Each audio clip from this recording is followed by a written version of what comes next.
They say credit belongs to the man in the arena who spends himself in a worthy cause. The glory is reserved for the few who, no matter what, answer the call to enter the arena. It echoes out, reverberating across the globe. It only acts to reach the bold, never the timid. The call delivers victory to the deserving and rewards the devoted. For when your time comes, there is only one option. Enter the arena. Fight for the call.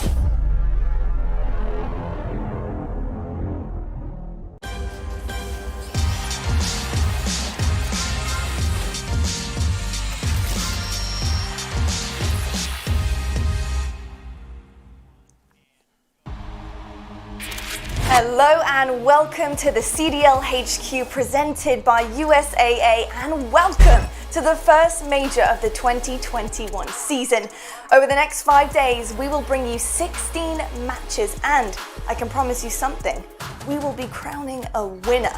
Here, my friends, is the competition's bracket. I don't want you to wait to see what we've got in store for you today, because in our opening match today, Toronto Ultra are going to face off against the Royal Ravens, and the winner will move on to face an eager Minnesota Røkkr. In match 2 today, the Seattle Surge take on the Florida Mutineers, with the winner of this game moving on to face the not to be slept on Paris Legion.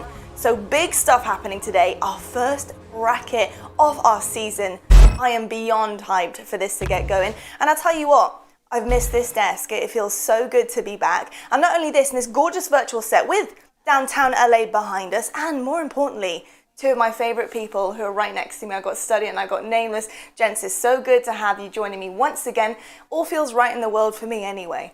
But tell you what, we're going to get straight to business because we have a lot to talk about before we get into this first game. So I need to talk to you first, Study, because been quite a disappointing start for both Ultra and the London Royal Ravens this season, and it's our first game we're going to be seeing. So I want to know from you, what will decide the winner of this game? Oh, well, with both these teams so far throughout the entire season, they're 1-9 combined. So between these two teams, I would want these guys to go back and do their homework on the opposite team, but not only that, focus on their own gameplay as well. But if you're the Ultra, everything is up today. A player from the London Royal Ravens is getting subbed out in Zed, so all you have to do is just be your game. So I'm expecting Ultra to come out and play really well, but who knows? Zed might be Superman today, so who knows? We've seen it before. To add on to your point, though, I think this series really comes down to the search and destroy. Royal Ravens have been absolutely abysmal when it comes to search. They're 0-7. That's as bad as it gets. You got to put it together today. And obviously, you know, with Alex subbing out, unfortunately, they have to bring in Zed as a substitute last minute. Maybe he can give them a new look when it comes to search and destroy, but it's really going to come down to that because I think Toronto has the edge in nearly every single game mode. I think they'll end up taking it, but you never know, man. If Zed comes in with the fire, he can bring the heat and maybe cause an upset.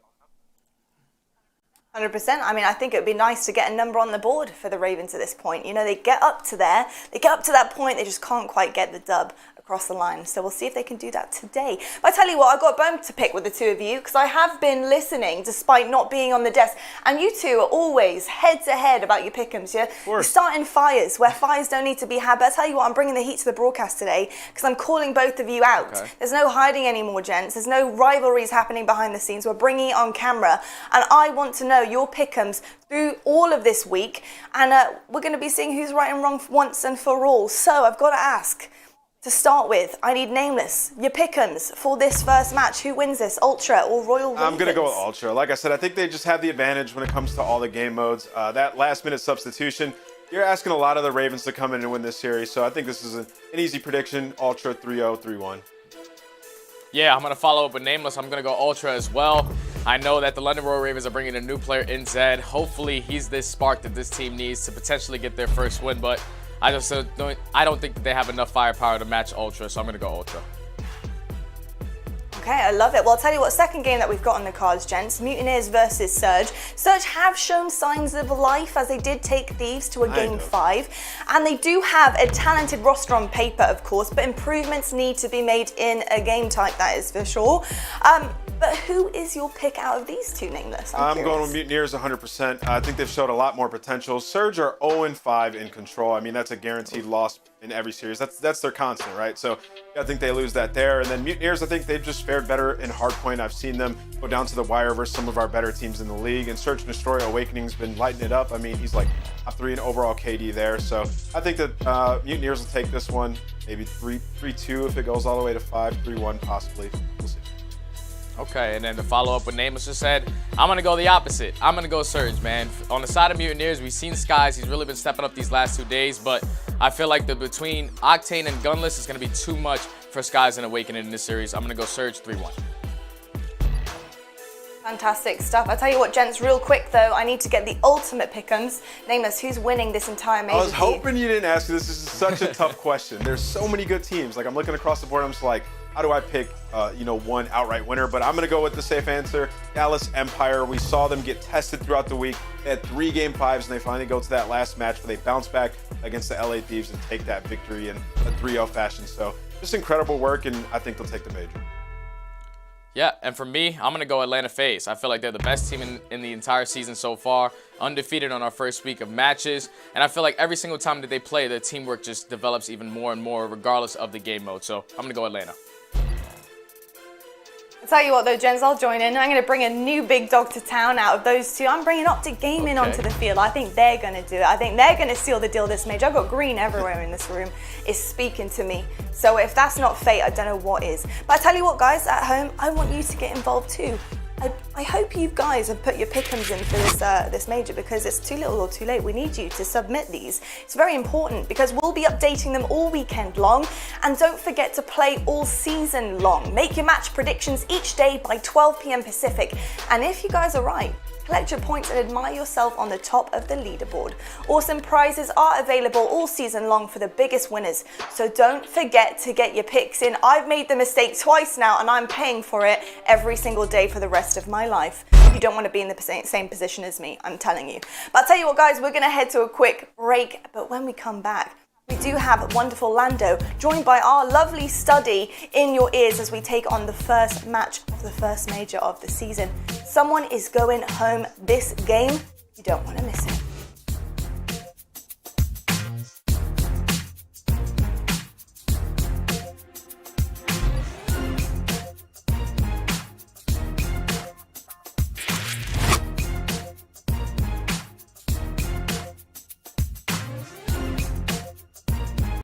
Soldiers, they think it's over. Well, they got another thing coming, because today we're going big. Zaxby's new signature sandwich with Zax sauce, or new spicy Zax sauce, only at Zaxby's.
They say I've been lucky, but ambition is not luck.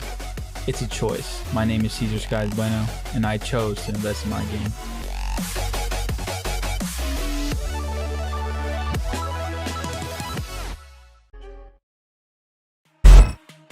The Call of Duty League is presented by Scump, the official controller of the Call of Duty League. The US Army, what's your warrior?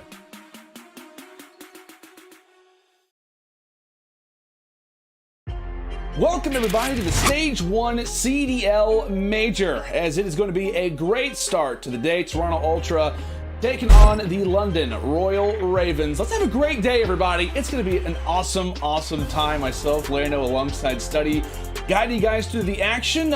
Study? Great time on the desk. Now we're entering into the casting booth. How are we feeling today? I'm feeling good, man. I just can't wait to kick off our first match of the entire first major. It's going to be an insane match. Obviously, there's a substitute player coming in from the London Royal Ravens, but for the Ultra, you need to win this series, and you need to come out dominant to at least be able to push forward throughout the rest of the series. Yeah, man, there's a lot of pressure on this match in particular. We talk about top 12. We talk about, obviously, going home.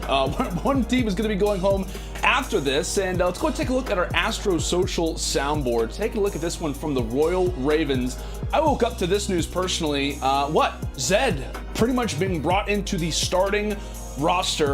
We wish, obviously, the very best to Alex, as he's going to be traveling home for some family troubles, but obviously, hey, social media, happy to have him here. What we see a few of them saying Zed and Dylan are obviously going to be back, which is going to be scary.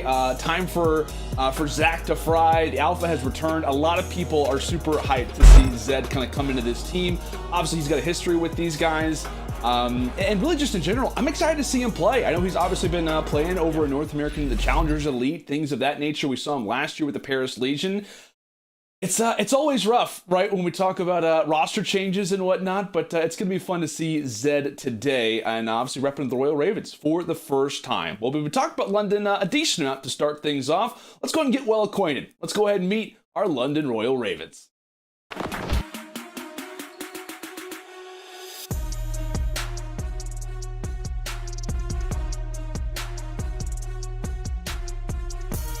Once he gets up top, and frankly, he has no intention of slowing down. Alex over the angles once again.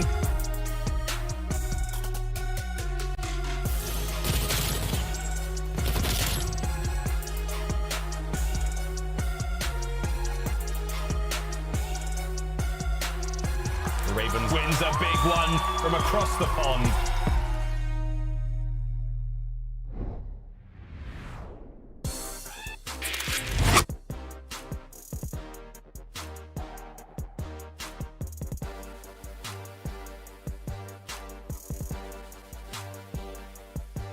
Maybe we're back, possibly. Are we here? Yes, you are. We're yes, here now. You are. I apologize. I may have hit the mute button. But regardless, Study, again, Royal Ravens, a new look team. Excited to see these guys today. Obviously, Zed and Parasite joining. Kind of in the middle of the season. Some crazy moves for London throughout Stage 1, man. Yeah, man, and I'm just looking forward to that Search and Destroy. They're currently 0-7. Hopefully, Zed can become the superhuman player that he is. Don't forget, you're also not only getting Zed, but you're getting Zed's mom as well. So this is going to be a crazy duo for this match right here. I just can't wait. It's going to be fun, man. It's going to be fun to kind of see, a few teammates back together. We talk about kind of Zed's history with guys like Shawnee, obviously his history with, a number of different players, guys like Dylan as well. But we've been talking a lot about the Royal Ravens. Let's go and meet their counterparts. Put your hands together for the Toronto Ultra. Yeah. I'ma get right in my bag. Why you gonna try to get mad? Everybody wanna keep up. Don't you know I move too fast? I'ma zip right past. Drip all on my swag. Why you trying to size me up? You don't wanna try your luck. Hot as a stove, what did you know? Burn like coal, yeah, you know I go. Way too hot, yeah, really too cold. I'ma keep going till I hit my goals. Better get back when I'm in my zone. Do it for the ones that I know back home. Did it myself, they ain't put me on. Don't you call back if you hear that tone. And that is your Toronto Ultra. Obviously, if you're talking about last season, same group. Unlike the London Royal Ravens, a lot of changes in their camp. For Toronto Ultra, it's not really been that way. What they lose Classic coming into the year.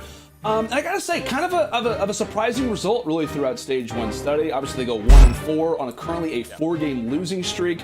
There's been some bright spots for this team, but recent losses to Paris, recent losses to the Guerrillas as well have kind of made this team a little bit of a shocker, I'd say.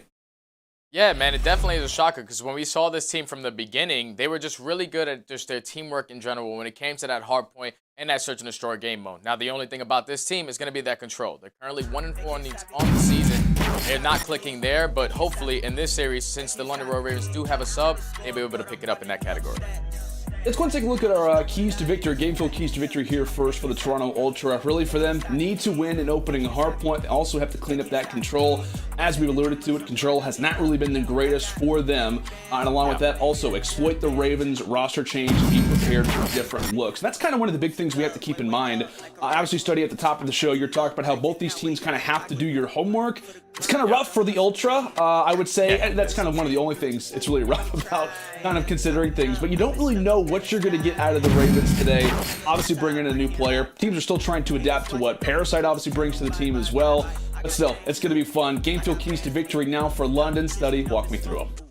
Yeah, so you got to win a search and destroy. Like I said, they're 0-7 on the season. Hopefully, Zed is that player that's able to change that. Zed needs to be that spark for this team. Like I said, not a single win on the entire season. They need something, and hopefully Zed is that player. And just continue to play around Shiny and Hardpoint. So far, he's their best Hardpoint player overall with a 1.1 KD. But the best thing about it is the very first map is going to be Garrison, which is his best map overall. Versus Dallas, he had a 1.57. So if you're able to play around him with a player like Zed, with the speed of Dylan as well, it should be great on that first map. Yeah, obviously the hardpoints are going to be important, and actually we'll go and pull up our maps and modes just to kind of get a reference. Obviously Garrison, Hardpoint, and S&D to start things off. We got Raid Control and some good old Moscows toward the tail end. Both these teams have kind of seen a lot of those Game 4s, quite a few Game 5s with pretty much all the chips on the table today. You'd expect us to have a pretty good series, but again, for the Ravens, it's rough, right, Study? I mean, you have a new player coming in. Obviously, in your competitive history, what is it like to kind of have a player join the roster? I mean, if you're London, are you just hoping to put up a good performance? I mean, what's kind of the atmosphere you think for the London camp right now coming into what is a very big match for them? Well, it's all excitement, man. There's a totally different vibe, totally different feeling to what this team's going to be able to bring with the swap out of Zed to Alex. Oh, so that's going to be huge, man. Hopefully, we're going into this first hardpoint. Communicating is a lot stronger. Pressure on hardpoints is a lot better. And a lot more nuisance plays out of Zed. This is why I like him as a submachine gun, because he can really be annoying with that submachine gun when he's playing really well. So I'm looking forward to this first hardpoint. It's going to be fun. It's going to be fun. Hardpoint Garrison to kick things off. Our Stage 1 Major is about to begin. Again, an elimination match. Winner of this game progresses on to face off against the Røkkr in elimination round 2. And I think we might have had a little bit of a draw, a little bit of a reset. No worries. We'll get things back in order. I think one player did not actually have game sound, which is going to be important. Hey, we want to make sure that everybody is up to speed. We want to make sure obviously everybody is going to be the right frame of mind. You get no game sound, it can make things rough from time to time. I know Ninja is a good perk, but hey, you definitely want to have that, especially coming into this game. Which again, we have to talk about it, Study. I mean, this particular series is huge for both of these teams. Again, we talked about the Toronto Ultra. On a 4-game losing streak, a lot of people have talked about this team, raved about them during the offseason. And then for the Ravens, right? You're currently 0-5. You've yet to win a search and destroy. You have roster changes really coming at you from every single direction. I mean, and I know Nameless had talked about this, I think it was maybe at the end of last week. This very well could be a roster change type of series where you see a roster not really perform well to start. You finish top 12, you get 0 cash. I mean, there's a lot of implications that are going to be coming from this result. Oh, definitely, man. With both these teams sitting where they are in the season, they want to change that quickly. So going into this first match, obviously it's going to be an elimination match, so this is going to be huge on both sides. No one wants to go home on day one, especially the first time in the major. So I'm expecting both of these teams to just come out, lay it all out on the table.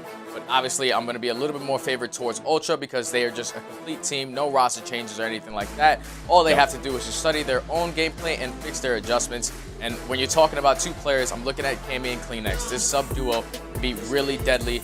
They're clicking. So hopefully in this first map, they can show it.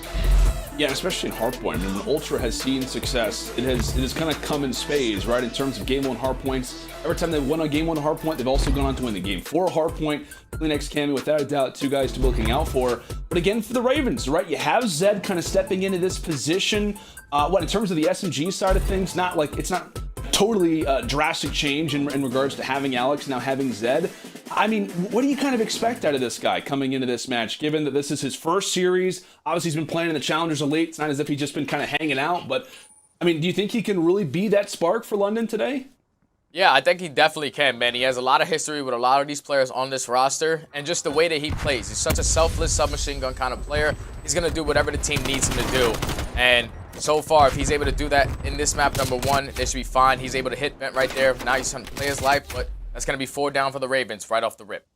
Yeah, 4 down for the Ravens, and with that preferred spawn, you're going to see Toronto instantly want to focus their attention inside of green. Some good early seconds, and like I said, they're already set up for P2. London, they've got to make somewhat of a dent here early. And you talked about it, Shawnee, without a doubt, the guy to watch. He's been playing great in hardpoint, specifically on Garrison. Kind of been one of the bright spots for Ravens, despite what has been a pretty lackluster stage 1. Excited to see what he can do, as the team is going to need to kind of, reference together, start to kind of group up and start to challenge over here at P2, because despite not having the rotation, the Ultra is set up quite well. Yeah, the Ultra was set up right and early for that P2. They had that number 3 player at Methods sitting at this tank the entire time, with 40 seconds basically remaining on P1. So they had a couple players from the London Royal Ravens to spawn out, but here comes Dylan trying to play a play from top green, able to take down 1. But now the Ravens do have the setup now, so it's going to force all of Ultra to try to push through bricks. Shawnee's able to open up with a kill. Big kill from Cleanex, able to get 2, trying to get the 3rd. Able to get 3. That's going to be 4 down for the Ravens. All spawning back tank. Best case scenario right now for the Ultra.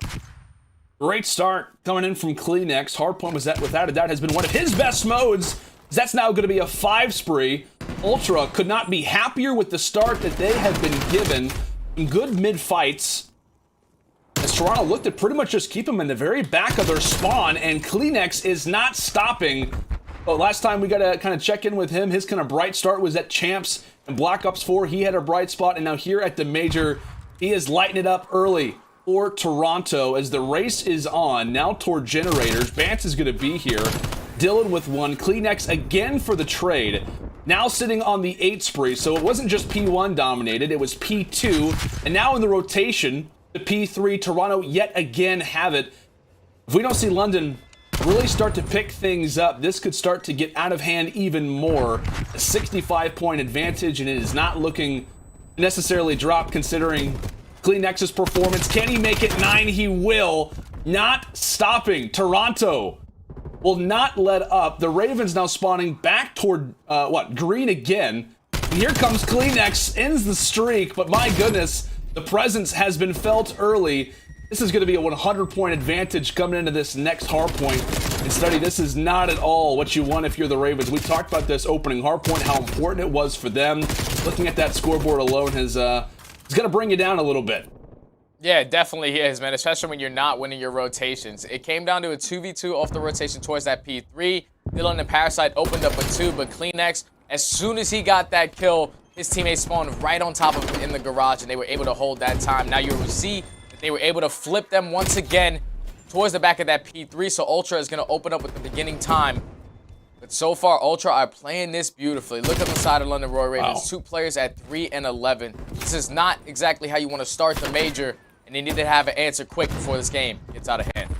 Yeah, and really, if you're looking at the Ultra, and obviously given the score right now, the guys who you really want to see perform are performing. The guys for the Ravens that you really need to see perform just simply aren't, right? Parasite, Dylan, not a great situation for them. I think, you know, with the loss of somebody like Alex, I think you're primarily looking at Dylan to kind of pick up in this lane, to kind of be that SMG, as he's kind of been labeled, but just not a fun map to start things off. 119 to 26. Thankfully for the Ravens, they'll get a moment to breathe.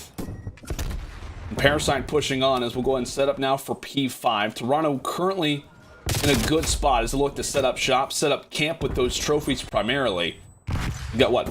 Position over at green. Dylan, he's pretty much the farthest pushed up player by himself. He'll be able to drop 1. Bance is going to be there on the trade. 15 and 5 start for Bance as he'll get cut down. My goodness, it just only continues. London getting a few bright spots, but with Cleanex making the transitional plays, the nice plays over in the back flank, it's only making London's lives that much more difficult. Yeah, man, Ultra just playing this beautifully. They're spawning all the players from the London Royal Ravens towards back tank. 3 are going to go down once again. They know exactly what they need to do. They're also going to be set up for the second rotation towards P1. So they have a 106-point lead right now. If you are the Ravens, it all starts with the slaying. You need to step up in the kills department if you want to start getting some phenomenal holds. But as of right now, Ultra is starting off hot, really hot on this map number 1. This is what you want if you're a Toronto Ultra fan, doing what they need to in the opening hardpoint. Let's go ahead and listen to the comms now for the Toronto Ultra with our Astro Gaming listening. Sean's holding Venom. Yeah, Sean's connector, green on connector, me. connector, Sean, one shot. I'm behind him. I'm behind him. Dead. Nice, good shit. And he's hopped in. Hopped in, gold, yes. Full green here. I hit him. Wait, Cam. Yeah, I'm Vent dead on time. He's catch up coming. Sean flat didn't hit him. One shot. Catch up dead. Upstairs. Nice, that's One shot, man. One shot. Yeah, that's fine, we're fine. Cat steps. You should double top green, and then we can grab left. Double top green. You need to play for that guy. Okay, where is he? I got gold. Hold green. Hold green. We spawned out. I get that. Can I still go streaks? Yeah, let's get this time. We got streaks for new. I'm still breaks. On time. I have streaks. Closer hop. Wait, 2 seconds. Wait. Wait. Get these guys Play off. him now. He's absolute shot. I spawned in. They're spawning out. They're gonna be long. He's connector, Can you? They're gonna be towards long. Just go. Yeah, Zach and Brick. Help me. I don't see him here. Let's see this guy on new. Push me out. Got him. One shot. Got him. in the back. Back Brick still in. I put Trophy on time. Mid box, bro. Weak. I'll kill that. 2 in bricks. Stay alive. I have your right, Fisher. I have right. You need to get time. Post dead. I'm sliding out. Actually, no, I'm blocking. I'm challenging for you. Out on me. I'll hold pinch. I'm pre-minute it. One shot, Sean. Two outer. Pinch, Zach. Stop pre-minute outer. Oh. This is Zach. Outer. Sonny, what'd you make of the comms, my man, given the advantage that Ultra have? I love the cool collected comms out of Ultra, man. You could just tell they said, we have streaks, we can continue to hit this P1, potentially break the P2. The good thing is they get about 20 to 30 seconds on that P2 hardpoint, so they don't even need to use them. They're also going to be set up for this P3 with 2 sets of streaks onto CleanX, but the Ravens, they're able to answer back in this game, man. They just need to be able to win this rotation fight. They're going to have 2 trying to push out the backside, but Cammy able to put down a couple shots. Shawnee there for the trade, but Cammy going to do all he can to take down Dylan as well. And that's going to be fully set up for the Ultra to get some time on this P3 hardpoint. Young guns from Ultra continuing to cause problems. That's CleanX up close. Cammy from the back lines as Dylan tries to hop on in, but it's going to be Chef Tony wiping things away, clearing things out of the kitchen. And now London, pretty much with 30 seconds left, it's somewhat desperation, right? You have to try to get in the hill. You have to try to make things interesting because given that score, it's first to 250. Ultra primed and ready to make it there in, I don't want to say record time, but in a great pace. Still able to drop one. Shawnee now from the flank has to try to make something happen. He ends up getting taken down as well. And with, 8 seconds left, Ultra, they're going to reach over 200. Going to be in a great situation right now. CleanX. Toby, 29 and 16. Toby is twisted, man. Tell you what, in all the Ultra games, especially in Hardpoint, he has been lighting it up for them. And just continue to remember that first P2 rotation where he is going off for the roster. He is lighting it up, goes on that 10-11 spree. And then from there, the Ravens, at least at the moment, weren't able to rebound. We'll see what they've got in store now. It's really what we wipe away this past Hardpoint coming in from multiple directions. Shawnee could be in a good spot over at top green, but he just really doesn't have the players with him. I feel like a lot of these plays have kind of been one London player rushes in, another one follows up after them. Not a whole lot of team pushes, and the primary reason for that is just because of Ultra's mid-map slang. Yeah, you could just tell. You could just tell that they have a substitute player in their roster.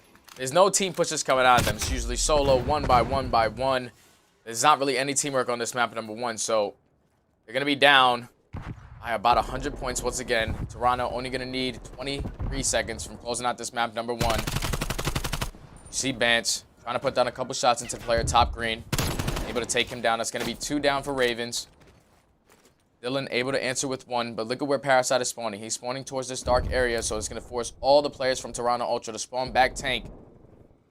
I know we're shooting for a miracle here, but if the Ravens can hold this right here and then eventually chain it towards that P1, they can definitely get back into this game. Yeah, still some potential. The Ravens still got a few options, but time is starting to tick away. And Ultra, they can win it here on this hard point, now spawning toward the opposite side of the map. So they will at least be closer, but you have to be careful. A spawn trap can be deadly. They're relying heavily on Parasite to at least try to wipe them away, get some presence so that this pinch can be a possibility. With 5 seconds left, the Ravens, they're able to break in. Johnny able to find at least 1 over at P5, and now we kind of set back toward middle. Ultra, again, with 5 seconds left, Shiny trying to make the play. He ends up getting taken down. Cleanix does as well. So a major team fight breaks through, and it's going to be the Ultra that wins it. Actually, it's going to be Cammy who drops off the hill. Can anybody from Ultra get there in time? And yes, they will. London falter in this opening hardpoint, 250 to 142. And it was pretty much cruise control off the start. And Cleanix, deserving of the best play, really broke things early from the Ravens, and they were never able to truly come back. A solid performance from Toronto out of the gates here, Study.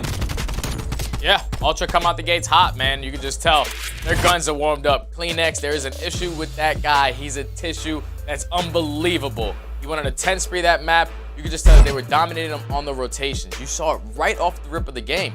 Metis went towards top green, immediately played for P2 as soon as that hill pops on that P1. So you can just tell these guys are feeling it. They're feeling good. The communication is all there.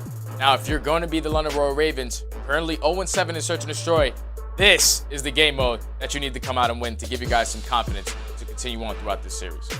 Yeah, as much as I would love to make like a bright spot of this, it really kind of, for me at least, I know Naval said the Search and Destroy was the one that he circled. For me, I had the hardpoint kind of in bold, right? I mean, I don't really expect London and the Search and Destroy after the 0-7 performance to really put up anything. I thought the hardpoint could kind of be that for them. And then for Toronto, it's kind of been that control struggle. So again, you kind of have this situation where if the Ravens can pull off something special in this S&D, maybe you got something, but again, Cleanix, his performance, really the entire team, but obviously he lights things up. 34 and 22, nothing to sneeze at if you get the reference, but still great early performance coming through from the Ultra. London, despite not having a single Search and Destroy victory, it's the mode that they are going to rely on, as we could be potentially looking at a nice 2-0 start for the Ultra. Oh boy, it's gonna be a fun one. Game 2 S&D right after this.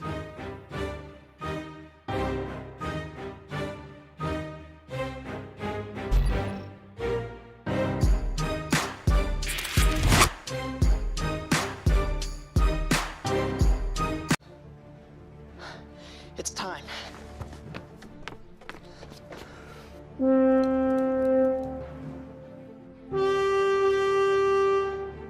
Magic.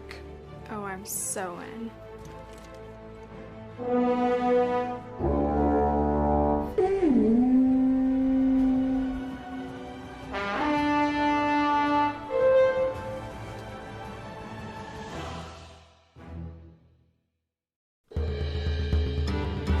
Victory or death! Your soul shall be mine!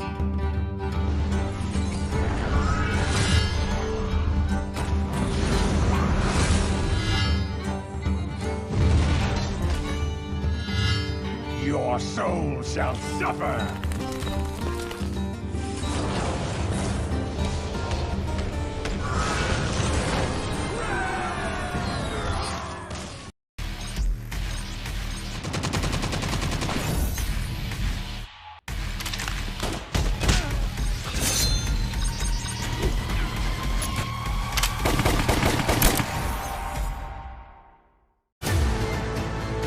Why do we fight? The true question is, what is worth fighting for?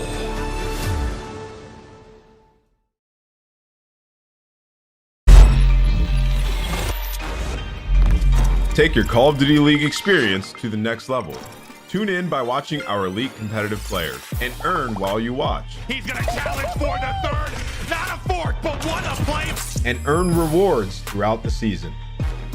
Get an upgraded viewing experience with higher bit rates and superior chat features. It's all gonna come down to the rotation. Ultra are now in position to close this out. How can I get all these amazing drops, you say? It takes less than 30 seconds. Simply go to youtube.com/account_sharing. Click on connect to link your YouTube account with your Activision account. Then click continue. You'll be asked to provide your Activision login credentials. Alternatively, you can log in with your PlayStation, Xbox, or Battle.net account. Click sign in. Once you've signed in, you'll be asked to share your information securely with YouTube. Check the box and click authorize. You are now connected and eligible to receive drops. Play Call of Duty Black Ops Cold War, watch the league on YouTube, earn rewards, and level up. Call of Duty League 2021. Fight for the call.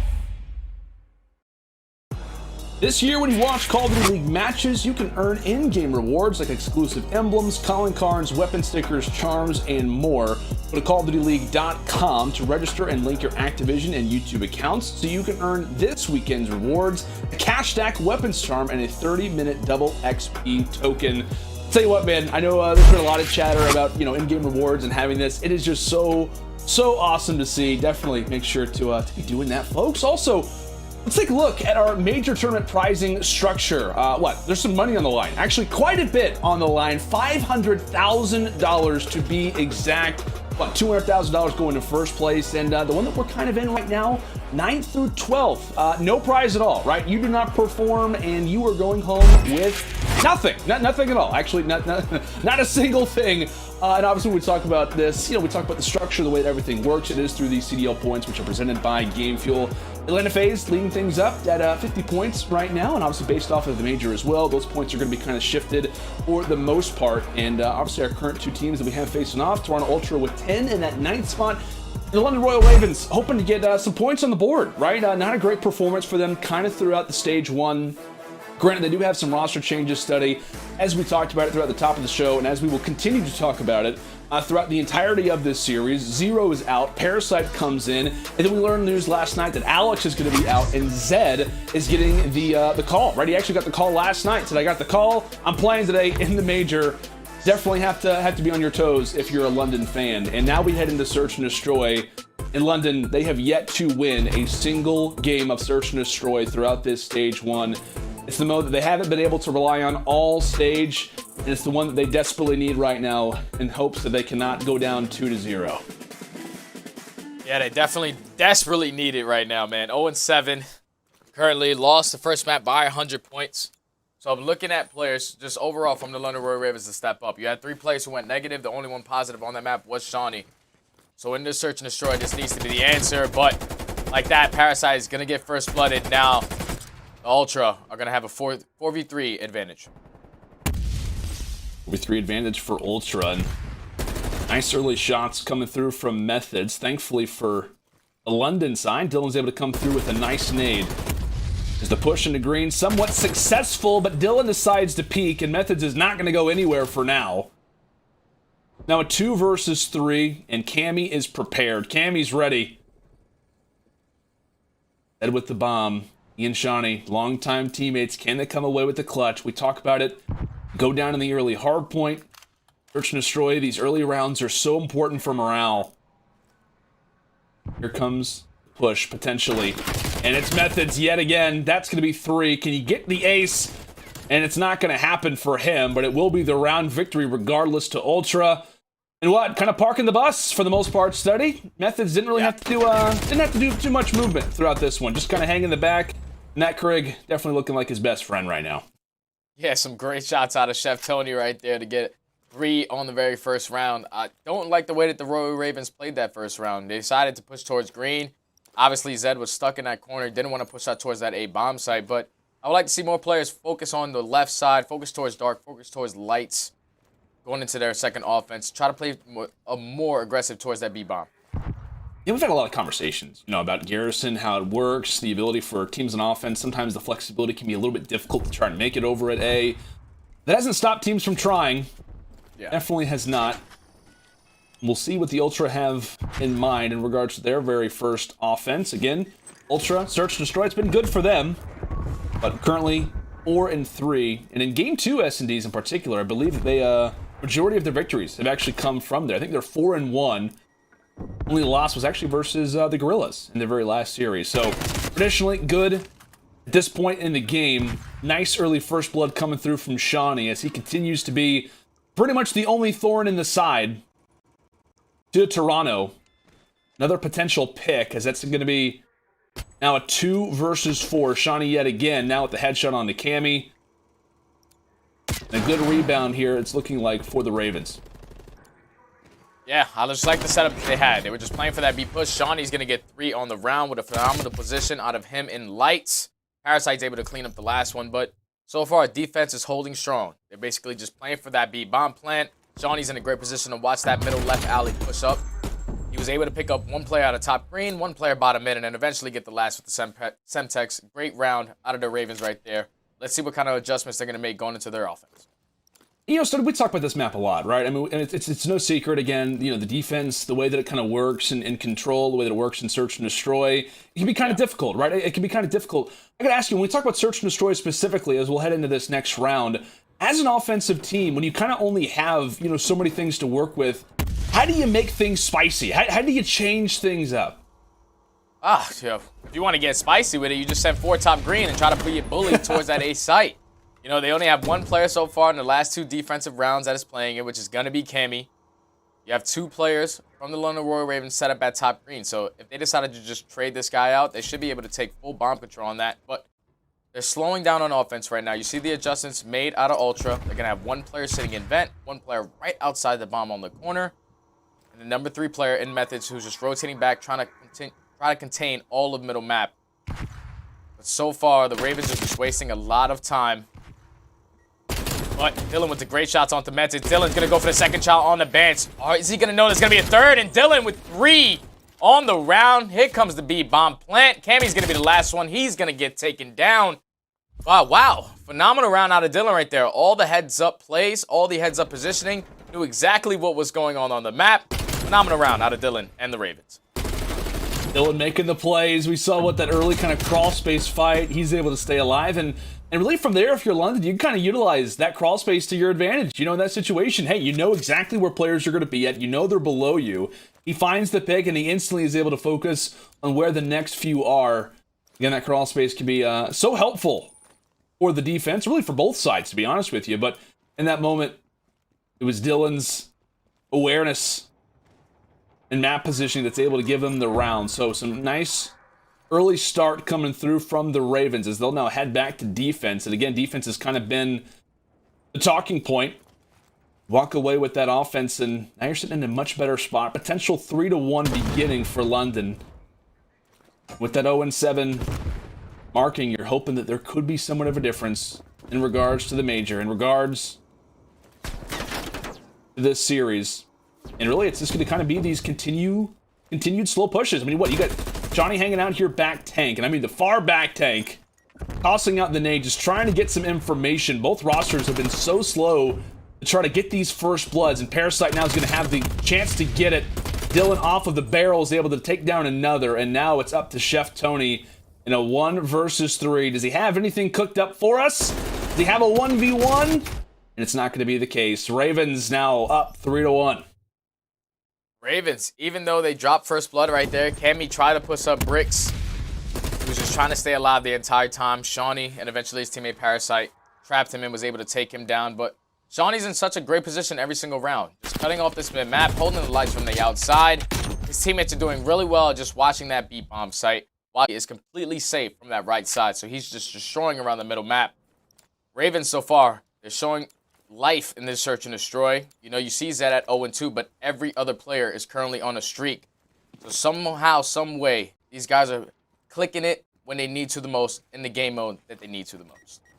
Yeah, only 5 kills for Ultra up to this point. Something really needs to change.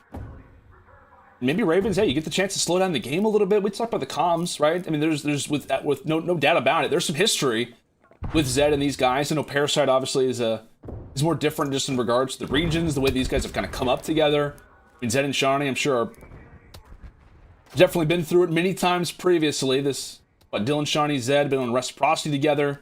You get the chance to kind of slow down the game, and maybe that's where that history can kind of come in to your advantage.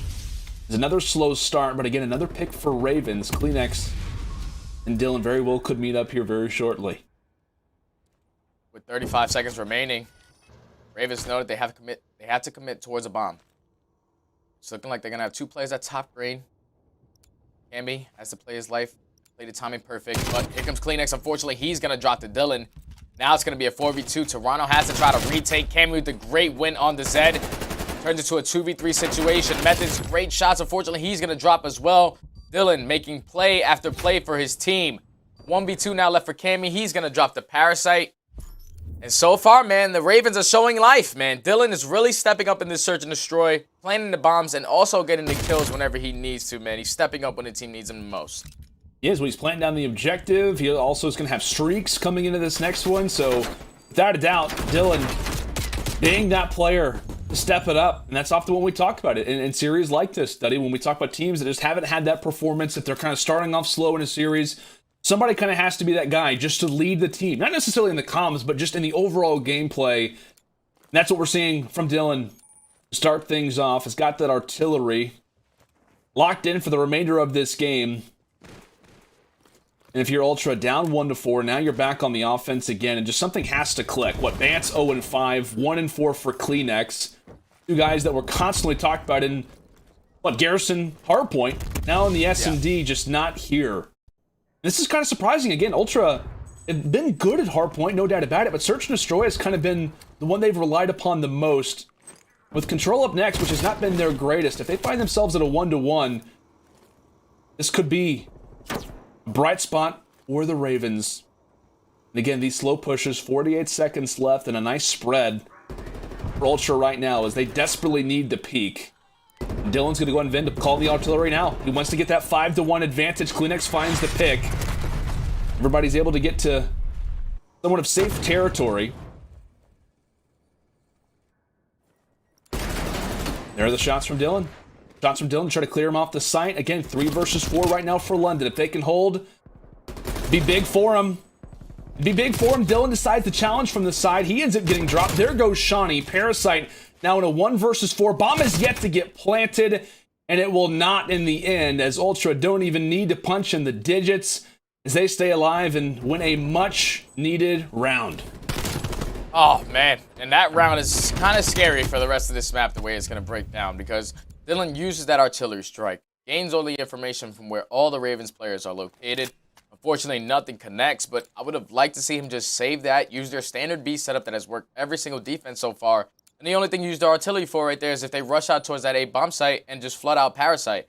But unfortunately, the streaks gets used right there.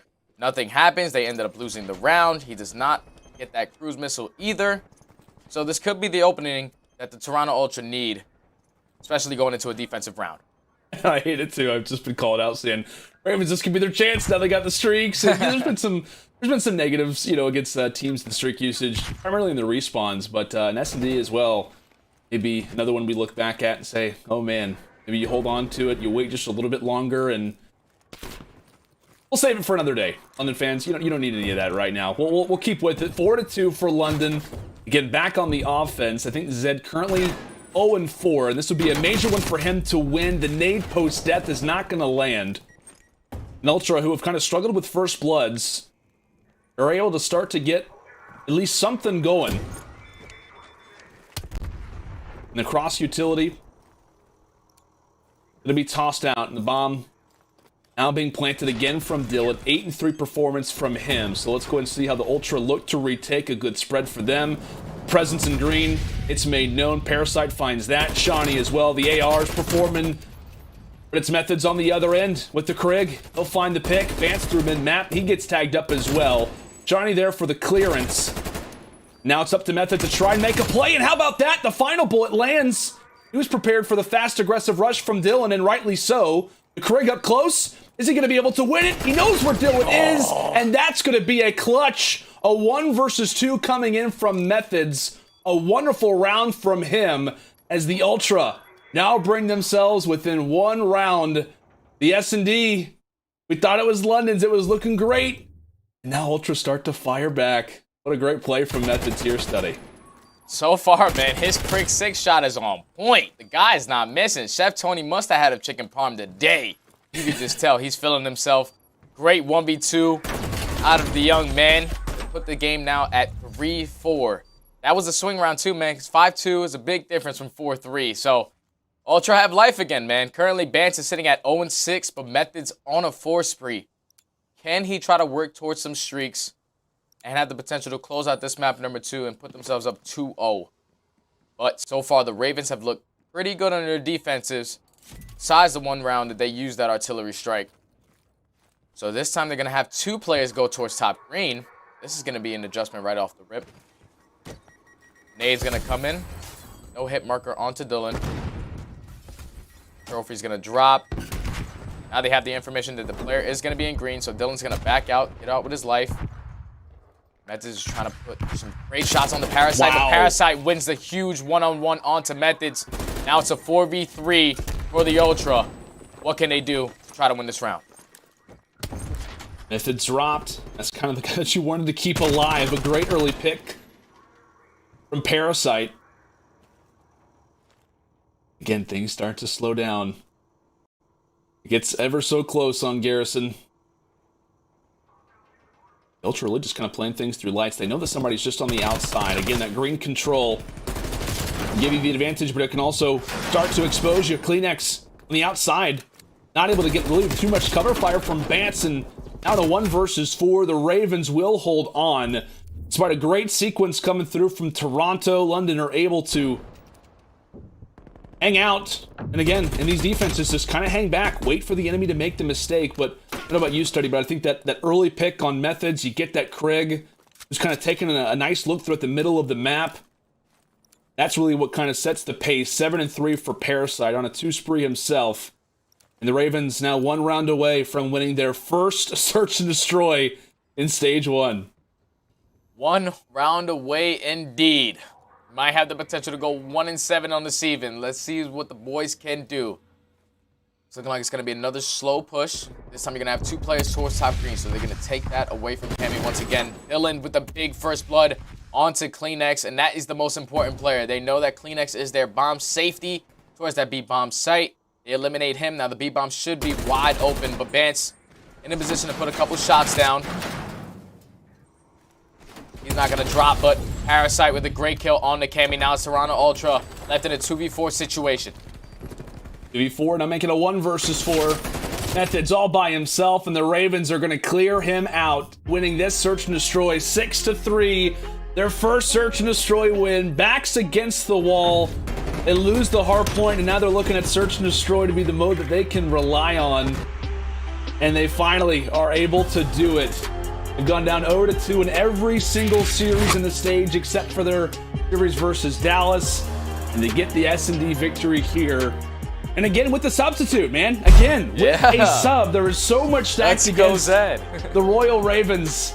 And now they bring ourselves to a 1-1 scoreline. And, you know, for Ultra, again, it was kind of the situation of you win the hard point, you're looking great. Now looking into the S&Ds. Oh man, Royal Ravens, they just bought themselves a ticket possibly back in this game. I know we'll obviously be talking about control here in just a little bit, but I think it can't be understated, my friend. I think Dylan's performance, his play kind of through the middle of the map, they kind of need that player to break things open, to kind of change things up after that hard point. And that's what it was, right? Dylan making the plays, and I think he's also going to be a part of our U.S. Army tactical play, which we'll take a look at here in just a moment. But really, all round long, all game long, Dylan was making the plays, Study. Yeah, he was, man. He's your bomb carrier, so he's going to be the player that's being aggressive, being up close and personal in those gunfights, and he was doing it all with an XM4. He slid down here, easily read both players playing in the vent, and he was doing that consistently every single offensive round, opening up with the first blood on the Kleenex every single time in that vent. Now, if you're the London Royal Ravens, you got to be feeling good. Series is tied 1-1. You're going up against the Ultra in their worst game mode of control, so we have a series on our hand, Lando. I can't wait, man. I know, like, we were kind of in the green room talking, saying, like, you know, is this going to be a good series? What do we kind of, what do we expect in regards to what London is going to provide us with? But the answer back in the Search and Destroy, and as you said, Study, we have got ourselves a series, 1-1 coming into the control. Stay with us, more COD action on the way. Do what you can, you can try, you can't stop it. OC up, way up like a rocket. Acting up, acting that way out of pocket. For the grind, for the hustle, I can't. Something I really like about Hearthstone, you just never know what's gonna happen. More ways to play, that's what I want. What is my opponent gonna do? How am I gonna counterplay that? Play Hearthstone now! It's time.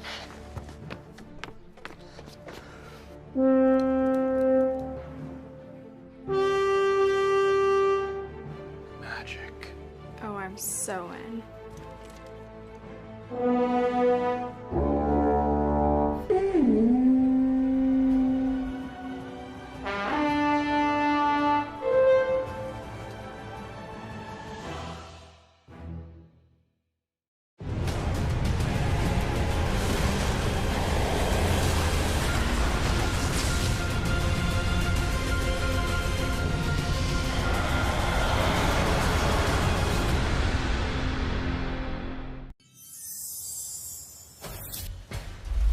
will fight with honor.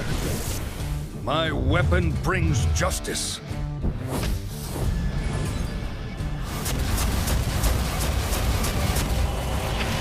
For the Alliance!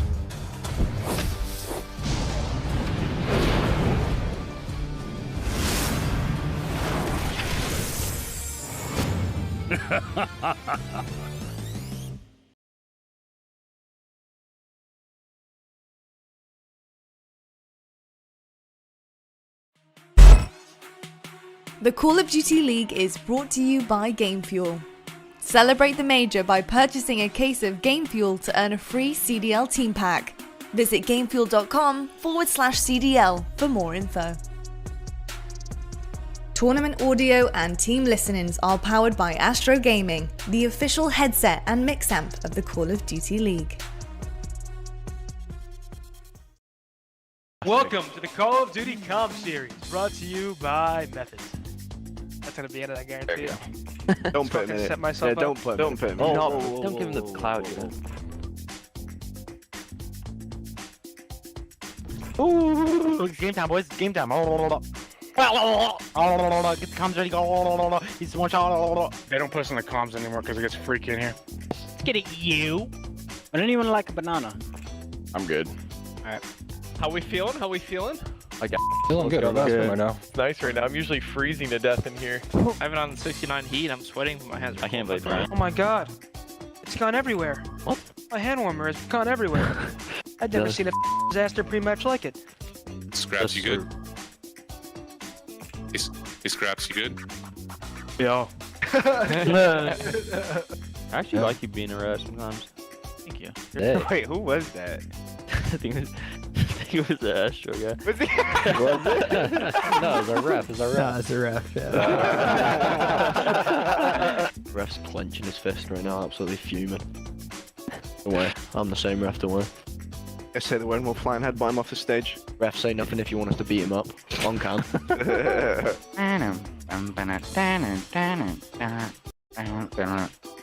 Alright, Reese, I need you to shoot bots and call out the entire time warp comes. Dead. Dude, he's so weak. Just touch him, tickle him, touch him, one shot. Imagine they could hear us and just... Oh, they can hear Hello. I believe the sound is perfect. Can you please tell Huke to stop doing the English accent? Listen, mate, I do as I please. No, you're pissing me the off. I'm gonna give you a big old smooch, mate. No. I'd be lying if I said I didn't think about going in for this one. Okay? After we just talked about it. Right. It's so tempting. I mean, calm your horses. I mean, I know you want to fist bump me. All good. It's all Alex's fault, by the way. Yeah, fuck you, Alex. What? Yeah, you and your camera. You're too good looking for the cam. Alright, we're starting. Game is starting. Oh, you don't know I called it. I called it. Let's go. Loony. That was our comms check powered by Astro. Oh boy, I tell you what, man, that's it's always fun. It's always fun to see the way the teams are obviously communicating in between games, prior to games. It's always a treat. I tell you what, folks. Obviously now, as we kind of take a look at our current series, heading into raid control at a 1-1 score line. But Garrison S&D, it was Dylan's playground for the most part. Has a great performance. He kind of leads the team. And now coming into the control study, this is where things kind of get interesting. You know, we were talking, could the London Royal Ravens come out strong in the opening hardpoint just because Search and Destroy hasn't been great? They don't play well in the hardpoint. They get their first Search and Destroy victory. And now we're coming into control where Toronto are 1-3 on raid specifically, 1-4 on the season. And granted, you know, you do have a substitute coming in, but I think for London, they have, this has kind of been their better mode of the three, and Toronto, it's their worst right now. So this very well could be the opportunity for London to maybe take the lead here. I don't know. Yeah, I think so too, man. The way that the Ravens just came out and won their first Search and Destroy of the entire season, you got to be feeling really good, especially if you're a player like Zed. So let's go hop on in this control. It's looking like the London Royal Ravens are going to commit towards the speed push. Shawnee able to take down one. Cammy has to try to play his life, but he's going to drop to Dylan now. It's going to be some early ticks from the Ravens onto this B point. Ultra have to try to break in, and that's exactly what Methods is going to do. Go through basketball court, able to take down one with the gun. The second one with the flashbang. That's going to be 4 dead. And all the players from the Ravens are now going to spawn at that 8 point.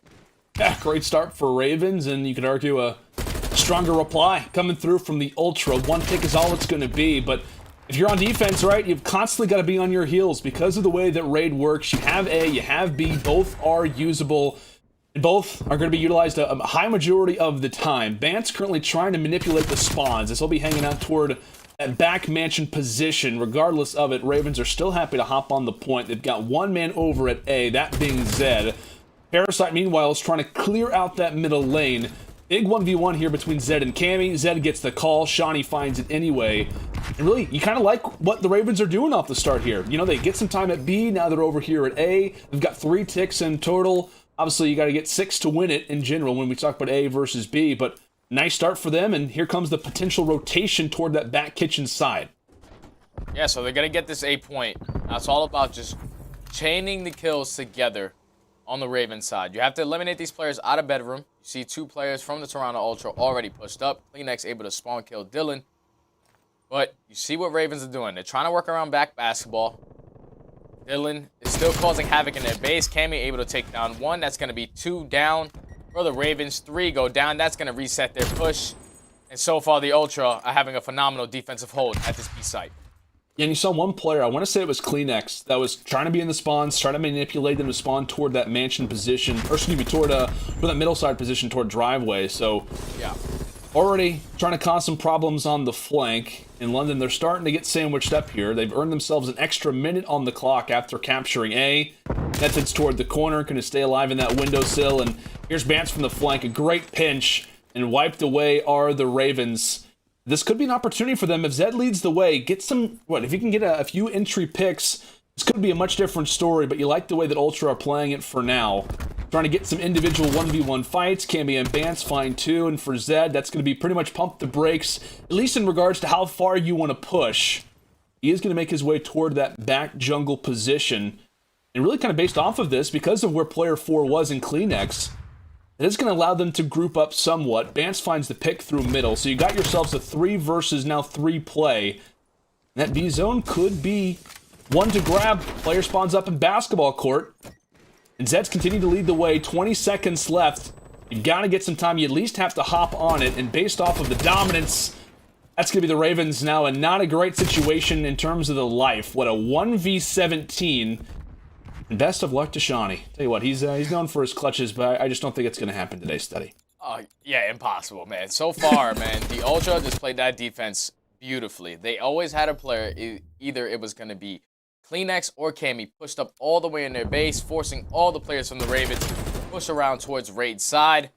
That was their last push, man, which is all these players going around basketball, but with methods positioning all the way in basketball, all the way in bedroom, there was just no hope right there for the Ravens to try to break out of that. They dominated on that defense. Hopefully they can respond with a defense of their own. Yeah, Toronto playing it well, constantly in the base. We saw a few streaks actually now coming into this next round of control. 6 for Bance, a 5 for Methods, and Bance off of that 0-8 performance in Search and Destroy definitely wants to turn things up in the control. Moving to talk about the Ultra, let's now go to the comms with the Astro Gaming listening with Toronto. Yo, blockade, Chris. Yeah, I'm behind one top mansion. One shot. It's dead.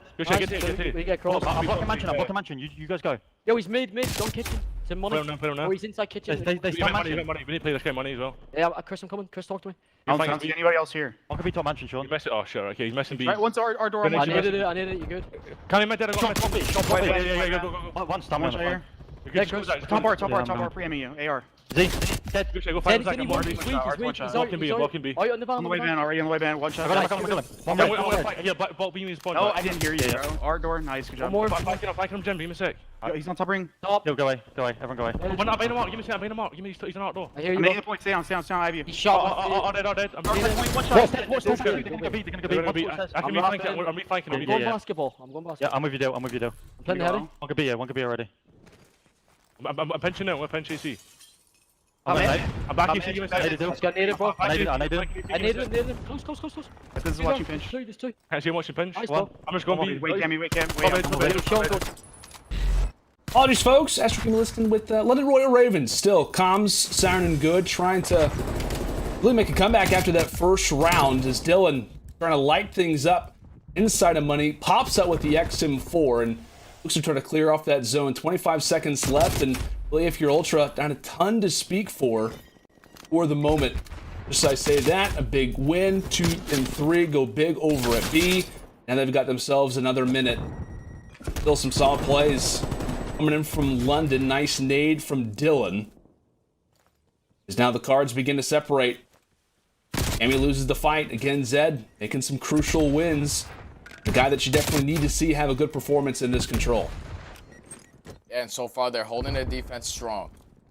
I would like to see a couple players be a little bit more aggressive towards Art. Just try to set up a couple more spawn kills, but they're just playing the hold. Method's able to open up the first blood.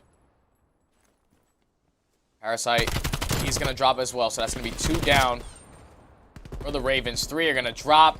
Dylan trying to do everything he can to stay alive, but he's going to go down as well. Last player is going to be Zed. All the players from the Ravens are coming off spawn. They have to try to get there quick because the ticks are flying. Toronto have 3 players currently in the point.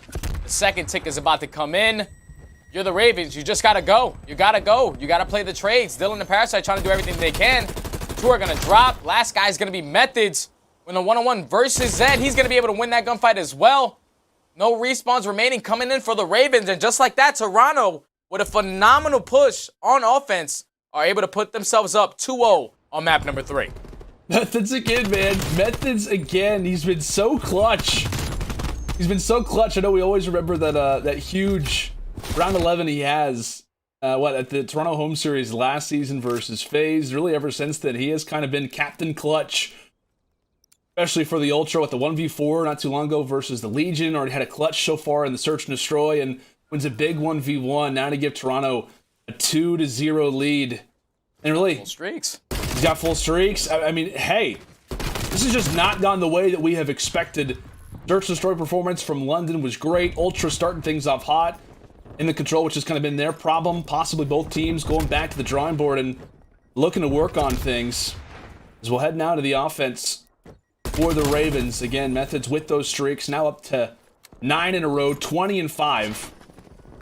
Thankfully has some clearance as his teammates are going to look to try to drop things over in middle. And when we talk about streaks on this one, I mean, this is just a constant concern in the back of the Ravens' minds, just based off where both of these points are. I mean, at any point, yeah, these could start to rain from the sky, and like I said, for London, that could just kind of be constantly something they have in the back of their heads where they want to try to push a point, but they refrain because they're aware of it. Yeah, and you could just tell it they're aware of it. They had 3 players sitting in Art for a really, really long time right there when they're trying to commit towards that 8 clutch. Dylan's trying to push out back Laundry. He's going to drop the Vance. Shawnee's going to drop the Cammy. So now the last 2 remaining players are going to be on this A site. Kleenex able to take down 1. Now Zed left by himself. He's going to drop, but it's starting to come down to crunch time, man. Toronto know exactly what they need to do. Just keep them off the point for a good amount of time. You see exactly where Methods is posted up towards that bedroom area. Eventually, if all the players from the Ultra drop on their side of this defense, Methods will use his streak to try to kill the time and just try to keep him off that point as much as he can. But so far, he's just trying to save him for B, man. They're going to have a 7-point live advantage. It's looking like the Ravens are trying to push around basketball court. Pay attention to number 8 in Zed. He's going to try to make the play now. It's going to try to make the play. Again, for Ravens, you're also trying to clear these pesky Toronto players out of your base, Cammy being one of them, so he'll get shut down. Meanwhile, Zed does get in a fight, and he actually is going to drop it. So nice clearance from the Ultra. They take down the farthest pushed up player, and now they can instantly start to focus their attention over here at Mansion. The one guy that you don't want to face from this Toronto side is going to be Kleenex, now up to 3. That's going to be a decent amount down for Ravens. 50 seconds left. They still have plenty of time, but the life count, that's where things start to get scary. Maybe Zed and Parasite able to combine for 2. Cammy hanging out toward that top bedroom side. Decides to go for a dip. But again, if you're Ravens, you're working on such a low life count. Now we're going to be up to 5. Here come the streak from Methods just to continue to apply the pressure. The cruise missile just going to try to slow things down. And how about that? Shout out to our observers for catching it. Dylan didn't know what to do. And the continuous dominance from above. Zed, the last player alive. The newcomer onto the team, as he will be the final one to drop in the Ultra with a clean 3-0 sweep in the control. As now they take the lead in the series up 2-1. Oh man, if you're the Ultra, you played that map the most, and so far that was your worst game mode. So you can just tell they went back, fix those minor adjustments. Don't forget, Methods just has an incredible map. 27-5 or something like that. That's insane, man. Fully streaked out. They were in control of that entire map. And like the thing that scares me right now, so far from watching this series, is Ultra are looking really good in the respawn so far. That map 1, they won by 108 points. They 3-0 on that map number 2. And now, if you're the Ravens, man, going into this map number 3, it's going to be Moscow. You need to try to set up Shawnee and Parasite off the rotations. Put them in that back window, put them in the bus, glitchy heady, even going towards back P3, have someone sitting all the way in the back and just making sure you're getting spawns, because if not, Toronto Ultra is going to capitalize it, potentially close out the series there. Yeah, it's now a scary situation. Control, known as the swing mode. What you've been talking a lot about Methods, 24-7.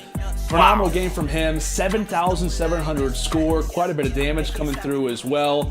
And one on the other end, 12-17 from Shawnee, 9-19 from Parasite. The two ARs that you just talked about coming into this next hardpoint, not having a great control performance. But again, who knows? It is the Stage 1 Major. Crazier things could potentially be on the way. London trying to stay alive. Toronto with the opportunity to, hang on and progress themselves in the elimination bracket. Stay with us as Game 4 Moscow is up right after this.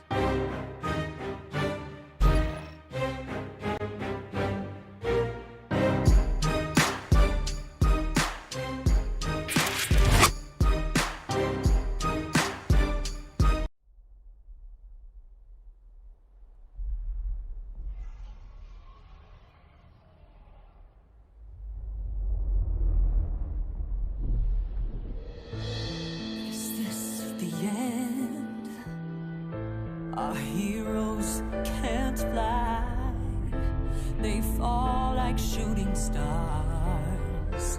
Will anyone survive?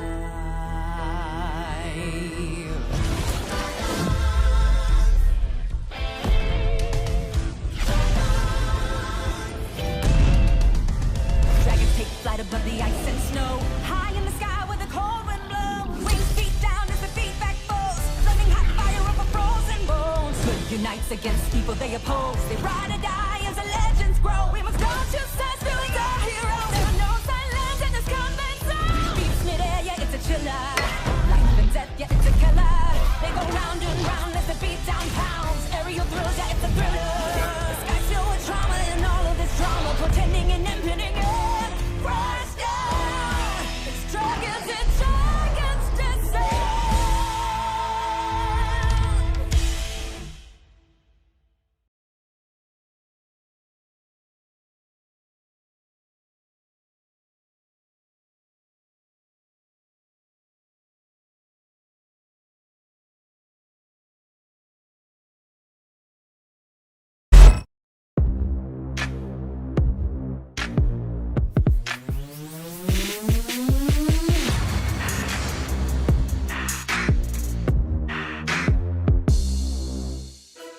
Welcome back, folks, to the CDL Stage 1 Major. It's been a great start to things as, Ultra v Ravens.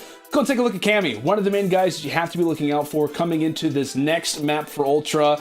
The potential to lock things up, and we know the power that Cammy has. I know in Control as of recently, he's kind of been taking over on a number of different maps for them. I know in Control, obviously, he's a big factor. Methods, of course, plays well to lock up that raid, but it can't be understated. I've had a number of different conversations with pro players last season when we saw Cammy get the opportunity to play with Toronto, and they only had positive things to say. They said, hey, Cammy's kind of up next, and I think he and Kleenex together have kind of been that young duo for them. That's kind of been one of the biggest bright spots for Toronto, and clearly two guys to look out for coming into this Moscow now.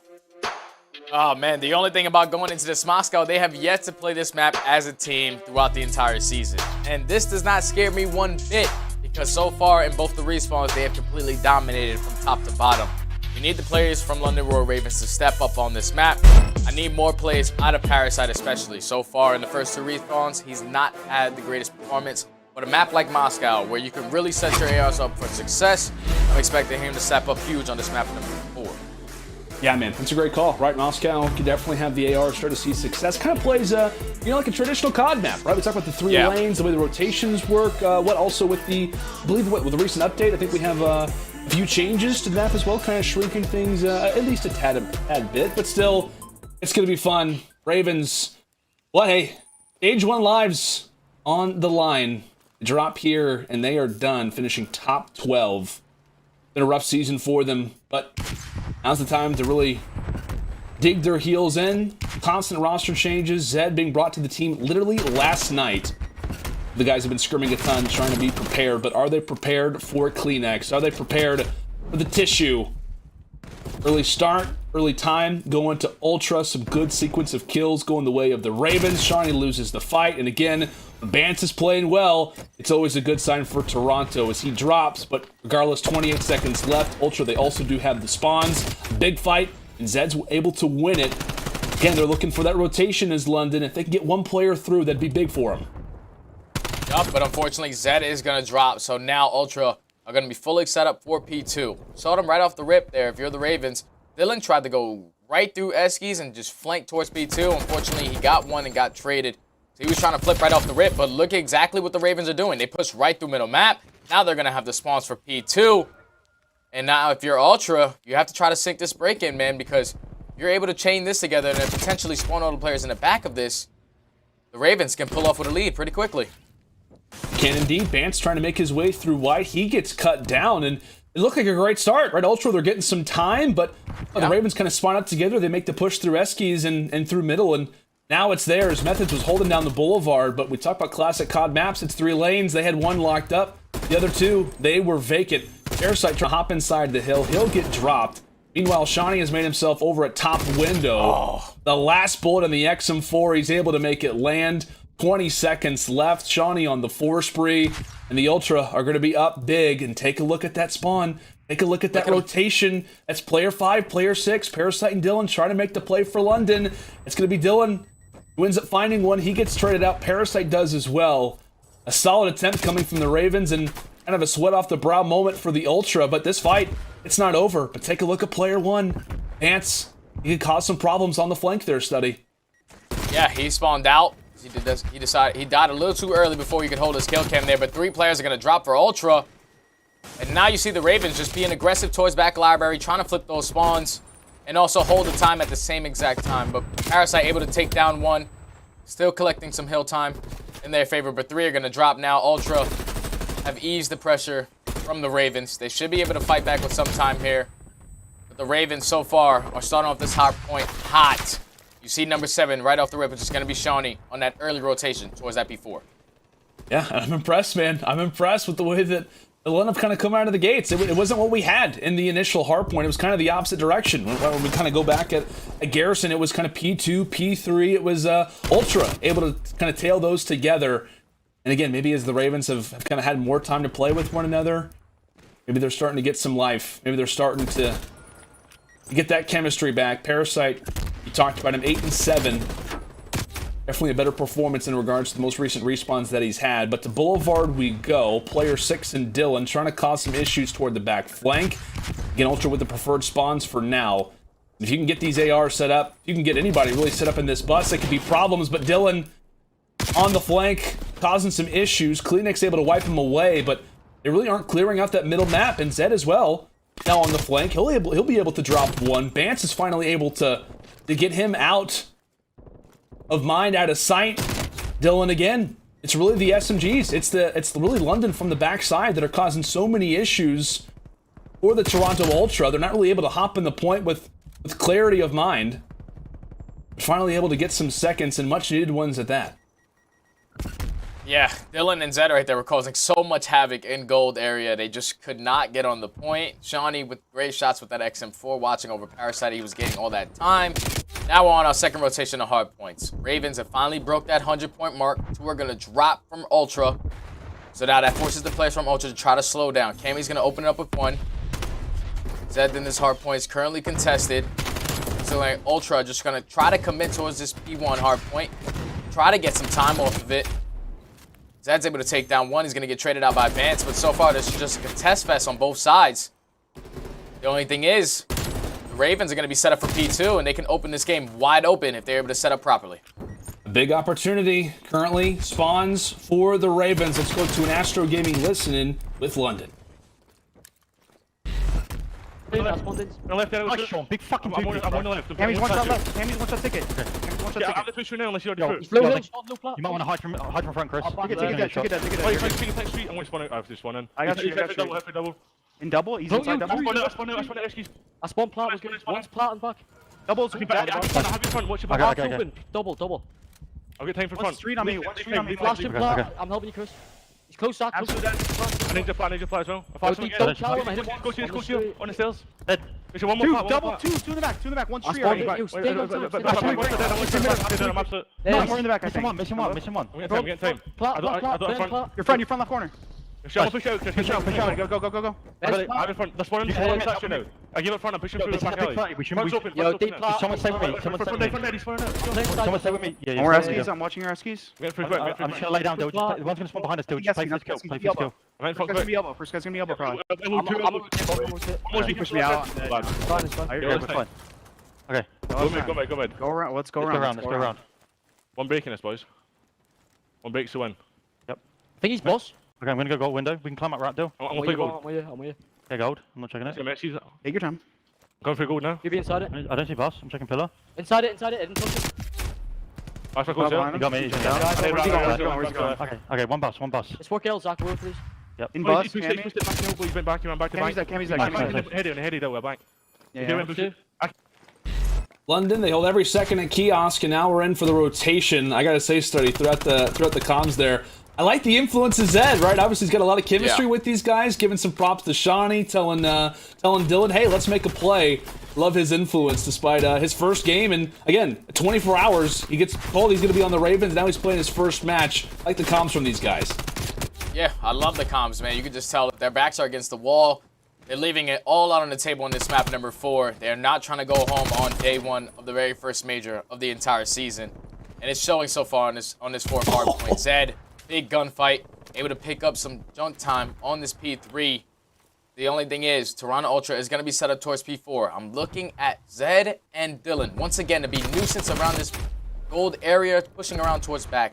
Us, and that's exactly what they're going to do. They're going to have positioning now. Parasite and his team are going to spawn out. Are they going to be aware of that number 1 player in Vance? And Parasite's able to spot him. Now, Ultra are trying everything they can to try to break into this hard point. So far, the setup from the Ravens is holding strong. 2 players are going to drop from Ultra. Cammy trying to do everything he can with 2. Here comes CleanX with the 3rd. They're finally going to be able to get some hill time here. And this is good if you're Ultra. Staying alive, you completely flip the spawns, force them out to spawn out towards back bank. And they're also going to be able to try to set up for P1 and try to chain these 2 together. Ultra will fight back in this one. Yeah, great play. Coming in from the XM4s, coming through from the ARs, and just as that begins to happen, it's Parasite who decides to take matters into his own hands, clears out the HP with 8 seconds left. They're going to be prepared for this next rotation as we'll now head back toward middle. Ravens with a good, 40-point advantage, starting to come alive. Again, they do have that P2 currently in their hands. They have to be careful of that. We've seen constant spawn flips as Shawnee takes down 2. Granted, Ultra, they're grabbing the seconds, but like we said, that P2 rotation toward kiosk, that's what London wants to hold on to. They don't want to try to push in too much. We saw London do that earlier on the opposite end. They know how easy the break can be if you get some nice pushes, some nice group pushes in from that top white side. Really funneling in through kiosk. Players start to get wiped away. Shawnee from the window, and Parasite, he's happy to hop in the time when needed. Finally gets cut down. And here we go. A great hard point to start things off as Dylan will take his chance now at the time. Again, if you're London, you're happy to try to clear out the seconds, try to grab as many as you can, but here comes the push. Zed takes down 2, and it's going to be Boulevard spawns for Ultra. Player Severin and Shawnee, if he's not careful, may have his hands full, but that's why you got some teammates still, and nearly turns on the second.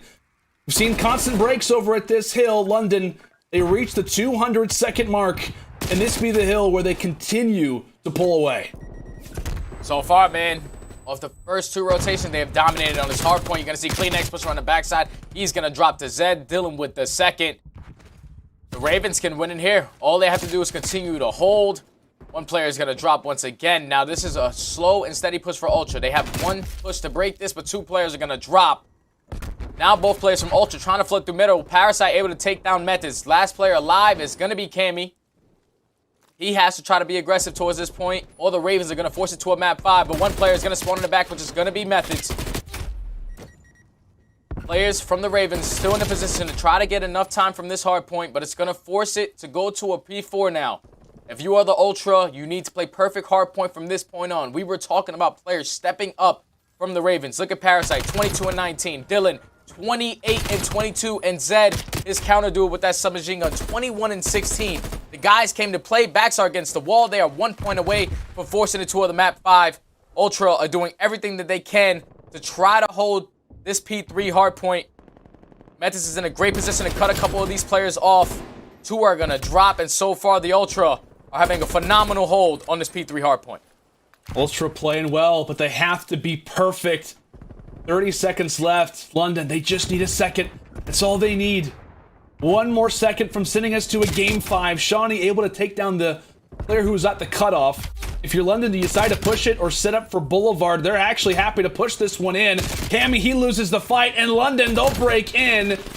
So 1 player alive, 1 player hanging out. The nade comes through. And how about them Ravens? Woo. They stay alive, forcing us to a game 5 search and destroy, and the best play coming in from the guy who just got the call. Zed, breaking ankles, making plays, the crossover to Kleenex. And my goodness, what life being shown from London. And what a play coming in from Zed. These guys, they just have the momentum today, Study. They've got the momentum. This is the way to start off the Stage 1 Major. Oh my God, Game 5 right off the rip. You could just tell that the London Roar Ravens were not ready to go home yet. Even when we were in an Astro Gaming listening, you could just tell the intensity was there. Dylan and Zed were communicating fluently between both of those submachine gun players, and they did exactly what they needed to do, which was set up their ARs. Parasite was playing well, Shawnee played well, but oh man, we got a game 5, man. I cannot wait to see who comes out on top in this one. It's been great, man. It's been great to see the London able to rebound, but ladies and gentlemen, a game 5 on the way to kick off the Stage 1 Major. The winner is able to stay alive to the elimination bracket. The loser is going home. Stay with us. Game 5 up right after this.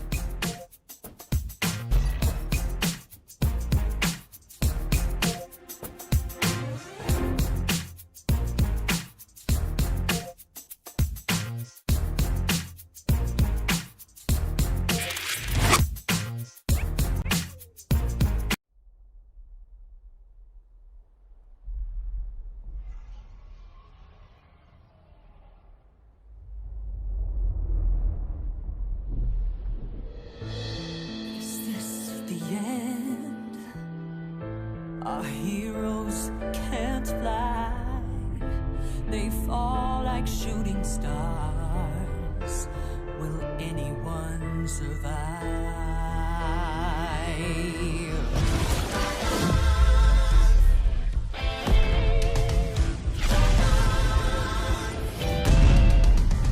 Dragons take flight above the ice and snow. High in the sky where the cold wind blows. Wings beat down as the feedback falls. Flaming hot fire of a frozen bones. Good unites against people they oppose. They ride or die as the legends grow. We must go to sense to our heroes. There are no silence in this combat zone. Beats mid-air, yeah, it's a chiller. Life and death, yeah, it's a killer. They go round and round as the beat down pounds. Aerial thrills, yeah, it's a thriller. The sky's filled with trauma and all of this drama. Pretending and impending end. Prestinni! It's dragons descend.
Customize your Call of Duty in-game experience with CDL League packs and team packs. Gear up with operator skins, stickers, emblems, calling cards, and charms. For more information, go to CallOfDutyLeague.com. I have to say, man, I am absolutely in love with these team packs. Well, I'm in league play, constantly rocking different skins. The other day I was rocking some Royal Ravens, rocking some NYSL from time to time, but we absolutely love these, man. We absolutely love them. We're rocking them all the time. It's going to be a blast. But obviously, guys, you can earn a free CDL team pack this weekend with any purchase on GameFuel.com/CDL. So make sure to do that. Get your team pack, get your Game Fuel. It's absolutely excellent. And speaking of excellent, Study, we've got ourselves a Game 5 Search and Destroy, my man. The greatest way to kick off the Stage 1 Major. Simple as this. Winner moves on, loser goes home, finishing top 12. Zero cash in your pocket. Constant worries of whether or not your roster is going to stay intact. It's madness, my friend, and I love every single second of it. I know, man. Unbelievable. We have a Game 5. If you're Toronto Ultra, you cannot lose this. Look, in that Game 2 Search and Destroy, Bance was 0-8. I'm pretty sure that's the worst performance in Search and Destroy by an individual player throughout the entire season. So you definitely need him to step up in this game number 5. But look at Shawnee, 9-3. 3.0 in that map number 2. Parasite 8-3 as well. I don't know, man. Zed, somehow, he has a superpower in these guys in Search and Destroy, man. I'm excited for this Game 5. I don't even know who it's going to go to, Lando. I really don't know either. I know in Pick'ems, a lot of us kind of had Ultra coming into it, but I mean, just after the way that London looked on that Moscow, we got a chance to look at the in-game comms, and I mean, hey, again, I think the Zed has kind of provided a spark for this team. We saw him constantly in the communication. We know the history that he has, obviously with Shawnee and Dylan, their kind of runs on reciprocity. We can go back to like World War II. I think it was Zed and Shawnee who played like under Unilad. Like, he got a lot of history here. And obviously Parasite has been great for this team as well. I know, at least on socials and stuff, they're constantly, going back and forth. You can clearly see the chemistry is there despite all the roster changes. But again, the same thing can be said for the Toronto Ultra, right? This is literally the team that played last year under the Toronto Ultra, at least to kind of close out the season. I know they had some moves from time to time, but oh boy, this is going to be a fun one. A lot on the line. And again, I think if you're Ultra, I mean, you called it out well, Study. This is a big situation for them because it's kind of, I don't want to say like a lose-lose situation, but hey, if you're Ravens, it's like, hey guys, we had a roster change. It's been a rough year, 0-5. If you're Ultra, you were expected to kind of be one of those teams that were in top 3, if not top 4 in your group. Now you've lost 4 straight. You lose that hard point, the one that you already took previously in the series. Oh boy, there is a lot of implications on the way that this Moscow goes, as we'll begin things with Toronto on offense. Look, we haven't got a chance to watch too much Moscow S&D, but it'll be a fun one, Study. Here we go, my friend. Yeah, and currently both of these teams on this map are both 0-2. So what kind of homework have they gone back and watched? What kind of adjustments are they going to make? It's looking like Ultra are going to commit towards this B-bomb right off the rip. But Ravens gaining all that information by being aggressive towards that A site, and no players are going to be there. You're going to see them starting to wrap back towards that site now. Could catch Ultra completely off guard. They haven't been able to spot a single player from the Ravens yet. Here comes a flash grenade through the window. So now the Ravens have that information that the players are going to be at this site. Vance trying to push through this window. Here comes another flash grenade. But the nade is going to slow down their push now. They're going to have 3 players completely surrounding this site. So we're going to have some intense gunfights coming down here in just a second. First player goes in. That's going to be Bance. Methods as well. They'll end up getting dropped, but Kleenex is here. Takes down 2. Instant 1 versus 2 now for Cammy. 20 seconds left. Bomb is down. What do you do if you're Cammy? There's not going to be time for rotation. He just says, you know what? I got to punch in the digits. I got to do it now. Again, longtime teammates. Zed and Shawnee. Now to work together. And Cammy, he's not able to escape because he doesn't really know where he's at. He doesn't really know where the enemy's going to be at. And Zed, he's going to be able to defuse. Can he get here in time? Can he take down Shawnee? He does. Does he check the bomb? And he doesn't. He doesn't decide to check the bomb. And Zed will be able to get the defuse in just the right amount of time. You like to play from Cammy, but he really didn't know where to leave from this position. And what a play coming through from the Ravens. As they'll grab the first, but by no means was it easy. Oh, man, Zed just made a phenomenal play, man. He went in there and got the trade and then hops the bomb immediately. He's like, Sean, you just watch over me, brother. I trust in you. Fortunately, Sean dropped there, but it's still enough time for Zed to get that defuse, so they're going to open up our very first round of this map at number 5. Stay on board here with Zed. Be aggressive towards this window side. Not spotting any player, but it's looking like the Ultra are going to do the same exact thing that the Ravens did. Take control completely of that A site. But the only thing is, the Ravens are playing this patiently. It's looking like they're going to try to take control of mid-map. So they're going to have 3 players rotating towards mid. And this might catch the players from Ultra completely off guard. Here comes shots come down. Shawnee with great shots onto Cammy. Now the only player alive at this site is going to be Bance. Bance has to try to play his life beautifully. Oh, unfortunately, he's going to drop that gunfight now. It's a 4v2 situation for Ultra to try to retake. Bance whiffs a few shots. Now it's going to be a 4 versus 2 for London. Again, the constant attacks over here at B. There's been a lot of analytics talking about how strong the B side actually is. What the Ravens look to do, again, with man count advantage, they rush in 2 at a time. Methods from the top window is able to take down 1, and we know what Methods can do in these 1v4 situations. In fact, he did it versus Paris on this very map.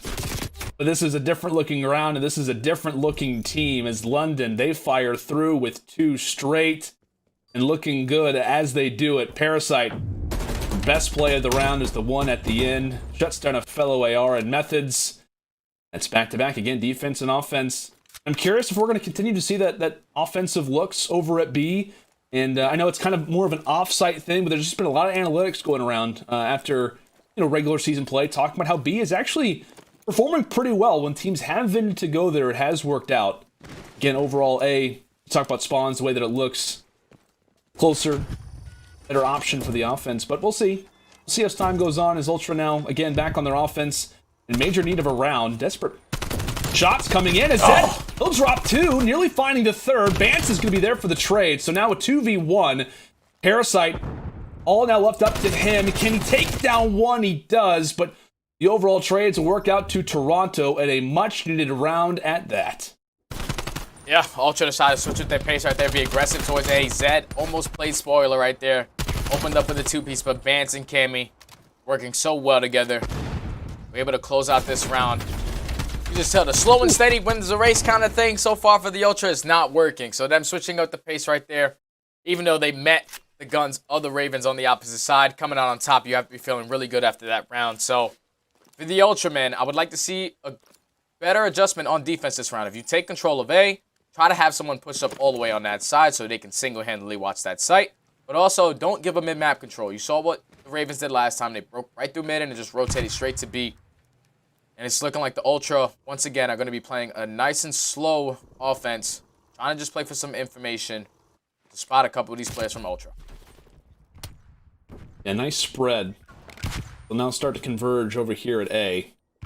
Nice plays from Bance last round. Again, 0-8 performance. Finds 3. That'll definitely instill some confidence in you. And speaking of Ultra, Cammy able to drop the first blood. That one onto Zed. And so it looked like an A hit. Now back to B we go. One player actually going to be here nearly at the Boulevard. That will in fact be Cammy. A tall task in front of him, but if he can at least find a pick, it'll set his teammates up well. Goes for the rush, and a smart one at that. Granted, the trade is there, but you at least elude the forcers from London. Shawnee, a great pick. Now what do we see? Parasite and Shawnee now doing the situation. We go from A to B, now back to A.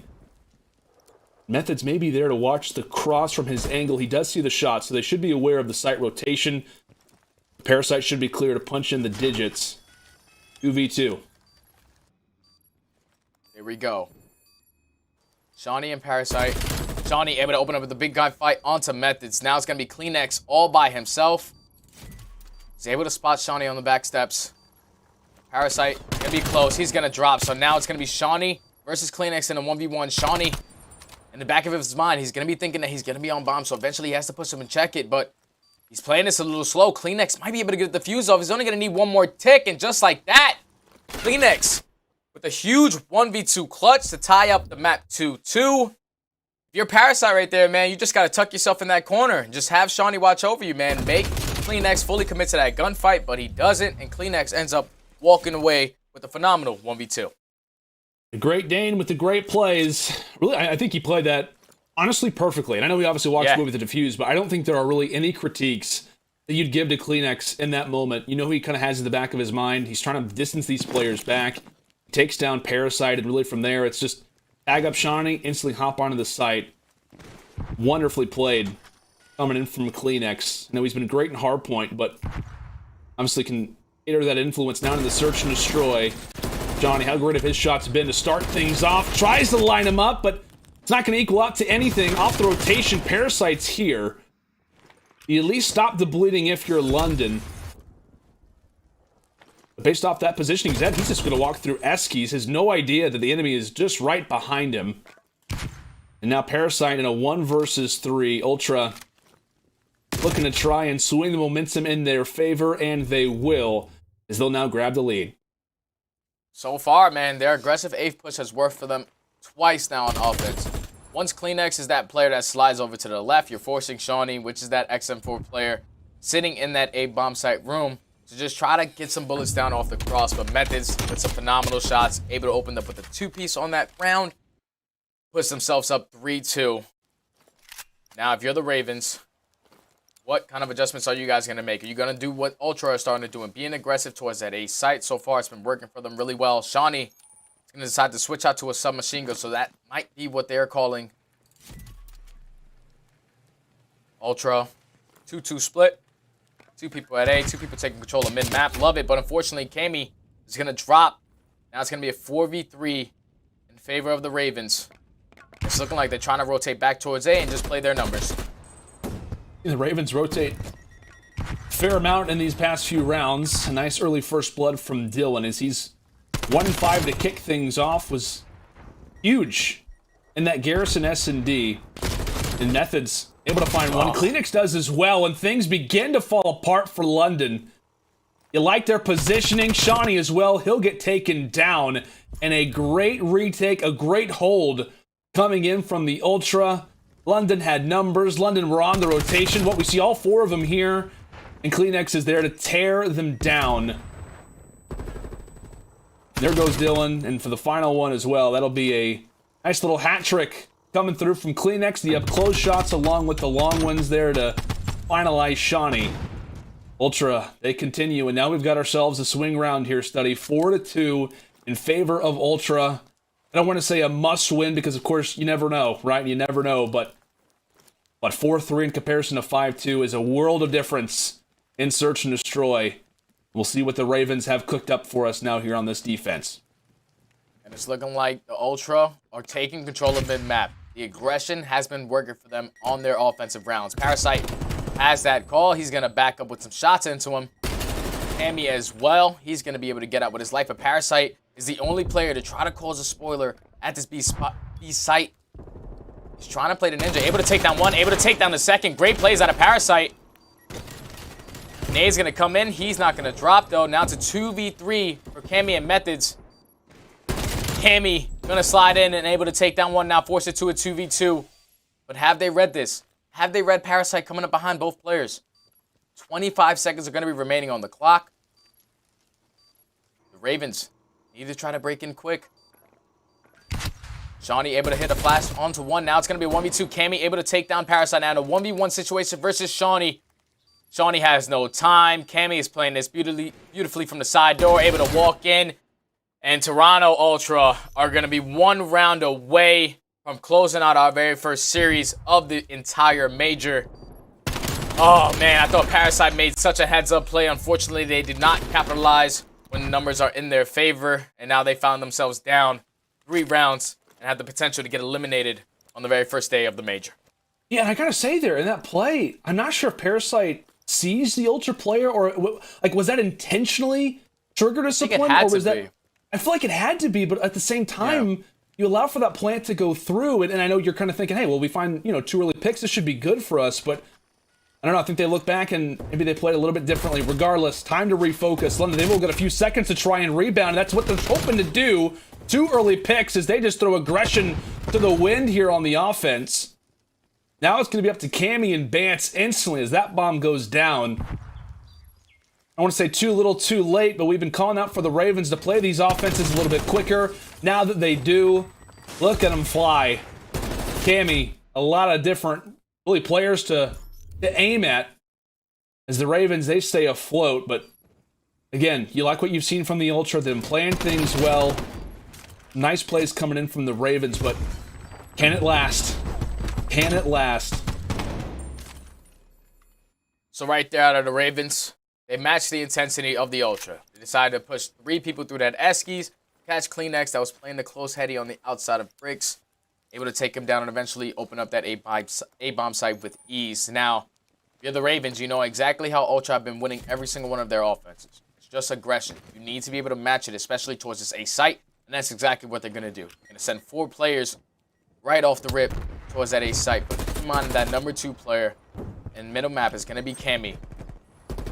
Might be able to cause an upset here, but Bance is going to be able to open up with 1. Zed, a great trade, now forces into a 3v3. But like I said, number 2, Cammy, with all the information that he received, it's looking like they're going to rotate this towards this B-bomb site. And the Ultra should have full control and be able to get this bomb down here pretty soon. Cammy with the calls ends up getting dropped. So that's now going to be a 2 versus 2. Shawnee with the pick. And we saw this really similar situation for London, where they start off A, they go back B, now they reference back to A. The rotation's going to be here, and a huge fight. Dylan's able to win it. A massive 1v1 for Dylan is now, it's all on the methods. Captain Clutch as of late. 25 seconds, and still an objective to plant down. As he will put in these final marks. Can he escape in time? Actually gets stuck on the door, and Dylan's there for the challenge. The final 2 coming in from Dylan. It looked great for the Ultra. They looked all clear, but the defense from Ravens all too strong as they continue to stay alive. Back-to-back rounds now for London. Oh, man, 5-4. You can just tell the Ravens stepped up their aggression right there. Zed getting control of that back alley, even though his teammate went down, was able to open up with the trade, force the players from Ultra to try to hit a rotation. Cammy tried to do all that he could with that submachine gun on the backside, but he dropped. So now the Ravens find themselves 2 rounds away, potentially closing out this map. And it's looking like they're going to commit towards this B push that worked for them on the very first offense. They're going to play slow, just try to gain all this information. But the thing with Ultra, they're sending 3 players aggressively towards that A site. So they're going to gain all this information that none of the players from the Ravens are going to be located on that side of the map. But Parasite able to spot Bance. So that's going to be a little piece of information that they need. It's going to force 2 players from Ultra to back down and rotate towards that B site. 50 seconds are going to be remaining on the clock here. Ultra are going to have to try to hold. It's all going to be on the back of Benjamin Bance. What can he do at this B bomb site? But as I say that, it's looking like all the players from Ravens are going to decide to rotate this back towards A. And Cammy's in a great position to play spoiler. Cammy is. They know they're in Eskies. They know they're in Eskies, but Shawnee gets the pick. Shawnee finds the one toward the outskirts, and Methods is going to be here for the trade. Possibly. Can he find 2? They start to line up, and now it's all on to Shawnee. 1v3. The site rotation may have just not worked out, and the Ultra will stay alive in the Stage 1 Major. Back and forth we went in one heck of a series, but the rotation from London, the rotations from Toronto, we continually saw it on offense. But this time, it is not going to work out. And the Ravens, you just see it on their faces. I mean, so many roster changes for them throughout the year. Struggles here toward the stretch. They played so well. But it is going to be Toronto who come up big in the Game 5. And they stay alive to face off against Minnesota Røkkr tomorrow. But my goodness, man. You see it from the boys, right? Sweat off the brow. Nearly lost it there versus London, but they hold on in a great way to start things off. You have to give some props to Zed as well. Right, got the call last night. Says, hey, man, we need you. We need you to join the boys. Nearly pulled it off, did London, but they will end out Stage 1 Major with a top 12 finish. And really for them, an unconventional start to the season. Losing, 0-5, now 0-6 on the year. I'll tell you what, man, the way that they played, they did not look like an 0-5 team coming into this. They didn't look like a team who had yet to find a victory. We saw some good sparks, but what a series. What a way to kick off the major, man. That was great. Oh, man, what a way indeed, man. I cannot believe that went all the way to a Game 5, even though the Ravens did come in with a substitute in Zed. Big props to Zed, as you said, man. Stepping up when he needs to the most, forces the Ultra to go all the way to a Game 5. But that last round was just so beautiful, man. Bance was the only player that beat Bombsight, but you saw where CleanX was set up at. He was in that middle map, and he watched all the players from Ravens rotate back. As soon as he saw that, he just wraps all the way back to the outside of the bricks and was just in such a great position to play the trades with methods. Phenomenal search and destroy, man, but if you're Toronto, you definitely need to step up your game going on to the later days of the major. Yeah, man. Actually, when we talked about that last round, let's go and revisit it here for our Scump play of the game. We'll go ahead and take a back look. Round number 10, right? The one that kind of seals the deal. And really, I mean, kind of taking a look back at this, like, maybe if you're London, maybe deciding to go for B. Bance was the only one here. And again, I know we have Codcaster, right? We have the ability to see it, but maybe you go back and you think differently. Shawnee finds the pick. Everything's looking great. The methods toward the outskirts. CleanX as well finds 2. And then from there, Shawnee's the last one alive. And again, it was these rotations. We constantly saw both sides on offense making the rotations. And a majority of the time it worked. But then you get to these, kind of later rounds where Toronto just happens to be stacked up. They're prepared, over in the Eskies, and they're able to drop them. But I know social media is going to be going crazy after this one. We'll go take a look at our Astro Social soundboard. Zoom us in Game 5 to start the major. COD is life. We obviously COD is life. Love Zoom. You're right, Tomas. That's my guy, life, Tomas. COD is life, baby. COD is life. We love it. We absolutely love it. That's a perfect way to kick off the major. Ultra move on, and London, unfortunately, are gone for now. But folks, hey, still more action to come. We've got another series on the way. Make sure to stay with us as the CDL Stage 1 Major continues right after this.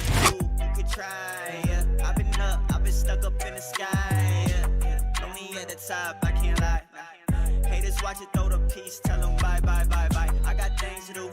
I got bands to get.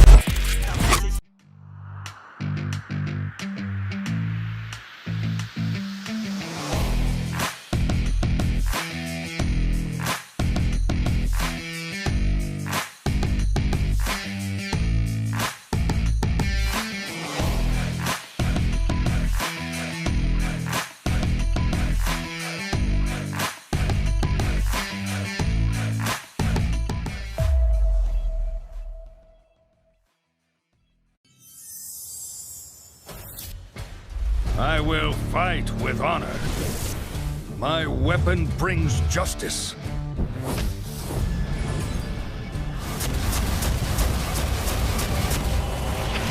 For the Alliance!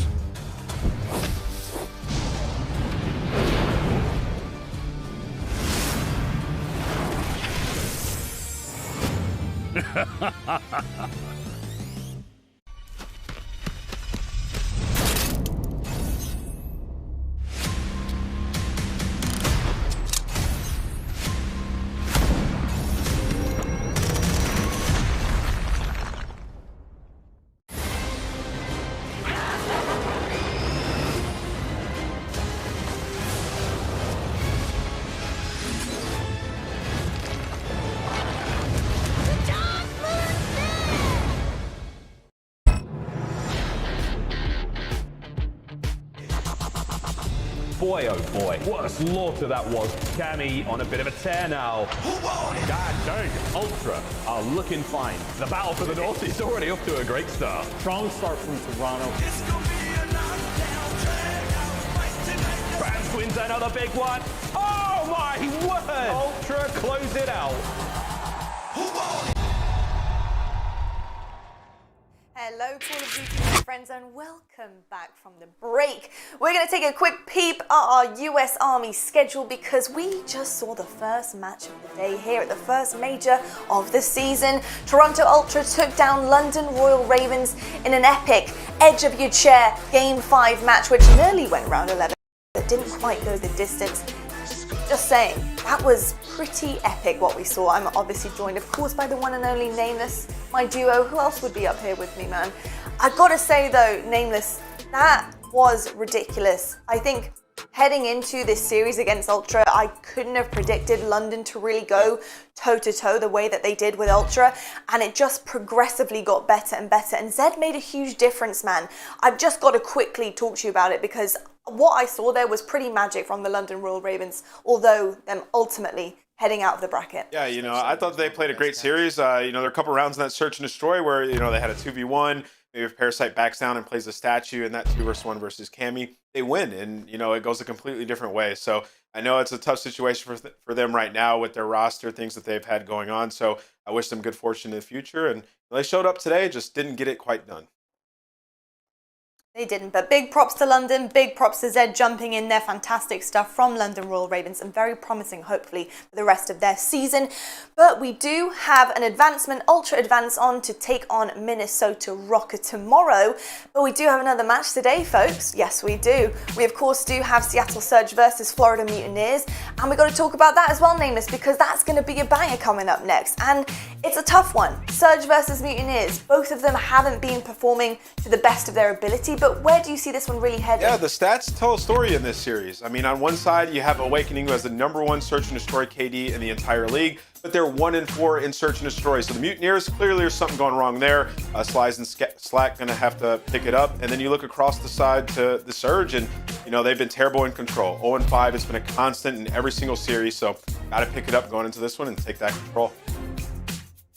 We do indeed. We'll find out just very shortly who is going to be picking up and advancing on to the rest of the bracket. We're going to head to a quick break, but when we come back, I am talking to Ultra Bance. That is right, it's his new nickname for me because he definitely showed up in this series. We'll see you right after this.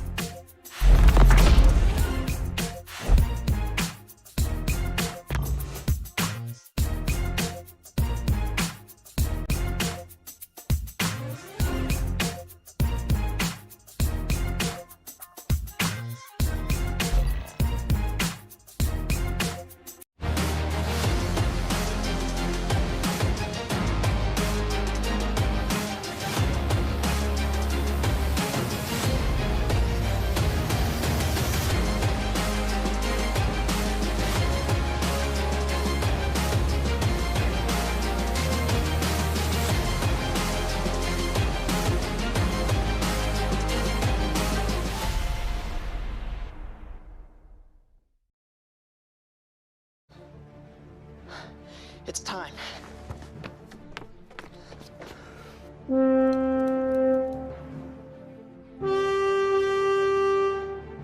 Magic. Oh, I'm so in.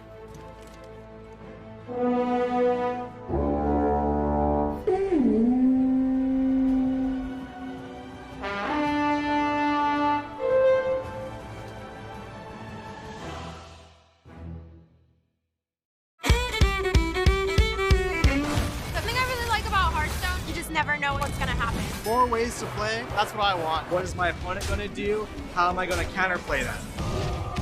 Play Hearthstone now!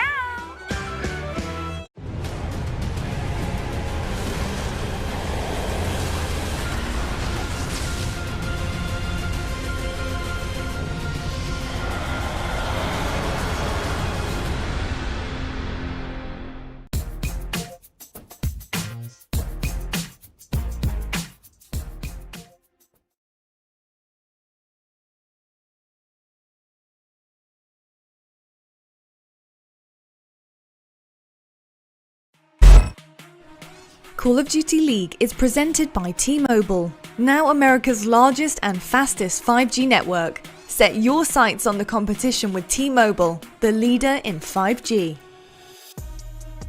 Scuff, the official controller of the Call of Duty League. The Call of Duty League is presented by USAA Insurance, auto, renters and home insurance that's made to help the military community protect what they've worked hard for. Here we go, it's a Game Fuel Victory Spotlight, and joining me I do have the one and only Bance from Toronto Ultra. Bance, mate, I've got to start off by saying I had my eye on your control game for a reason, because obviously you guys needed to improve that there, and boy, you... did. I was really impressed, especially with your stats, 24 and 14. Methods put up some serious numbers. Talk to me through the transition of really switching that lacking game type around to really get the dub here today. I think what was missing with control for us was probably the fact we were a bit too disciplined. I feel like on raid especially, like we were too quickly to give up the raid or the A point.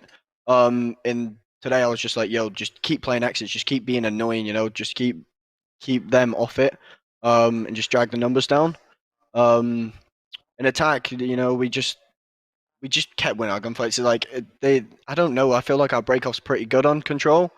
We're just better than them, to be honest. Yeah, definitely. I mean, I did notice the shining coming through from your offense and control. It was pretty on point. Keep up the good work, man. I'm loving what I'm seeing. We need to talk, of course, about the 2 S&Ds, though, because I feel like those were the 2 pinpoints in that series. The first one didn't quite go to plan for you guys. I know. But the second one for me was like watching a horror film. I was on the edge of my seat because you stayed in that game, that round 5 placement for quite a while. It felt like 100 years for me. What did you change up as a team from the first S&D to the second to really take that game 5? I mean, to be honest, me getting kills. I dropped a donut second. I didn't want to say it, Vance. I didn't want to say it. To be honest, with the second map anyway, me and Cam, I think we only had 1 rep before. He was like, you know what, Ben, you just go mid and I'll hold green. So like that was my second time playing mid, so I had no idea sometimes like what the hell is going on. But I mean, we kind of knew going into Moscow, like obviously we played against Paris pretty well. We didn't play so well against LG, but we like kind of stuck to the game plan. We knew like their sort of setup at A, and we just like we abused that setup. But I think like the first couple of attacks, we just went A and just abused them, forced them to start stacking A, and then when they start stacking A, we go B. So I feel like we kind of always had a game plan and just kept to it and just kept outplaying them. Definitely, I think the alterations you guys were making mid-game and mid-series really started paying off then. I think that's a definite strength that you guys carry with you. Talking about strength, so opening weekend against Mutineers, you guys looked hot. You know, we were promised a really formidable Ultra team, and I have seen a spark of that today, but it did go a bit downhill after the opening weekend. What do you guys need to fix really right now? Obviously, you went toe-to-toe with London. London hadn't been doing the best. What do you guys need to do to continue this bracket run? Honestly, I feel like what went wrong in Super Week was they were like, I'm normally our in-game leader, and I just felt I don't know, something felt off during the week. Like I wasn't really coming as much as probably I could have, and compared to obviously the Florida match and this London match, I didn't feel like I was up to my standard in and out of game. So like I kind of make it easier on them lot. Like all of them are unreal slaying. Like I'll just be the voice for the team, you know. Like I'll do my thing. I'll be the annoying one and let them just slay everything. And that's kind of what we've done against London and Florida now. And we just need to keep that up. Like I need to just keep focusing on like the comms and stuff, and just make sure everyone else knows what they're doing, because all them are like top tier for gun skill. You know what, Vance, it seems like you definitely have figured out what you're doing here, and it definitely showed alongside all of your teammates. So congratulations. Best of luck through the first major we have this season. Keep it going, man. Keep it going for Toronto Ultra, because you guys are looking ultra, as I can't say it on air, but you know what I'm saying. Yeah. So thank you so much, Vance. Perfect. Thank you very much. There you have it. Fantastic work from the Toronto Ultra. Boys, congratulations on the W, and Ultra tomorrow. Big stuff as they head on through the rest of the bracket. We're going to head to a quick break right now, but when we come back, we have the second match of the day. We've got the Mutineers facing off against Seattle Surge. Who is going to take this one, and who's going home? We'll find out after the break.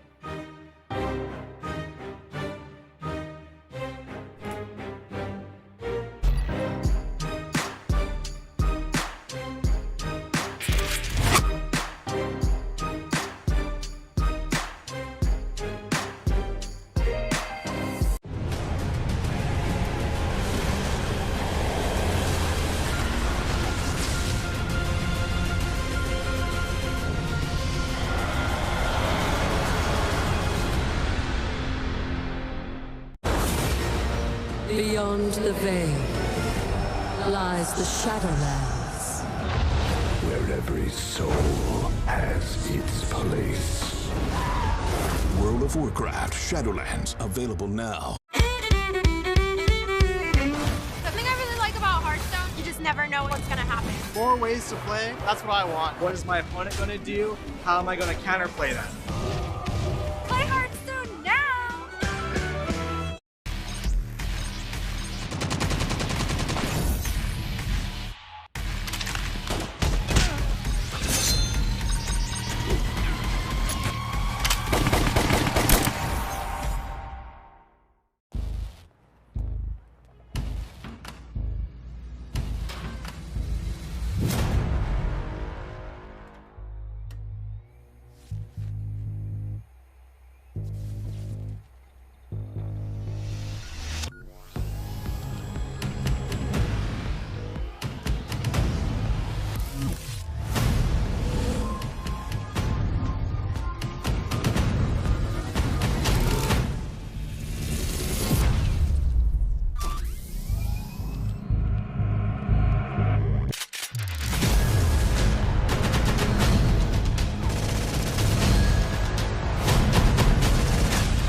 They say credit belongs to the man in the arena, who spends himself in a worthy cause. The credit belongs to those who dare greatly, and to those that fail, at least fail daringly. Target terminated. The glory is reserved for the few who, no matter what, answer the call to enter the arena. The call doesn't care if you fight for 1 or 20,001. It echoes out, reverberating across the globe. It only acts to reach the bold, never the timid. It's what's next, what's now, and what will always be. Scump from up high! 1, 2! This is non-stop! They've got nowhere to run! It's a massacre! Oh, no! Wow! Airstrike coming in. It's an ambush! The spawns are out of control! This is it! What a round! The call delivers victory to the deserving and rewards the devoted. For when your time comes, there is only one option. Enter the arena. Fight for the call. Ladies and gentlemen, welcome back to the Call of Duty League. It's time for the Seattle Surge to take on the Florida Mutineers here in lower bracket round 1. An elimination matchup. Here, the first, well, actually the second in the major. We've already to say goodbye to the London Royal Ravens. Honestly, what a banging series that really was. I thought the Ravens were going to do it. I was screaming at my monitor. What a delight it was. But Ultra fans around the world rejoice. They will play Røkkr now for a rematch for the King of the North title. My name is Miles Ross, and that guy right there is Chance. And we could not be more excited to get this bad boy on the road. Chance, my friend, welcome. Welcome to our new digital set. I don't know where we are, but it's nice here. That was beautiful. It's beautiful, just like the day is going to be, Miles. A ton of action that we have today. The Florida versus Seattle match that we get to cast is going to be a very fun one, just because of how comparable these two teams are. It is very much the assault rifles on both sides of the board. You know what to expect. You know it's going to be solid performances on both sides. And really, it's a battle of who can bully out the other team's SMGs. Well, let's see who gets the bullying done first. Before we get to all the fun analysis, let's quickly meet the Seattle Surge.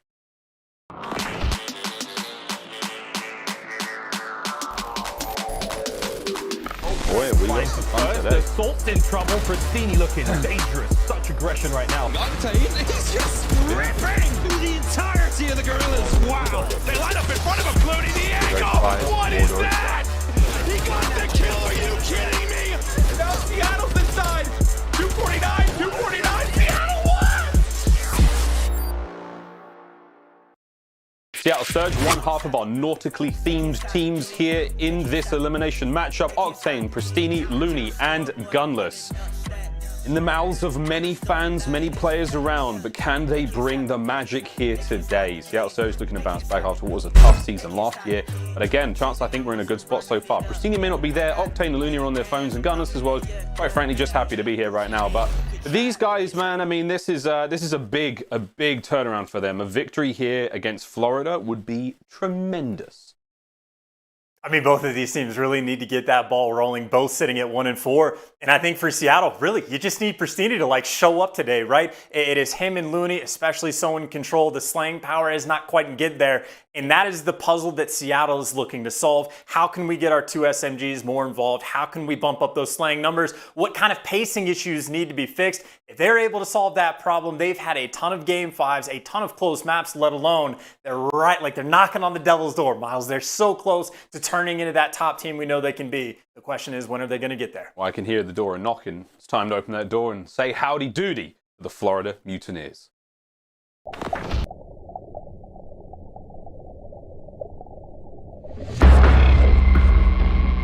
The dictionary defines redemption as the deliverance of persons or things from the possession and power of captors. It is a 3-0 victory over the Florida Mutineers.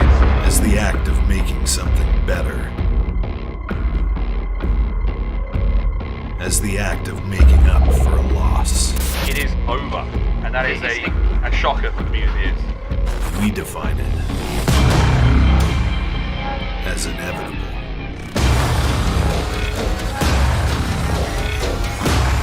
You can count our KD.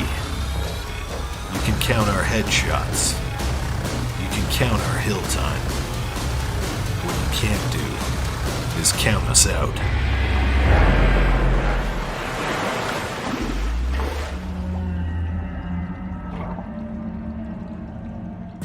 Florida Mutineers looking to get it done here in the lower bracket. Chance we've seen some magic from them so far this season. Again, a little bit of a fall from grace, it has to be said. But two newest members of the roster, Slacked and Neptune, looking very dangerous. Awakening needs no introduction. And of course, Skies was one of our Astro MVP candidates for the 2020 season. The Mutineers, I mean, they are without a shadow of a doubt a force to be reckoned with. I mean, they were expected to be a top 4 team, I think is where people had them in the power rankings, at least at the start of the year. Now they find themselves again. They are 1-4 on the year. They are facing elimination in the first round that they play. I would say the positive takeaway for this team, though, is their search and destroy as a collective has not been good. They've only had 2 days to go over the gameplay, but that is the one mode where you can accomplish quite a bit in terms of figuring out strats, what's going wrong. So if Florida can figure out their S&D, they might be able to go a long way in this tournament. Oh, Chance, that sounds awfully a lot like a game fuel key to victory. We will now be showing you Florida's. My friend, take us through it. And again, I mean, Search and Destroy, they're 1-4 on the record, but you would look at what Awakening has been doing. #1 in KD, #1 in damage per round, #1 in kills per round. He's averaging 1.09 kills for every single round that they face. I don't know how good that sounds. The next highest player in the league is TJ, and he's sitting at a 0.9. The difference between Awakening to TJ is the difference between TJ and the player that is 23rd on the leaderboard. Suffice to say, Awakening has had the best Search and Destroy performances so far this entire year. Incredibly consistent. Has the highest average number of kills per game as well. He's averaging double digits. all of those positive things for the team to be 1-4 in the game mode. They need to clean up the middle round adjustments. They need to start winning their 1v1s. Well, let's see if they can win the controls as well. Now, a game fuel keys to victory chance for the Seattle Surge. I mean, really, it comes down to slaying power for this team. They are able to dodge the Garrison hardpoint, which I think is a nice plus for Seattle in the pick and bans, because that is the only map that Florida has been winning in the hardpoint. So strong start there. Of course, they also want to drown out the SMGs on the flip side, trying to shut down Slack, trying to shut down Neptune as well. And of course, well, we talked about the search and destroy. Florida has not been clutch in the slightest. Again, outside of Awakening, they're starting to make mistakes. Just let it happen. You can take your time. Neptune occasional throw away his life. Slack has not been very clutch in those 1v1, 1v2, so try to punish him there. And of course, well, that control as a default for Seattle. 0-5 in the game mode, and they have been getting slayed out to a ridiculous degree. You gotta be more patient with your lives. You gotta play more conservatively.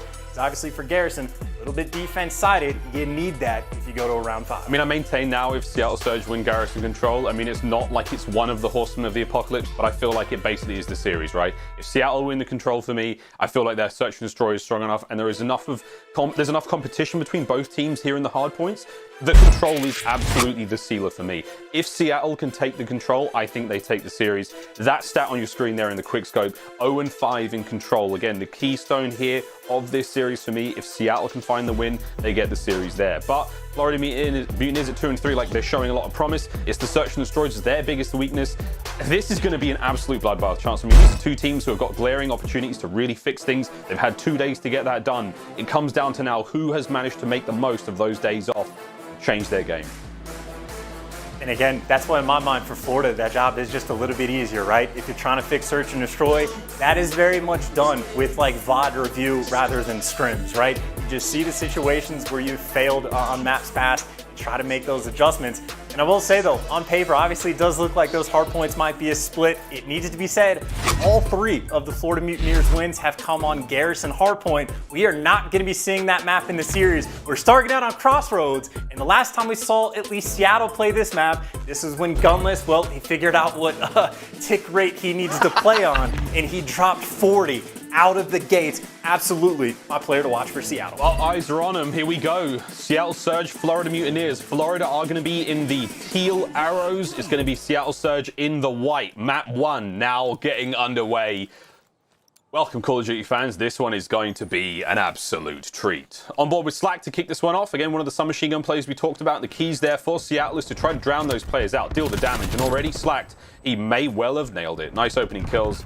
As we're going to go over towards the hard point now. Awakening finds one as well. So Florida, we're going to start this one off with a bang chance. A nice little timing to at least break the hill initially. You see Awakening's goal, though. It's less about the hill time, more about the flips, and he's actually drawing all of those arrows just to hunt him down. So while they're successful on taking down Awakening, maybe an opening for Florida to try to get inside the hill, where it's not much of a map clearance right now. Seattle doing a very nice job to stabilize until they flip the spawns immediately. Pushed up a little bit too far past the truck, but at least for Seattle, still getting the hill time. Maybe not that big of a deal. Of course, it is first to 250 points here, looking towards the next hard point, which now will open in 15 seconds towards the far right-hand side of the screen. Again, looks like Mutineers are in full control of this area. Slack trying to push that front line forward while picking up a bit of a hard time as you do. A nice dodge of the double nades up over the top. Gets a kill for his troubles. I'm loving this out of Slacked. That's a nice 2-piece as well. Full control. A nice string kills to boot. And honestly, just a nice moment. Just that slight slip up of giving up those back spawns. Well, Florida potentially going to pay dividends. Investing in their game and in this time as well. Slacked on a 4 spree. He's potentially thinking about those streaks, but more importantly, already been able to overtake that lead. Unfortunately for him, all of his teammates fall. He actually gets caught inside the hill, able to find one by himself. These players just trying to hunt him down.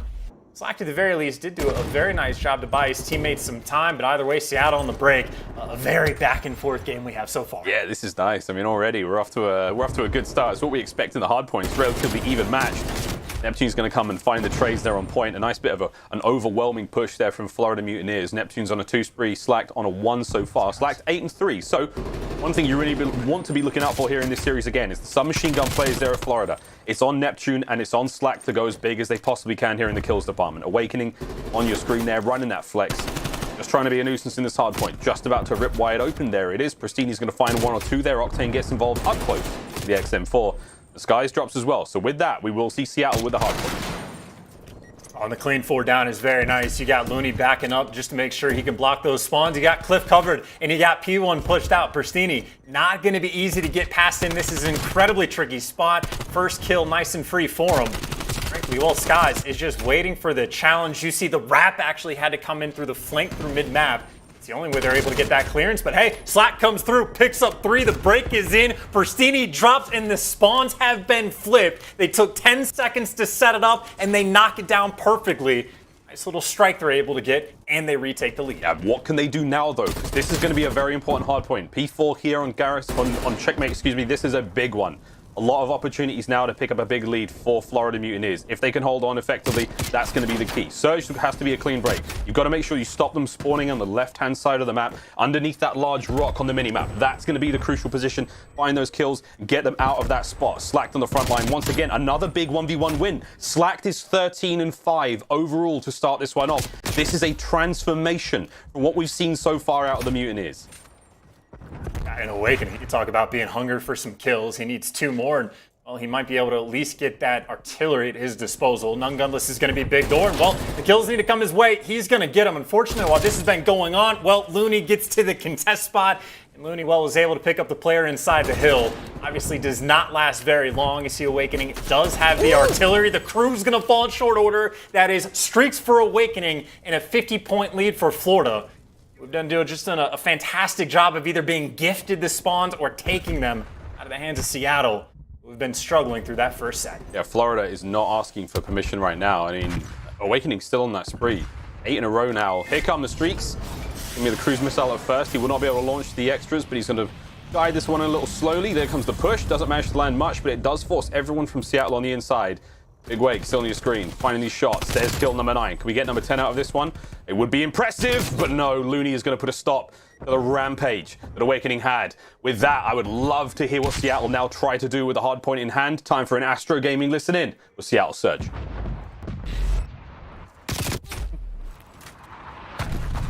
Yeah, they checked me, they double time, triple time, triple time, triple time. Right. No one tired. No tired. In barrel door. I spawned out, double D, go on. Another one double D here. Double D. They spawned behind here too. They're still. I think they're spawning parallel on me. I'm just holding another one here. Nice. I'm getting comms. Looking low left. Trying to look left. Double cliff, double AR stiff. I'm trying to tell Two left, 3 left. He's top comms flat. I'm shutting. Yeah, I'm on truck. Wait for each other. I have your up left. I'm trying to go top down. Top comms in time. Nep is dub. He's under you. Absolutely. Icebox. Alright, let's go around left. We're spawning left for now, guys. I'm coming left to you. Top sandbags, Caesar. Top sandbags right side. I see him top sandbag, dead. Waking's one mid. Middle map. Nice. Good up too. I'm trying to spawn kill. I'm on bullet. Where'd that dude go? Do we know? I'm truck right now. We said we can make this trap and then we can get a good fire. Open crate. You push up. Up 2, good job. One was tired, right? Here, try to push up P1. One P1 on me. I got the rest of this. Look at your big door. P1, a little weak P1. Big door, back door weak as well. Alright, there's 2. Caesar's already P1. He's hard flash. Charles, we are hearing the passion from Seattle Surge. Any takeaways from the comms? I mean, the tournament intensity is certainly there. The problem is being able to hold a spawn. That has been their problem this entire game. Really, the streaks being a big part of that, but this is what it comes down to, man. The P3 to P4, we talked about it all the time. They were not able to stabilize the last go around. This is the moment for Seattle. You stretch these 2 hills together, you're right back in the game. If Florida's able to break through pretty much just one time, might able to solidify it. Still an 80-point difference between these teams. Yeah, again, if they can stitch these 2 hard points together, that's going to be a big win for Surge. Over the go now, though, and the break from the front is after the contest is there. Octane winner those gunfights on the outside. Loony with the inside SMG plays, finds 3 in a row. That's big. Hard point time still ticking. You're keeping those members now of Florida Mutineers spawning by this second hard point, way deep on the left-hand side now, and Slack and Neptune are trying to make the play up from the top side. Here we go. Up and over the counters they go. In the hard point. Prestinni's going to be the fight they need to take care of. Prestinni gets one. Prestinni gets them both. Seattle Surge, they hold on 15 seconds and have still got spawns on the left-hand side covered. And this is picture perfect, as good as it could get. That is 2 clean 4 down kills that they were able to get. Makes it nice and easy on this rotation. Prestinni spawns right back up. You can get this setup you're looking for. You got the player inside the hill. He's got the help for both the doors, and everyone else, well, they need to watch the cross. Octane gets taken down, 2-2 split, and Slack, he's able to push out the back rock, and the spawns just like that have been flipped. Gunless, the last player for Seattle that's alive. And Vara hero play, well, there's number 3. It's going to be a tough spot for Seattle. Oh, Gunless. I mean, he got pinched in the end, but man, what a play that was to stay alive. Trying to keep the streaks going, but it's not going to last for much longer. Surge now have to make the break from the front. Here comes the push. You still have everyone there for the Mutineers lined up on the defense, ready to rock and roll. Loony's going to run into trouble indeed. Slack finds it. Gunless gets the immediate trade. Prestinni now on the right-hand side, pushing up behind Octane, trying to bring the submachine guns to the front line, trying to get involved in the mix, but it's so hard to hit this point. Up over the top, Prestinni goes. It's one and done, but that is still going to be Florida's hard point. 206 and climbing now, chance. They have locked this one down. We go back to the center of the map for a 3rd time and possibly a final time here in this hard point. And this is where things just get incredibly complicated for Seattle. It is just a little bit of scrap time here, a little bit of scrap time there for Florida. They're able to take that game number 1. It is the start that they needed, though. It's effectively a 4 down. You're going to be spawning them on the side of the map that you want them. Seattle, the opportunity's still here. Of course, pressure's on. Gunless inside the point, dealing with 3. Yeah, dealing with 3. Gunless can't get it all done by himself. Prestinni now trying to get in on the mix, but he's the last player. A big 1v1 win against Skies there. Spawns do change, though. Prestinni, great awareness. He does get the slide out. It's not going to be enough to get the job done. Awakening pushing his front line forward. Loony gets the kills as well. Loony finds a 2nd. It's great individual plays now from Surge, but it's 1 at a time. They are trickling onto the point. There's a bit of a complicated spawn there. As you can see, number 3 at the bottom side of the minimap. He might make things a little bit difficult right now, and it's once again, it's slacked. Through the middle of the map he goes. Octane tagged up. Perfect teamwork coming through. The shots are there. Slacked makes the break. But no hard point time just yet. It's on a Neptune now. Can't get the win here, but they still have spawns on that right-hand side chance. It's 30 points now for the win for Florida. Seattle trying to flood around. Prestinni, he is the lone man by himself. And Skies, he feels the pressure. He's backing all the way up. He gets Slack to spawn in the back, but Prestinni actually inside the hill. He's going to get dropped, and you actually just have the parallel fight coming in. You got the ARs battling over sides of the truck, and Skies, well, taking his time for the gunfight while his teammates actually inside the point. As scrappy as it could be right now, Loony up top, kills back and forth, and Seattle finally get the break, finally get the spawns. Miles, they are still alive. Still alive. Octane's the only player in the hard point. In from behind, there's going to be another one. Trades back and forth. It is furious there on the point right now. Loony up high. Great bit of a movement. Great timing. Going to keep the hard point out of the hands of the Florida Mutineers for now, but no one from Seattle just yet on it. Finally, starting to tick the time over. This is going to be a big hold now. Again, the final 15 seconds are great, but you got to make the break over the top. Loony's got to make the play now. He has to charge through. Any kills are going to be very, very welcome. There's the first for Loony. Slip slides through, gets the 2nd. The man is on a run, and Seattle, they are not out of this yet. Chance, they're holding on. Still a couple players in the back, though. Loony, you can see he can sort of feel the pressure, but he knows he's got a lot of doors to pay attention to. His teammates, though, have swarmed over to the big door side of things, but still, there's a player coming on the flank. Neptune, the pinch is in. He's going through the front. His teammates flooding in the back. The kills go their way. Octane last one alive for the team, and Skies takes him down. Florida, the break is in. 18 seconds. Game 1 is there. Oh, that could be it. That could be it from Neptune there. The kills come through, and here comes another push from Surge. And they get the break once again. A win from Prestinni. Slacked on the point now alone. The trades come through once again, and just like that, Seattle Surge in full control of the point. The problem now is, though, they still have to hold this. They've got to make their way over towards the next one as well. And with Florida getting so close, the scrap time is simply impossibly valuable right now. Prestinni finds one on the push on the upstairs. And again, the kills keep coming through from Seattle. There's not a lot of trades now working out for Florida. The spawns are still there, but wait, they've changed now. And that's it. Seattle Surge in a position to grab this one. But again, I think you have to make the play. You have to get the contest quickly, because otherwise Florida are going to pick up the win here. My maths ain't great, but it's pretty damn good. The contest. Florida! Oh boy, what a first hard point that was. Chaos ensues, Miles. I talk about teams. No one can hold a spawn. No one can hold a hill. Trades on trades on trades. And Florida happy for the advantage that they had. I mean, they had a 60, 70, 80-point lead at a certain time. Seattle fighting tooth and nail for the comeback. When it comes down to it, man, Seattle throughout that entire game unable to hold a P2 spawn, unable to hold the P3 and P4. They got broken constantly, and even towards the end, you think there's a moment, you think Seattle spawns him out, you can get the wrap to P4, but turns out they can still win on the old time, and that final tick comes through. Seattle so close yet so far, in Florida, well, that is their first hardpoint win on a map not named Garrison. A happy one for them, starting the series off the right way. And that was a sweat fest. Like, what a bout that was at times. I mean, for me, the biggest takeaway is just like that never say die attitude from Seattle. Like, if that's an indicator of the way this series goes, we're in for an absolute treat. Stats on the screen there, friends. And again, we talked about the submachine gun plays for both sides there going into the hard point.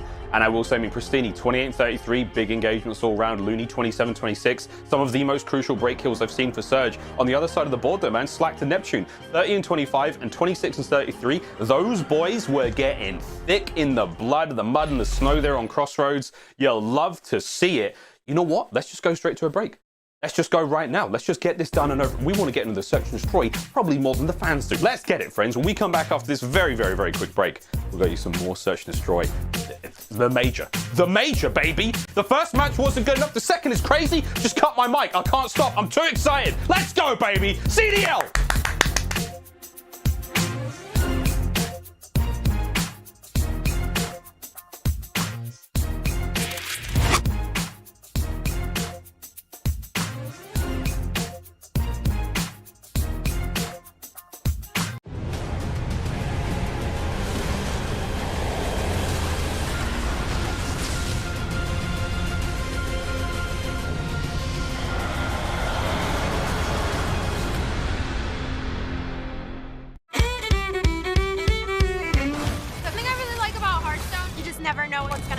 More ways to play, that's what I want. What is my opponent going to do? How am I going to counterplay that?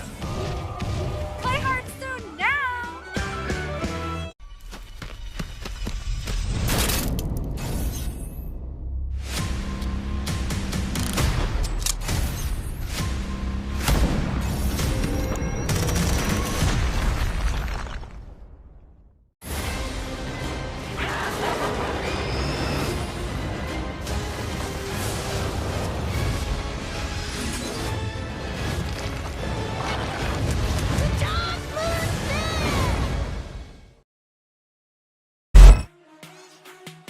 The Call of Duty League is brought to you by GameFuel. Celebrate the major by purchasing a case of GameFuel to earn a free CDL team pack. Visit gamefuel.com/CDL for more info. Tournament audio and team listenings are powered by Astro Gaming, the official headset and mix amp of the Call of Duty League. Florida Mutineers, brilliant players all round. It's all on the Slack. This is it. Just straight up winning the gunfights. Now it's looking a bit spicy. Skies on a rampage right now. Run, Florida. This could be huge. Big weight. Awareness level 99 for Awakening. And Neptune starting to look a bit nasty. Welcome to the COD League, young man. Florida just pulled out some magic to make it happen. And what a show they're putting on for us.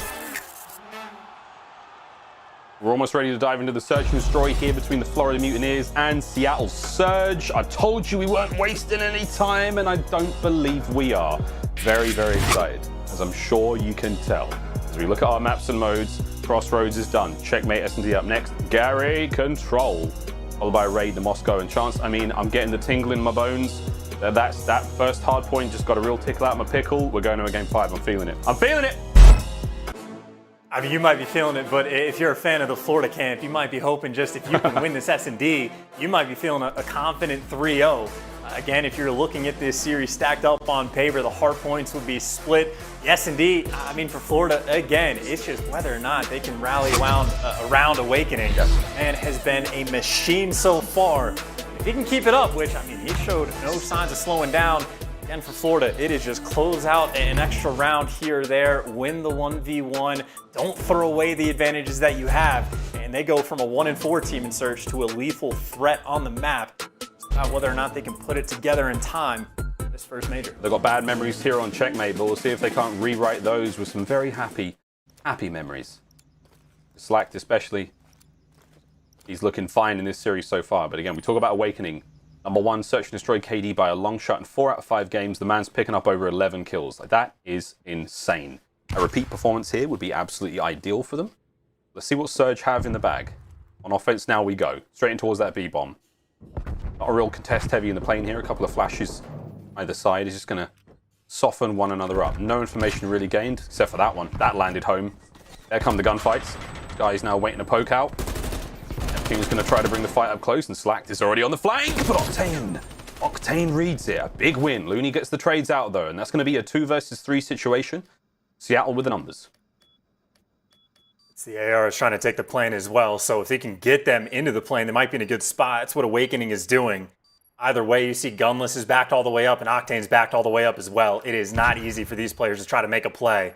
You see Awakening actually with the 74U as well, and time is ticking as they're trying to flank around the wings. Oh, big win from Skies, and that's another big one there from Awakening. Awakening now gets traded out. Loony! Oh! Pounces from top wing to find the 2 and the round. That is a confident and, might I say, necessary call for Seattle to make sure they don't give anything away. Loony's saving the round right there for him, but also an important thing for Octane. Just massive gunfight win. He picks up on Slacked. It looks like the setup from Florida was effectively a trap that they were trying to set up, but Octane makes the read, gets the kill on him, and gives his team the man advantage. Either way, maybe the man advantage not necessary for Loony. 3-0. Perfect start for him. Yeah, perfect. I mean, that's the perfect situation to be in a 3v2. Last man on the trades gets both of them. Huge work from everyone around just to deal the damage there. But once again, we're going over now to Florida Mutineers on the offense. Loony, the man of the map last time. Stacking up towards the backside of the plane now, looking to find some entries. And Awakening making his way forward. Tags up with a Krig. Got a lot of map coverage now. All the Florida Mutineers. Defense is very stacked heavy towards that plane, and they know it's coming. Prestinni, oh my god, he lives. Skies, though, will not let it happen. Now the push onto the B-bomb as well. Oh, Skies finds his second. Nice bit of work. There's a third around the corner if he can have it.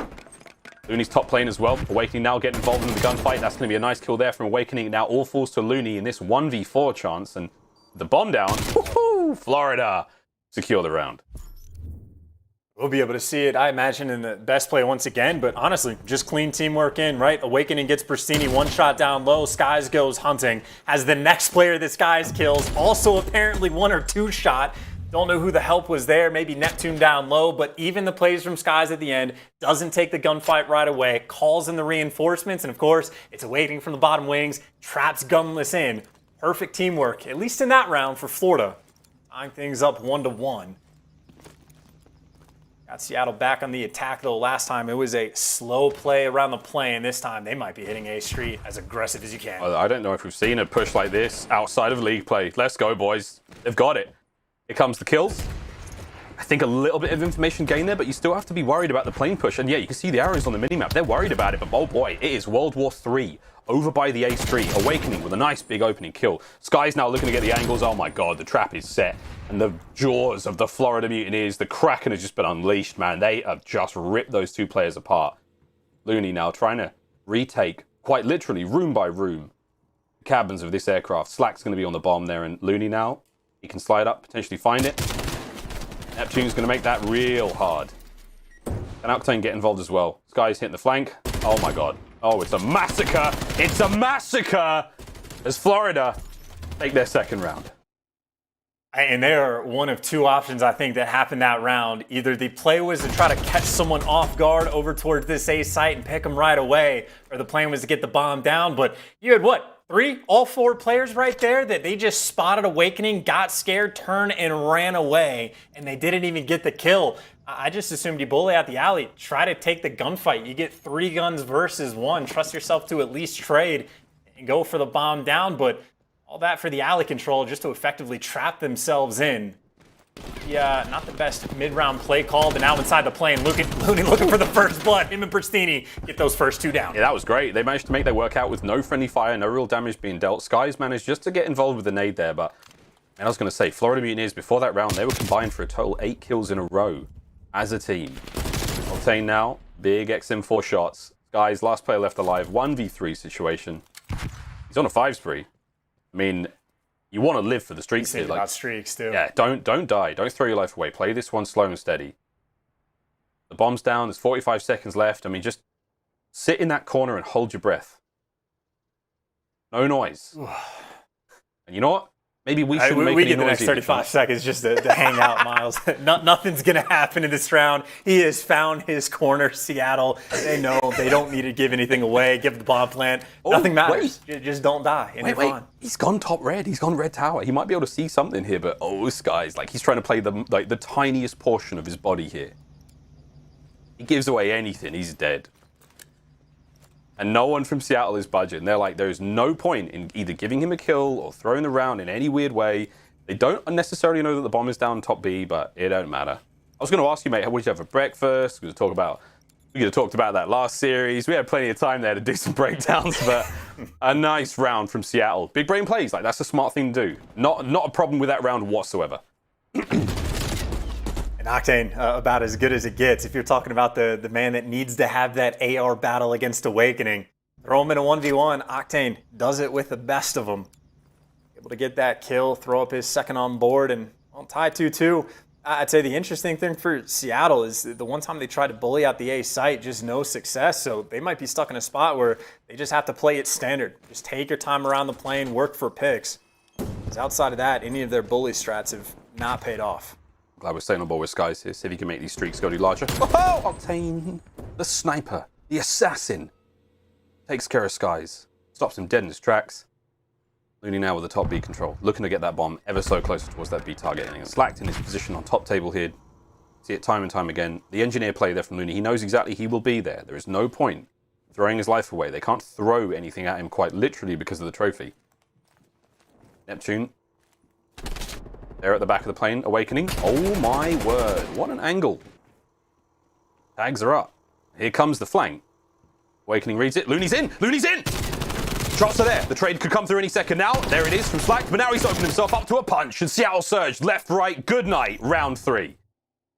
So quick, too. So quick. The knockout blow. They are down for the count. Just able to go on the flank, pinch the guys inside the plane. And as long as you get the timing right for the trades, you'll be good to go. An interesting note, of all the positive things we've said about Florida for their search and destroy, another one is they had the second best overall first blood percentage across the league. And again, in spite of that, still just 1-4.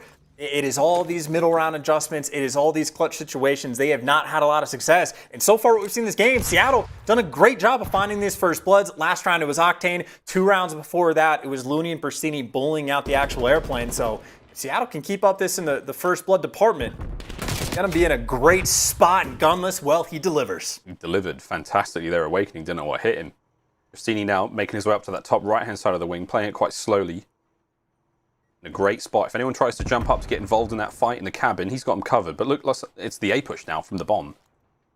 Prestinni 1-4 so far. Impactful kills nonetheless. 2-man push. Gunner's the only one. Slack catches a little bit of friendly fire there from a teammate, but that's not a problem. The trophy's going to give the play up now, surely. Surely Seattle Surge start to make the move across. However, the bomb is still coming in towards B. Neptune picks up the weapon of his fallen comrade. Puts the cheater Krig to good work.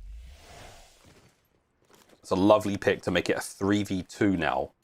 Florida desperately trying to stay in this, and Neptune, fantastic patience. Slack's going to be able to get the bomb down now, but Loony just the top of his head. Bomb doesn't go down. 15 seconds remain. Neptune's going to jump straight back on it. Loony! Easy pickings. Another great round there from Seattle. Just a little bit too tall. Loony just ripping their heads off, and well, best play, you'll see it again. I mean, Slack had to have been, what, a millimeter seemingly away from getting the bomb down, and Neptune, well, was forced in a tough spot, but this is the exact same story for Florida. Even when they're getting the first bloods, they are never winning those 2v2s, 2v3s, one-on-ones. They just do not have that success, that clutch factor, whatever it is right now. And even with Neptunes, finding those picks, you think things are turning around? Nope, absolutely not. As long as Seattle just keeps up these first bloods, man, gotta be feeling good. And of course, well, Octane's on a 4 spree. He's found a first blood or 2. Gunless, not too far behind, has done the exact same. Right and true now on the defense towards B. Got Awakening covering that back left. Prestinni might be able to catch him on the cross here, but what I'm liking seeing already out of the Florida Mutineers is they may be down by 2 rounds, but it's a much more balanced effort from across the entire team. They seem to be playing this a lot smarter. Surge are just outstanding when it comes to the first bloods, and those mid-round adaptations are looking magnificent. Neptune on the far back defense, the way back. That nice little angle through the sort of the tear in the sheet metal there is going to give him a bit of an opening. But Gunless is like, you know what, dudes? I've had enough of this waiting. I've had enough. Flak Jacket's one thing, Slacked. Can they stop the bullets of my mighty XM4? If not me, Loony with a bait makes his way forward. Loony gets the second as well. We don't need no help. Unbelievable. Neptune from behind now making his way forward. It's going to be 2 for Neptune as well. And just like that, it's a 1v2 with the bomb down. What a flurry of action. Loony saw it. Grinding search for moments like this. You got to let him work, make the plays. He's got some time. Loony obviously knows where he's at, and you can see Prestinni just watching the cross, but he's able to get in the plane. Still an opportunity for the clutch. Do you know the timing could be great? Makes a lot of noise though. Loony might peek this. He's feeling himself. There's the shoulders. Throws the shoulders. Throws the shots. Neptune finally gets the kill. It's a 1v1. 12 seconds on the clock. Neptune's going to be straight in the bomb. The tag's going to land through. Prestinni on the slide. Oh, wait a minute. He got it. He got it. Neptune, no, he did it. Let's go. Wait, did he? Wait. Oh, bang! My word, Neptune, what a round. He has been grinding S&D, been playing wagers non-stop. I might have been a 1v4 in an ace, I can't quite remember, but at the very least the 1v3 towards the end, the perfect timing to get the quick kill on Prestinni. Picks the bomb up with 7.8 on the clock. The rookie, man, I tell you, these kids come in, and as long as you get that background in S&D, that is the type of play Florida has been desperate for. The young man delivers. That was the ace for Neptune as well. What an unbelievable round. Scuff play of the game. Oh, you assignment tactical play. Sorry, something in my throat right there. Let's get it. Oh my God. All right. Well, now that that's done, Florida not out of this yet. They're playing this one a little slower, I must admit. Like on the offense, Neptune Krig in hand this time. Okay, so he's put the submachine gun down, put the 74U down. An angle that is on Prestinni. Gunless over towards the A site on the defense there. And it looks like we could see a very, very quick pivot now from Florida. If they get a pick over towards B, I think the rest of the team might go for the dip in towards A, but keep that bomb on the B bomb site. It's Slack, the lone player here. He's got Awakening on the right wing, as he has been pretty much all game long. We're waiting for that first kill to come through. This is tense. There is just over 30 seconds remaining in this round. Here we go. This is it. This is the moment you need. Loony's going to get the fight started. He's going in, baby. Flip slides. I mean, shoots everything. Shoots everything except for the player on the bomb. Slack is still going to have the bomb there. The trades come through, and it is going to be the advantage to Surge.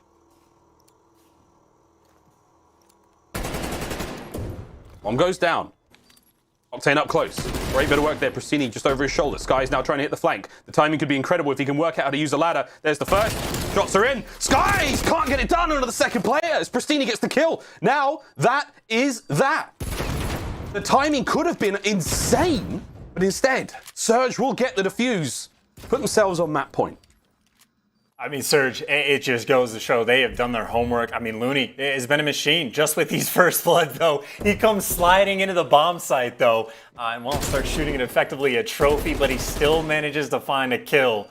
And eventually, the first bloods are enough to get it done. The pressure towards the back of the plane, and Prestinni with a nice gunfight towards the end just to close it out, because admittedly, these guys did make things very interesting.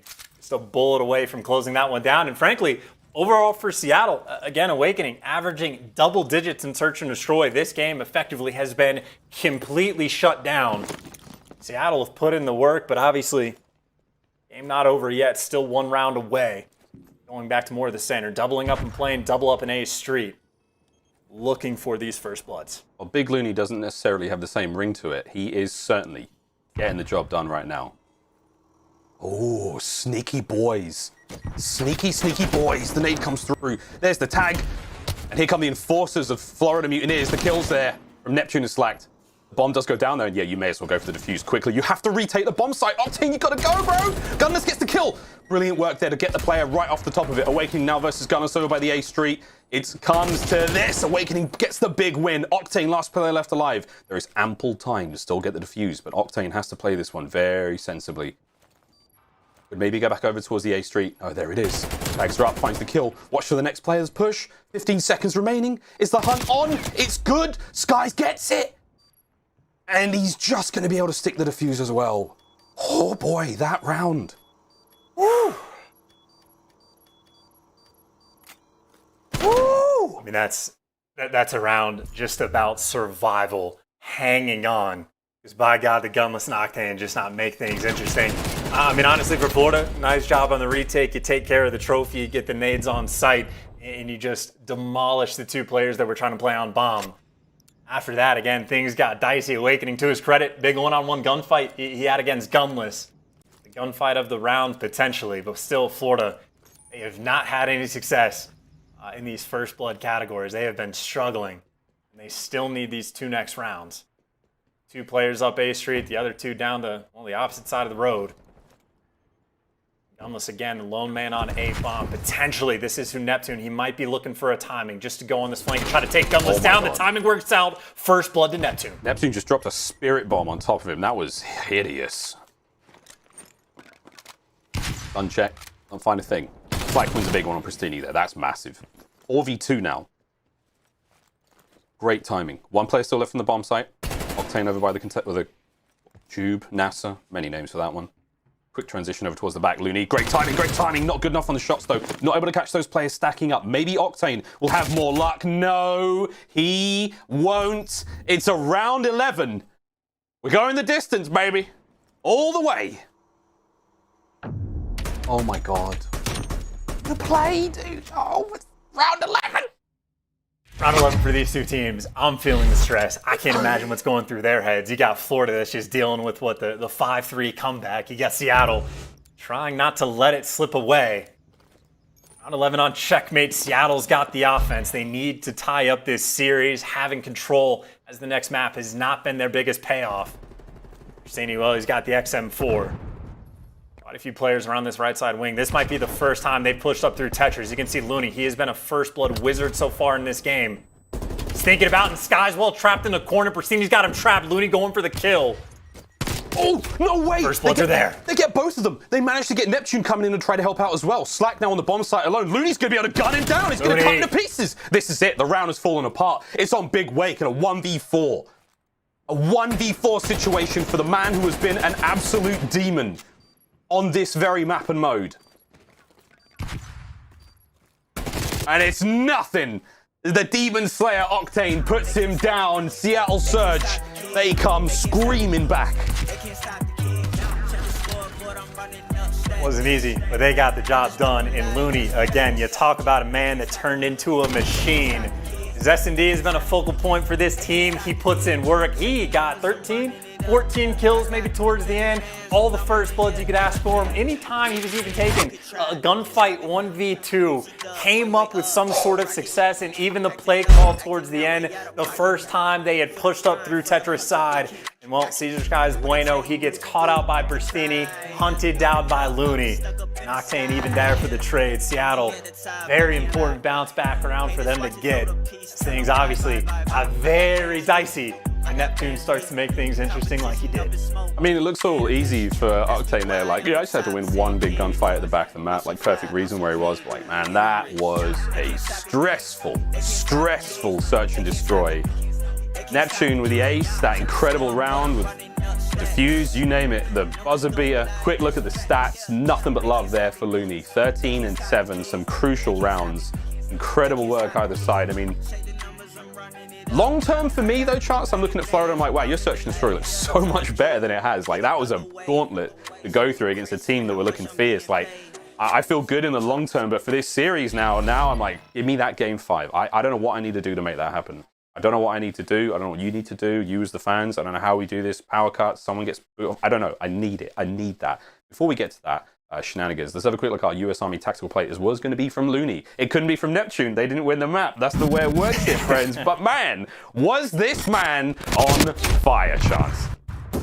I mean, take your pick. Which round do you want to see where he gets the first bloods? This time, I guess it's Gunless that makes the opening, but it just seemed like every single time Loony had to take a gunfight, it was always wild. There was always 3 people on his screen, but he was always able to connect with at least one, if not multiple. I think he got 3 first bloods to his name as well throughout the day. Honestly, this round was a nice little closeout. It could have been quite a few clutches from Neptune. And Loony just gets the timing perfect. Slack just a little bit too tall on sight. Well, Loony knows what the deal is. Perfect shoulder, perfect second kill. Puts them up with that 4-2 lead. Efficient work through and through. Again, 13 kills to his name, 3 first bloods. You could not ask for anything more. Unbelievable stuff. Well, now comes the swing map in the series. Both teams tied at 1-1, but the control, this is going to be a big one. It's the first time we may see Seattle Surge win this one, or another great glaring opportunity for the Florida Mutineers to go up another map in this series. Let's just go to the break. I can't handle any more of this. This is too much. The Major is wonderful. See you after the break.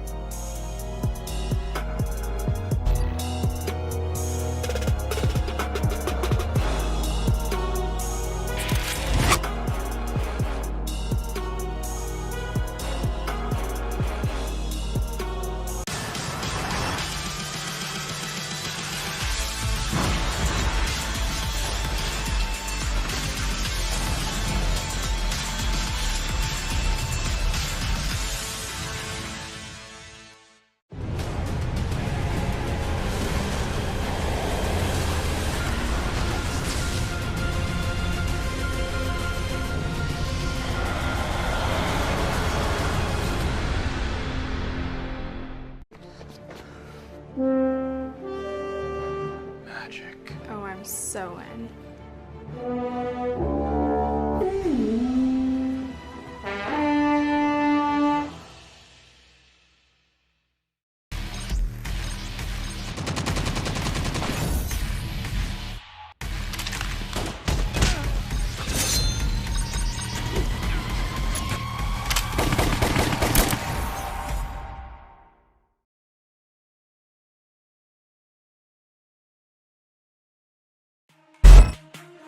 The Call of Duty League is presented by T-Mobile, now America's largest and fastest 5G network.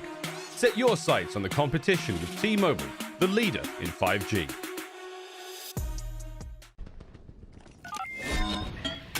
This is your Scuff team of the CDL Super Week, a super team built with 4 of the top performers from the CDL Super Week. 3 players were chosen by the league, and the final player was selected by fan vote. Which AR player did the fans vote for? Stick around till the end to find out.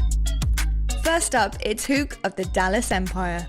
It's hard to stand out on a roster that has monsters like Crimsix and Shotzzy on it, but Huke does it time and time again. He's arguably one of the most consistent and clutch members of the franchise. Throughout Super Week, he was dropping 30s in respawn like it was nothing, and he also went big in many of Dallas's S&Ds. Huke's efforts earned him the 4th highest overall KD and the 2nd highest control KD of the week. Next up, it's Simp. We often joke about having Simp on this series too much, but he just exemplifies a team of the week players so well. He's a consistent stat leader across the board, he rarely has bad maps, and he's one of the most clutch S&D players in the game. Super Week was no exception, with Simp posting solid numbers across pretty much every map. The only exceptions were FaZe's first 2 respawns versus the Paris Legion, where Simp started with an uncharacteristically low 28 and 54 KD. However, he bounced back like a monster in the final 2 maps of the series, dropping a massive 32 and 13 KD on Raid Hardpoint, and securing a nasty 1v3 clutch in map 5 to help FaZe secure the dub. For his insane S&D skills, it's TJ Haley of the LA Thieves. Tej had a ridiculous week of Search and Destroy. He had the most kills per round, the most total first bloods, and the highest S&D KD of the entire field. But what really earned TJ the spotlight this week was his performance in the LA Thieves' final map versus the Seattle Surge. The LA Thieves closed out the 5-map series with a perfect 6-0 on Moscow S&D, and TJ was 100% the star of that map with his ridiculous 12-0 scoreline. Our final player selected by fan vote is Clayster of the New York Subliners. This COD OG's been ripping people with the AR for well over a decade, and it's clear he's got plenty more years of competing left in him. Clayster's Super Week performances were consistently strong across the board, but he really did work in the controls. The 3-time world champ posted the highest control KD of the week, in addition to the highest overall KD. That's your Scuff team of the CDL Super Week.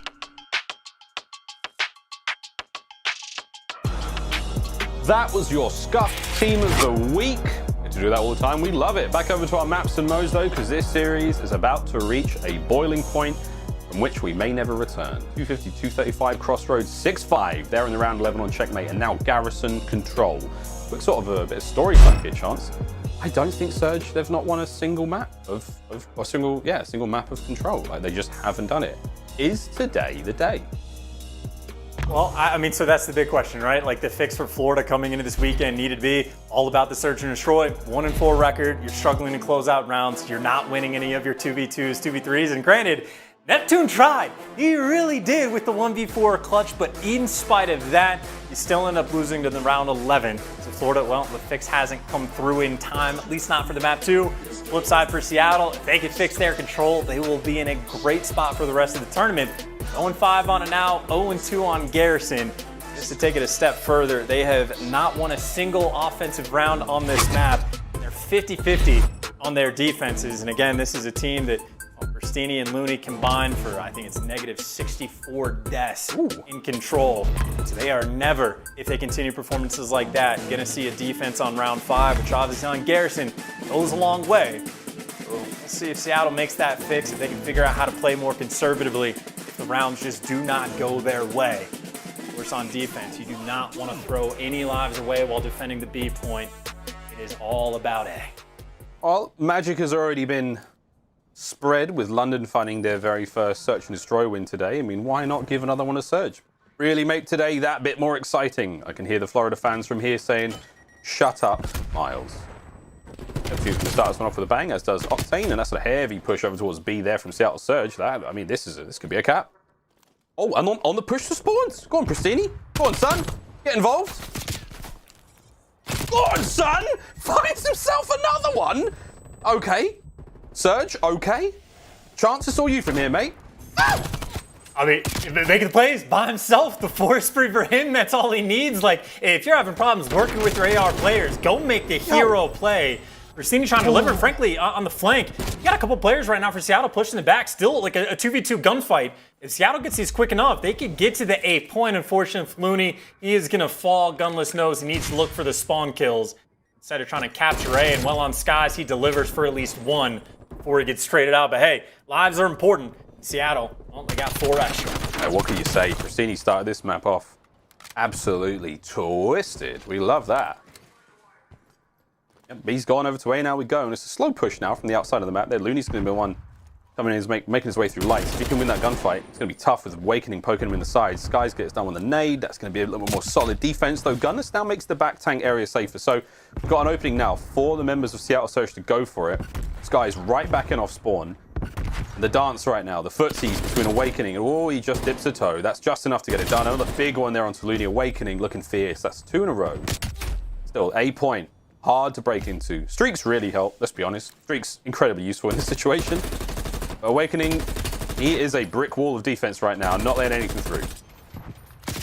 See Seattle right now, they're trying to flood at least 3 through brick. They actually want Prestinni to late flank through green. Unfortunately, they've been having problems getting trades, and well, Florida, not as many. All the trades come through. Prestinni even gets hunted. He tried to fly out green, just to no success. Not quite stacking up as a team, and Loony looking for some spawn kills, can't find a single one. Defense remains strong. The 4-life lead Seattle has now been dropped to just 1. Still though, they do have 42 seconds on the clock. Whoa, Awakening finds another 2-piece in mid-map. He is just spoiling it right now for Seattle Surge. Slacked as well. It's a nice wombo combo between the two of them. Those AK-74 U's ripping up the mid-map. Less than 30 seconds now remains. Seattle Surge need to find either 13 kills there onto the Florida Mutineers that time, or get themselves onto that A zone. And with 20 remaining, Awakening once again, 6 and 3 overall. The man is not letting them through. Doing everything he possibly can. Oh my word, he broke Looney's ankles. Oh my God! Big way! Oh, he's still going! The man is unstoppable. That's 4 in a row. He had no right to get 3 of those. Unbelievable stuff from Big Wake. Whoa! Oh my God, just the dagger. I can't even follow up the excitement just because it's just devastating. Like, Seattle just had the perfect opening break. You get the kills, you set up for spawn kills, and then they had, what, 3 opportunities on the attack to flood the point, and just no one can get a trade. Someone kill Awakening, please. pulling out some magic out of the hat for that final stretch. But again, he had the perfect opening break, 4 life advantage, and I think they end up being down by maybe 3 or 4 kills towards the end. Seattle, again, in control, it's just been a struggle. I think quite a few of the team pushes they had, well, sometimes they don't go as a full team. Quite a few times as players just getting picked left and right without trades. Their teamwork falls apart at certain times in these control rounds. Not an ideal start for them, and frankly, Awakening, he's on a 5 spree. He's looking for streaks now. I just want comms. Oh my God, enough. Astro Gaming listening in Florida. Roll it. Oh my God. I think I shot it. I don't think I think back Yo, Joe, play the corner. I heard one back up, I think. Yeah, he did it. Where? Evergreen, yeah, full. Yeah. He's here, lights. Lights on square. Where, watch out, back up. Loony, one shot, flash right there. He's crouched. Green dead. Nice. One shot dead. Nice, Go. I'm going point. I'm one shot. I'm staying down. I'm gonna push. He's on the point. I'm back streak. Fuck it. Get on point. I'm on the point. He's on me. Push you down. I got nice. No, I'm Their spawn. Yeah, I don't have a streak here. I don't have a streak. I'm on point. Just get ticks if we can. Four, stack. Come sack fast. I'm spawn killing him. We're missing one. He could pinch. Come sack. I got artillery. He's aLLeY or some shit. I'll flash green. aLLeY. aLLeY. Cam weak as fuck. Top crate. Top crate. I got artillery. Oh, shit. Go, guys. I got artillery. Good shit. Good fucking shit, bro. Oh my God. You're the fucking greatest, bro. I might have took that shit. I'm sorry. Oh, you're right. I'd like to get a teammate like Skies that gasses me like that after a big round win. How fast was that round, Chance? 28 seconds? Oh, I don't know. I sneezed, and by the time I looked back up, it was over. But you're right, dude. If I was teaming with Awakening, I'd be saying the exact same thing, Dylan. I'd be just like, you're the best. Whatever happen. Are you ego challenge with the 7040? Should it? Yeah, does it matter? Absolutely not. The Fry, man. 14 kills to his name. And it was what? A 4 spree at the end of the previous round. And then he opens up the next one with like another 4 spree. 8 kills in what? 10, 15 seconds of actual game time. Talk about a force on the map. Florida, they just want to bury Seattle in the ocean. I mean, I worried that, like, look, Seattle, they're not great at control, and I thought today's the day. I text Tac Rab. He was like, I'll give me predictions like, today's the day that Seattle Surge win a control. Well, that was a lie. I say that, not over yet. We're not done out of here yet. Octane's trying to keep the B site alive. Sorry, B zone, excuse me. Loony's now trying to back up Gunless. Good opening now, opportunity for 2. There it is. He's actually going to go to A. I like that a lot, but Big Wake's over here, no problem. Loony, that's 3 in a row. These are big kills. Just a little too greedy, but nonetheless, I mean, the pressure is now off B for the time being. You've got an opportunity to really capture the zone.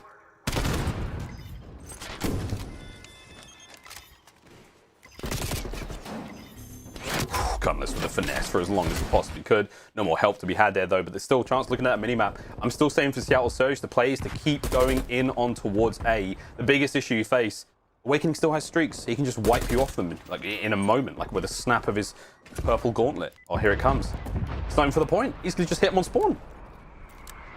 This is Sky streaks as well, so that means they got extra in the back pocket. That's just helping on the life count here. This is a lot of things going wrong. Octane, well, he gets read by Skies, and at least for Mr. Bueno, he stays alive. The teamwork for Florida on point. The spawn trap set up, reared, and ready to go.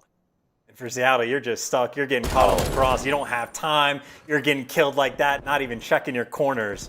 Potentially devastating run in Awakening. Does not lose his one-on-ones. He is the one-man army. Here they come. Gunless. Get inside, man.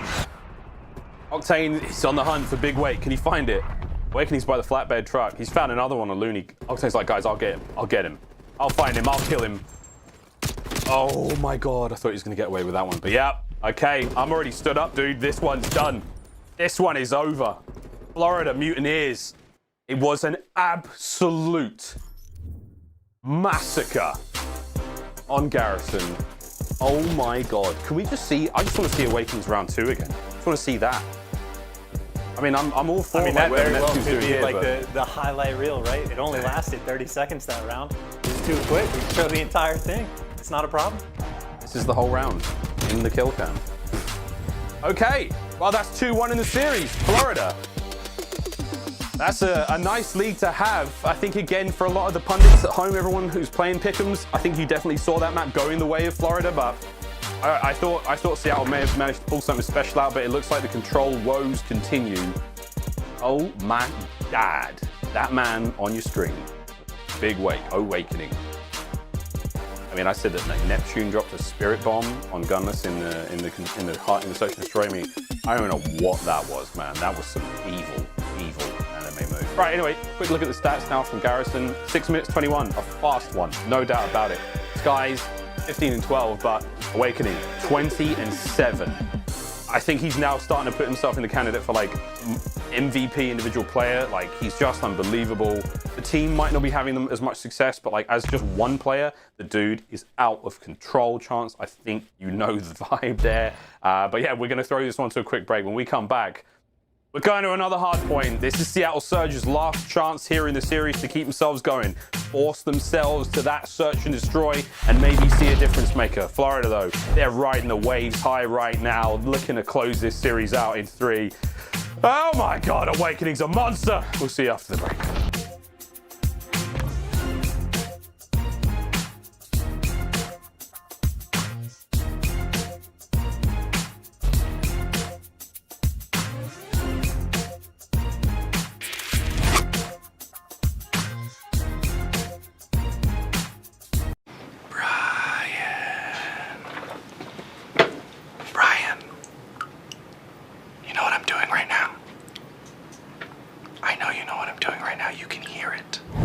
Download free now. It's time.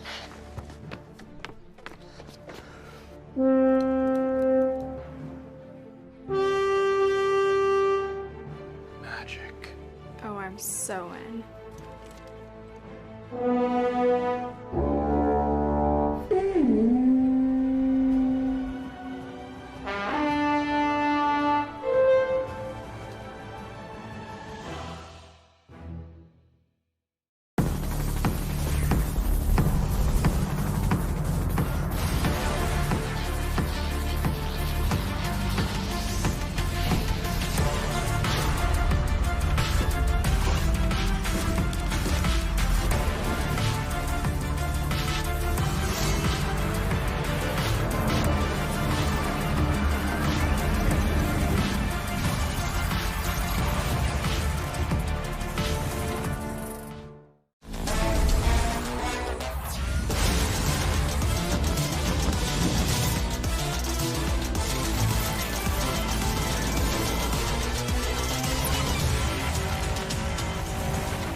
Call of Duty League is presented by T-Mobile, now America's largest and fastest 5G network. Set your sights on the competition with T-Mobile, the leader in 5G.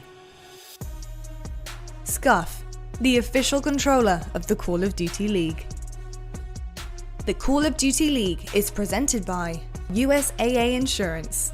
We offer insurance that's made for the military community to help them easily protect what they've worked hard for. It's our first CDL Major of the year, and to celebrate, we're handing out some awesome in-game rewards this Championship Sunday. Link your Activision and YouTube accounts and tune in this Sunday to earn 3 unique calling cards and a new salty emblem. The more you watch, the more you earn here on the COD League.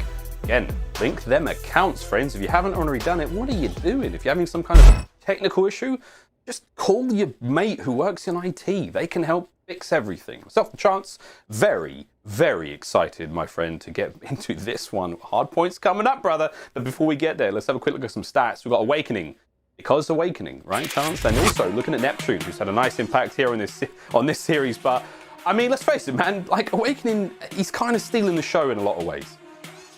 I mean, Awakening has just been devastating. He has not really slowed down from his pace last year at all. Even just this series alone, I think he's almost like 10K damage for the respawns, next highest in the lobby, maybe at 6,500. So he's been an absolute unit. And then Neptune on the flip side, well, respawns, he has been Mr. Consistent for the team, a hyper-aggressive SMG, but where I'm looking at Neptune, that S&D, that is a 1v4 that will be seared in my mind for that ace. It is not easy to clutch. He is doing that against veterans on Seattle. Admittedly, it wasn't good enough for the win, but if you can make plays like that, that is always going to be a factor. It's something that quite a few teams in the league right now just lack a little bit in Search and Destroy. It is those playmakers in the late tail ends of rounds for Search and Destroy. Neptune delivering at least just a little bit for now. Obviously for Florida, they still need one more map to close out this series. I maintain that Neptune is going to be one of the up-and-coming players we're going to be talking about for a long, long time, alongside the likes of the Shotzys and the Simps. Dangerous players. It's that mechanical giftedness. All we have to do is just fine-tune those habits, those bad habits in game out of them, point them in the right direction, and when you've got a good supporting staff, getting that job done, surrounded by very good teammates and the likes of Slacks guys, and Awakening's a similar boat. Like, these guys are going to get only more and more dangerous. Very long and illustrious COD careers ahead of them. We are going to be getting into this game just shortly. We have had a slight technical issue with the lobby. It gets so close. I can see it. It gets so close sometimes. It says joining match, and then it's just, these things happen. We're going to get back to this one just ASAP. We're just as excited as you are, or in some cases, maybe more. We're going to have a very quick break, and when we come back, hopefully we'll be able to dive into that hard point very quick. Again, this is for the win for the Florida Mutineers. The Seattle Surge, we're battling for that Game 5. We'll be right back after this.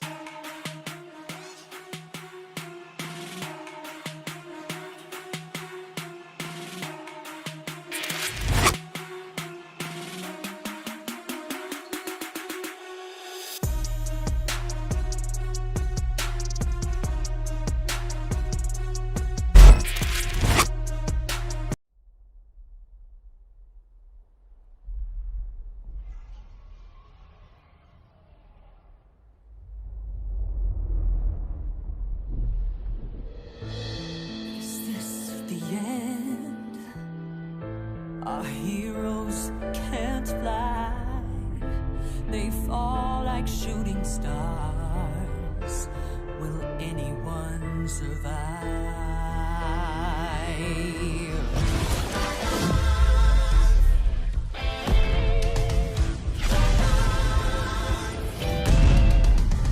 Dragons take flight above the ice and snow, high in the sky where the cold wind blows. Wings beat down as they beat back foes, flaming hot fire over frozen bones. Good unites against people they oppose. They ride or die as the legends grow. We must go to sense, doing our heroes. There are no silence in this combat zone. Beats mid-air, yeah, it's a chiller.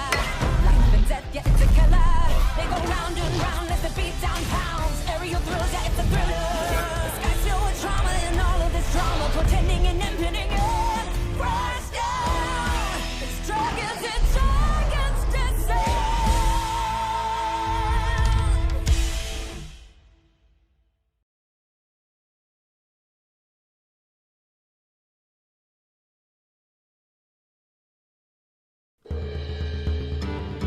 Victory or death! Your soul shall be mine! Your soul shall suffer!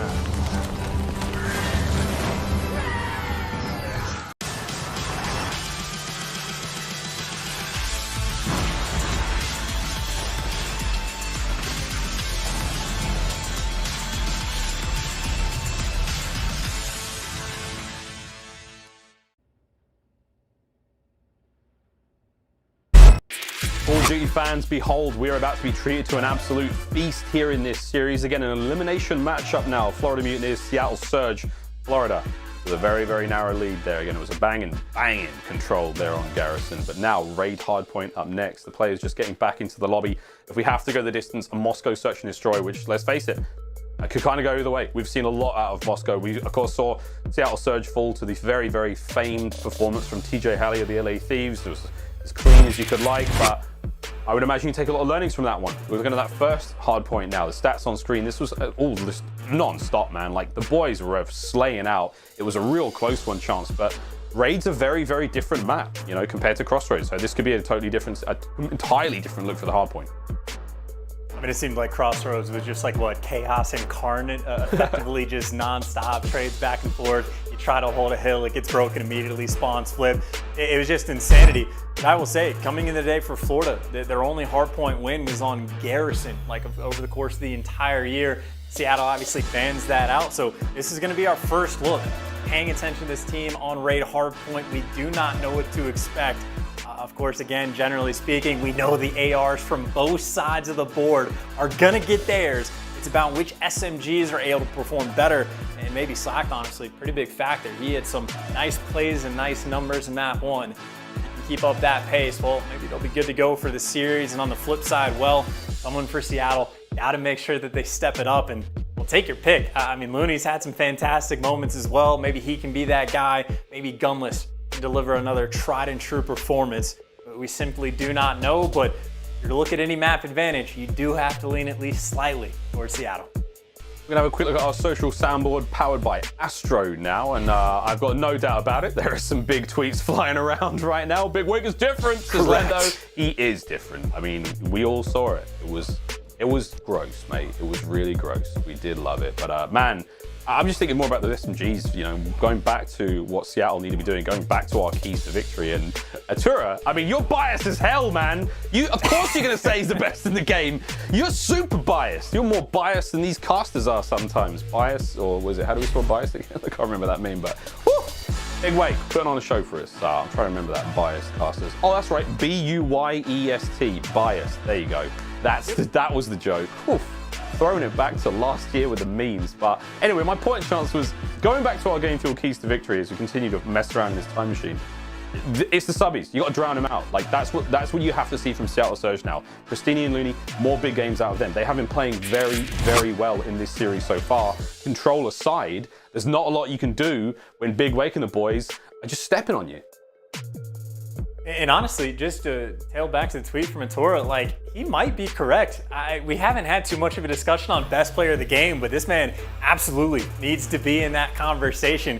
Really just no poor takeaways. His S&D has been just ferocious this year. And even though this specific series, his S&D was lackluster, his respawns have been phenomenal. And obviously, well, we spent the entirety of last year figuring out whether or not he was legit. He can do absurd things. I think as soon as in Call of Duty we took out the one-man army perk, well, Awakening just formed into it himself. He's been an absolute machine.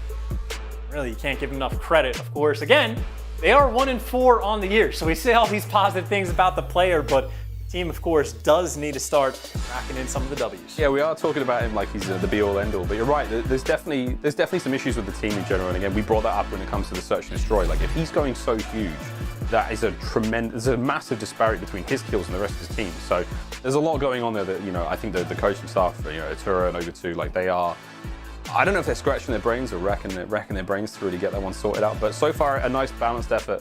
We saw there on the checkmate, albeit for the L. But again, signs of improvement all around. Chance now, the raid hardpoint though, I don't know, like we haven't seen Florida with no data to work with aside from maybe a couple of scrims, which I haven't seen. I don't think you've seen either. This could be a real favorite here for Seattle. That could be a huge shock for the series. It certainly could. And again, forcing Map 5 from Moscow, I think each of these teams have only played that Map 5 once. One of the teams got beat 6-0 by the 100 Thieves, and the other team got beat 6-1. So they've gotten destroyed on Moscow one time apiece. So it's a guessing game, effectively, for Map 5. We simply do not know. And even for Raid, somewhat of a similar story. We don't know what to expect from Florida. If you were to try to extract any information from the first map, well, Seattle was more on point with the rotations. They could not hold a hill. Well, on Raid, it is a lot easier to hold some of these if you get there first. So maybe, again, just a small bump for Seattle. Well, our social soundboard is presented by Astro's back, and it's Steph. She says, "Wake me up before you go. The boys dropping streaks and like, what is 11 in a row? Oh, hey, Big Wake, we love your work. Keep it going here on Raid." And the game looks to be starting very soon, friends. I know. I mean, I feel like Seattle fans are just like, let's go, baby, game 5, let's go. And Florida's like, this is it. You know what I'm excited for most of all is probably the tweets from both teams afterwards. Shout out to all of you guys. Shout out to those on the Twitter account. Because my God, has it been fun all year long. And last year, let's be honest. I mean, I'm certainly a meme fan as well. The meme stock has been rising throughout the years, but personally, I'm most excited for the map to be starting. I think we have done our due diligence. Again, obviously for Seattle, they're looking to force that game number 5. First hard point was within 15 points between the two teams. We're expecting it to be tight. Maybe instead of the SMG battle for Seattle, you just need to shut down Awakening, man. He has been a force to be reckoned with again. He is like 3,000 up on damage compared to everyone else in the lobby and the respawns. If you can't slow him down, well, that's going to be a wrap for Seattle. See how they go. Oh, I'm cozy now. I'm in my chair. I'm all sat down, ready for some blistering Call of Duty action to be thrown our way. Slacked. Good stuff. 2 from him. Skies gets the last. That's going to be a solid chunk of time now for the hard point. Watch the push. A heads-up play from Slacked. Great work. Again, looking at that mini-map, we know where they're coming from. These players do not. It's educated guesses all round. But these boys have done their homework. A great start here from Skies. Come on, dude. Kill number 4. Challenge him. You're at 58 HP. Just challenge. Just do it. Just do it. Invest in your game. There's another kill on a Loony. He got it. He got it. Push now from Seattle as they get closer and closer towards the hard point. But you have to get through Skies. You have to get through Skies. Oh my God! What in the is this? What is... I'm done. I'm done. He's a maniac. His name is Cesar Skies Bueno, and he chose to invest in his game. The best investment you could ever make as a player. There's 10. Go for the nuke. Why not? Get you your little nuclear calling card. Earn it in a pro match. Give them a bit more flavor. And look at the team player getting trophies in the hill, getting the kills as well. Give it to him, Prestinni. There's number 11. He gets it before he gets shut down. Either way, job well done. No, Slacked ended it, bro. No. Oh, Hey, God. still 11-0 though. Doesn't count. 11-0. He's perfect. 12-0. Run it up. Run it up. It doesn't count. Oh my God, it doesn't count as a death. Nah, it counts. The streak's done, bro. The streak is done. The stats don't lie. Okay, aside from all this, like, we're loving Skies here, but this is an absolutely perfect start from the Florida Mutineers. Like, they have been holding out on us on Raid. We're like, oh, we got no data on them. You know why? Because they've been in the labs under secret accounts, playing League play day and night. Scrimming against the finest that the internet has to offer, and they are disgusting right now. What an opening. Surge, though, will be able to tag this one up. Going into the next hard point, they've got solid control. Skies already have streaks. Jesus, man. Second point, I got streaks, baby. Oh my God. Octane's all good. The car's not so much, but Octane, sweet position to be in. We all catch our breath. Surge now trying to make the comeback. Oh, the cars are not good. Skies doesn't even need to use his guns. What the hell are we watching? We're watching the moment to see whether or not Seattle has any fight in them. Obliterated through the first 3 hills. They have an all right hold on the garage, but either way, they're going to be down by nearly 100 points going into new. And frankly, if you got to get past Skies, that is not ideal. First kill, easy for him, Loony. Finally, someone for Seattle figures out how to trade one of the ARs on the side of Florida, but now Awakening, maybe it's his next turn, looking for some cutoff kills towards the hill. Spox Octane on the cross, and well, for Florida, might be able to just late flank and try to pinch on the hill, or maybe actually Sky's just going to call in the cruise. Yeah, cruise is coming in. Well, Awakening just trying to clean out these players at the back, and Skies is going to land the 1. And again, he's going to put a lot of information there. Loony still has to chill there. He knows exactly where the contest is coming. Oh, go for it, dude.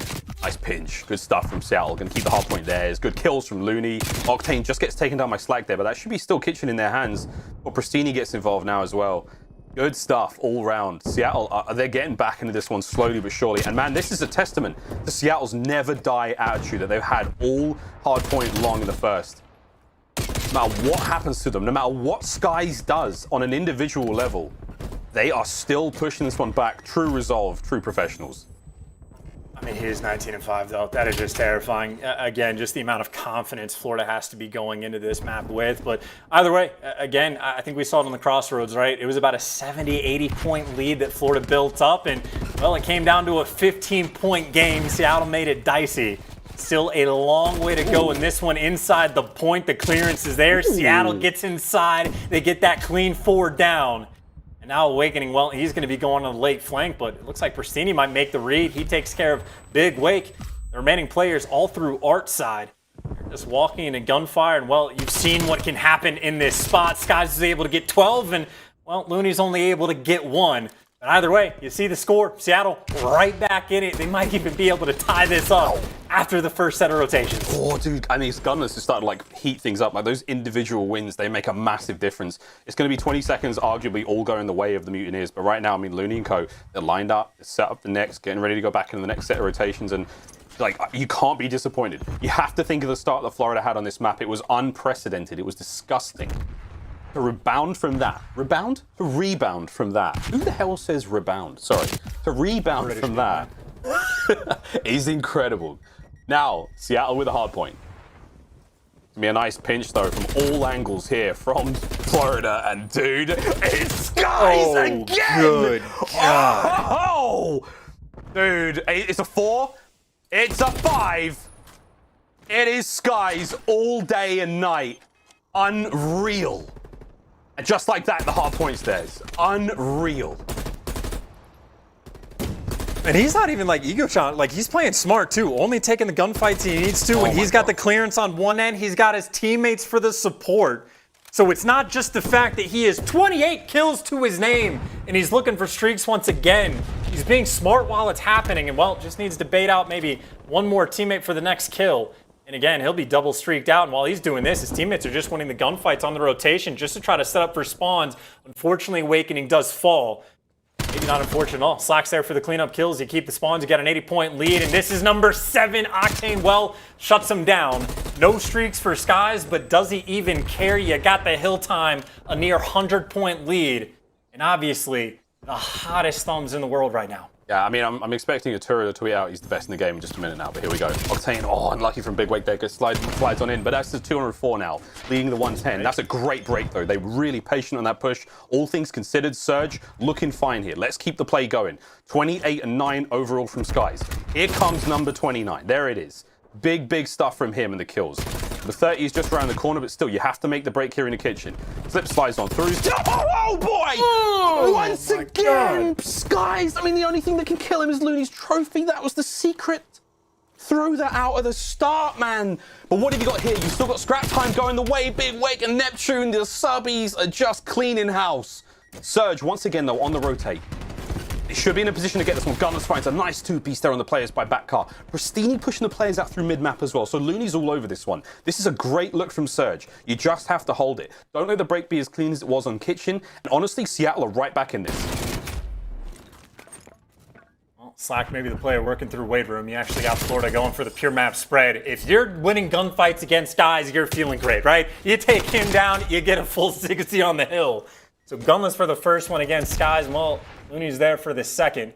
Florida is still trying to put on the pressure, maybe for the break towards the end. Neptune able to find just 1 and 2 players hitting around through glass side. You got to be a little bit careful about not giving up the rotation, but 25 seconds on the scrap. Awakening is there, the break is in, and the game might just be theirs. That could be it. That was an incredible bait there from Neptune. He slip slides on through, takes the shots. Awakening finds the kills. Octane now, get the break on. No, Slack's going to lock it down, hold it. Loony on the left side flank now. Here comes the opening. It's going to be Gunless and Prestinni. They find the kills. Loony's in on the time. It's a good bit of time. They need it all. It has to be perfect. Going straight across the basketball now. It's going to be Octane. But here come the Mutineers. This is it, baby. They put Octane in the dirt. Gunless, Loony falling to pieces. Seattle Surge have got nothing left in the tank.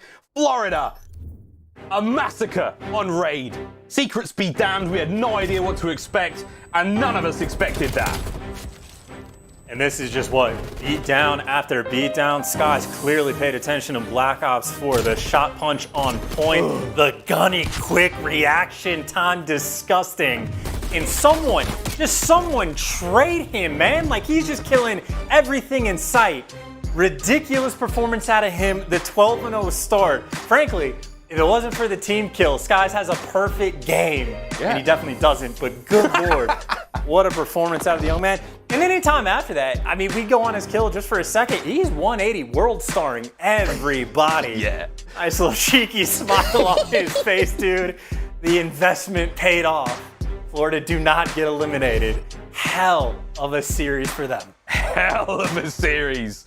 Social soundboard presented by Astro, and yep. The timeline's on fire. Timeline's popping. Oh my lord, Caesar Skies Bueno is clearly invested heavily into his game. And the Mutineers are all over it as well. I mean, I would imagine there is 7 million tweets out there right now.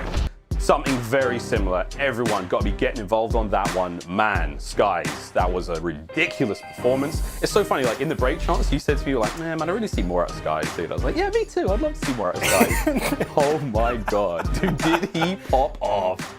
There's your stats. 32 and 13 overall, 4,800 damage. I mean, all things considered, like, it was definitely a team effort. He was picking up a lot of one-shot players, but, like, just to land those shots, like, you saw how crisp and pristine those 180s were, man. Like, it was just rancid. Either way, that's it. The series is done. Florida Mutineers, they will advance. And again, commiserations to Seattle Surge. There is definite improvements there. Control still needs to be worked on, but we will bid adieu to them here in the tournament. They will say farewell in our first major here in the CDL. And oh baby, what a What a series that was. Pulling the beard hairs out of my own mouth there. Well, friends, we have a Scuff player of the game, and you get one pick. Who do you pick? This time right in the sky. Which play? I don't know. All of them? God knows. Scuff player of the game. Caesar. Skies. Bueno. What an opening. I don't think you could have asked for more. I mean, that's 2 kills in like the span of a second. This is obviously the 6-0 start. I mean, he just gets like what, 2 quad feeds back to back in the span of 15, 20 seconds, whatever it's going to be. Just ridiculous performance coming in from him. And I will say, we were talking about just you need to shut down the SMGs on the flip side. Well, I think Skies and Awakening, mainly Skies in that last game, combined for 53 kills. 52, 53, something like that. They almost outslayed the entirety of Seattle Surge by themselves. I mean, just a completely nutty performance. And if you're Slack and Neptune, all you need to do is gas it with teammates. Be like, you're the best, do that every time. This is going great. I love you, teammate. This is amazing. Because frankly, if you're shooting like that, there is not a lot many teams in this league can do. That is just ridiculous stuff, excuse me. Oh, no, I like that. Bueno.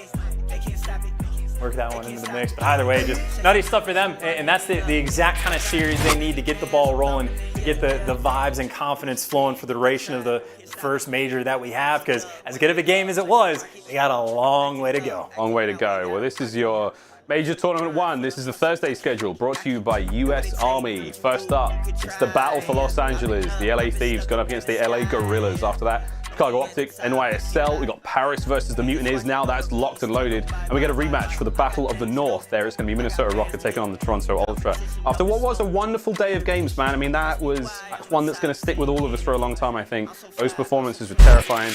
I imagine if you're Paris Legion, you're just watching that, you're kind of like, oh, nah, really? Like, nah, bro, I'd rather play Surge at this point in time. Like, come on, Mutineers looking fire. That was deadly. But can you rely on individual performances from these players for how long in the tournament? But that just goes to show that's tournament time right there. This is the entire bracket overall. So winners bracket at the top, lower bracket down low. Again, if you lose in the elimination bracket, peace out, you're done there in the tournament. We already have had to say goodbye to the Royal Ravens after what was an incredibly exciting series to start the day. And that one from Surge, I mean, there's not a lot you can do. There really isn't much you can do. Mechanically, they were super sound. They were making good decisions all around in almost every game mode. That Search and Destroy was incredible. The first hard point was pretty tight. Control still needs work done. But man, Surge, I had him in my pick'ems. I'm not going to lie. I thought they were going to win this one 3-2. Idiot. After that performance, idiot. France, what about you, dude? I mean, I would just say for Florida, we came into the year, just a lot of people had them like in and around the top 4 in their power rankings. Obviously, I think for everyone that kind of fell off, right? The 1-4 performance through the opening section of stage 1 that we had didn't look good. And a lot of players or people dropped them down in the power rankings.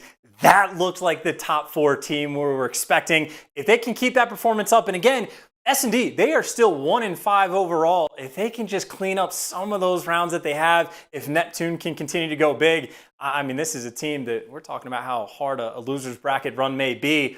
They might have it in them. That's a scary thought, man. Again, you keep going through those lower brackets like any other tournament. You get hotter and hotter, and by the time you roll the way over, it's going to be a dangerous end of the tournament. But we do have a bit of a fun one for you guys. We're going to show you Awakening's control round. Of course, he went on some tear. That's the best way to put it. It was some brutal stuff, and Charles, that was the stuff that, you know, things are. That's the magic, man. That's the real magic that things are made of. The kill on a Loony was one thing. God knows how he managed to get the last kill on Octane. Like, he must have been less than one shot, but what a snap that was. Unreal stuff. You know that we're talking a big wake after this one with Lottie. You know it, dude, but wow. Florida Mutineers, congratulations again. One hell of a series. You got me feeling great after that one. When we come back after the break, Lottie's chatting to Awakening. We hope you enjoyed the show, friends. We'll see you later.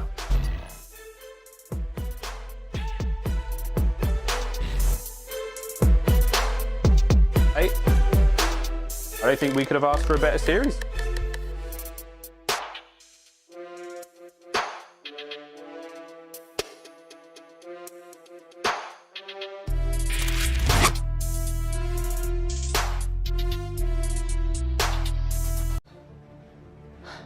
It's time.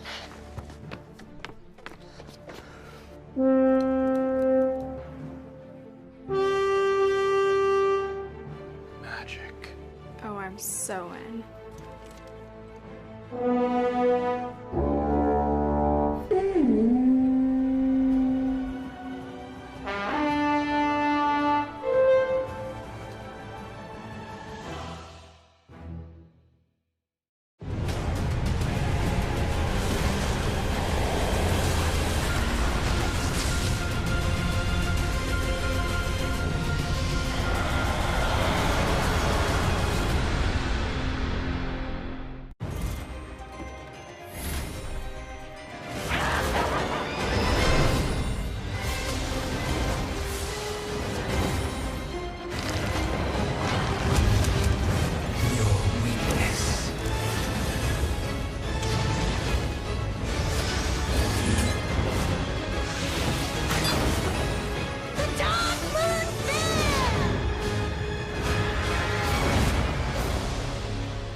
run down the street, right? And all of a sudden, this huge explosion comes in and it's like, no! And there's some cold chaos and it's shitting. And it's going, no! And I'm like, Download now. The Call of Duty League is presented by T-Mobile, now America's largest and fastest 5G network. Set your sights on the competition with T-Mobile, the leader in 5G.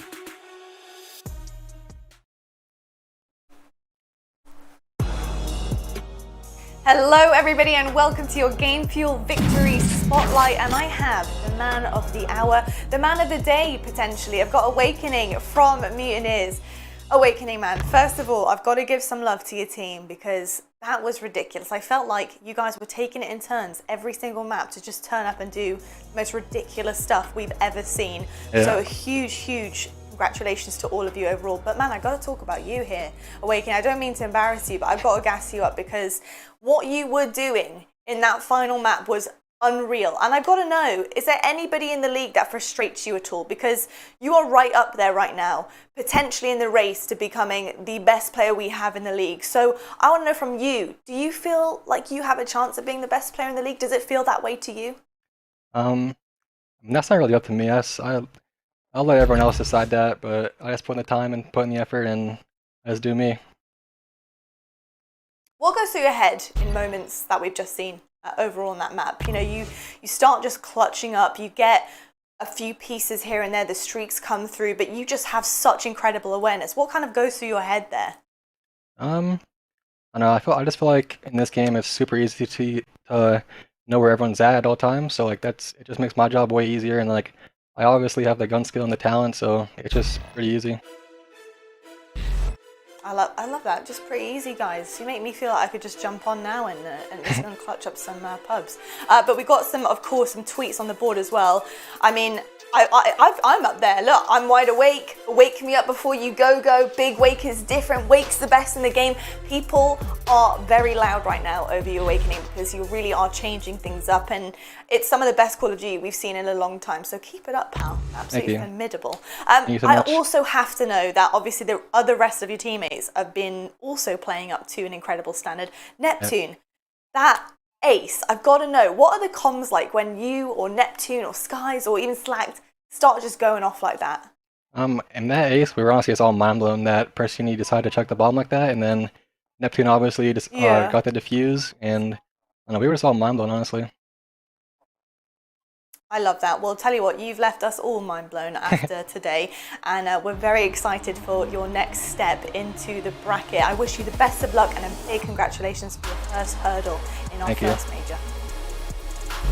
Well, there you have it, guys. We're going to head to a quick break right now, but when we come back, we're going to be breaking down everything that we have just seen. We're going to start another fire on the desk versus Study and Nameless, because we've got to find out how they're feeling about their potential picks, and the bigger one, who's going to be winning this entire major.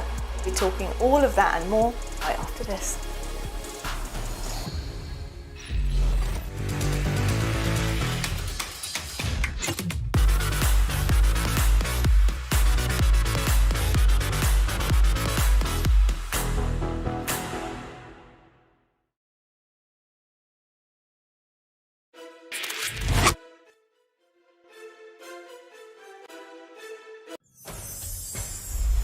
I will fight with honor. My weapon brings justice.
They say credit belongs to the man in the arena who spends himself in a worthy cause.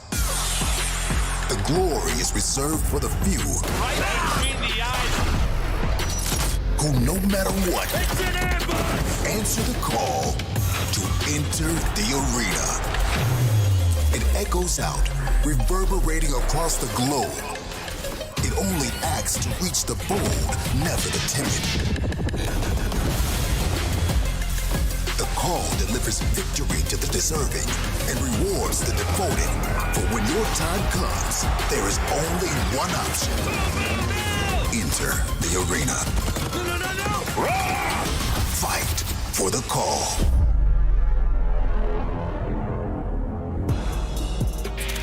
It is the first day of the first major, and we will be crowning our first ever major champion by the end of this week. And talking about firsts, we'll also have our first winner of this Nameless versus Study saga that has been going on all day and through both of our matches. I'm very eager to find out who's going to be taking this top spot today. Easy, huh? Do you know what, gents?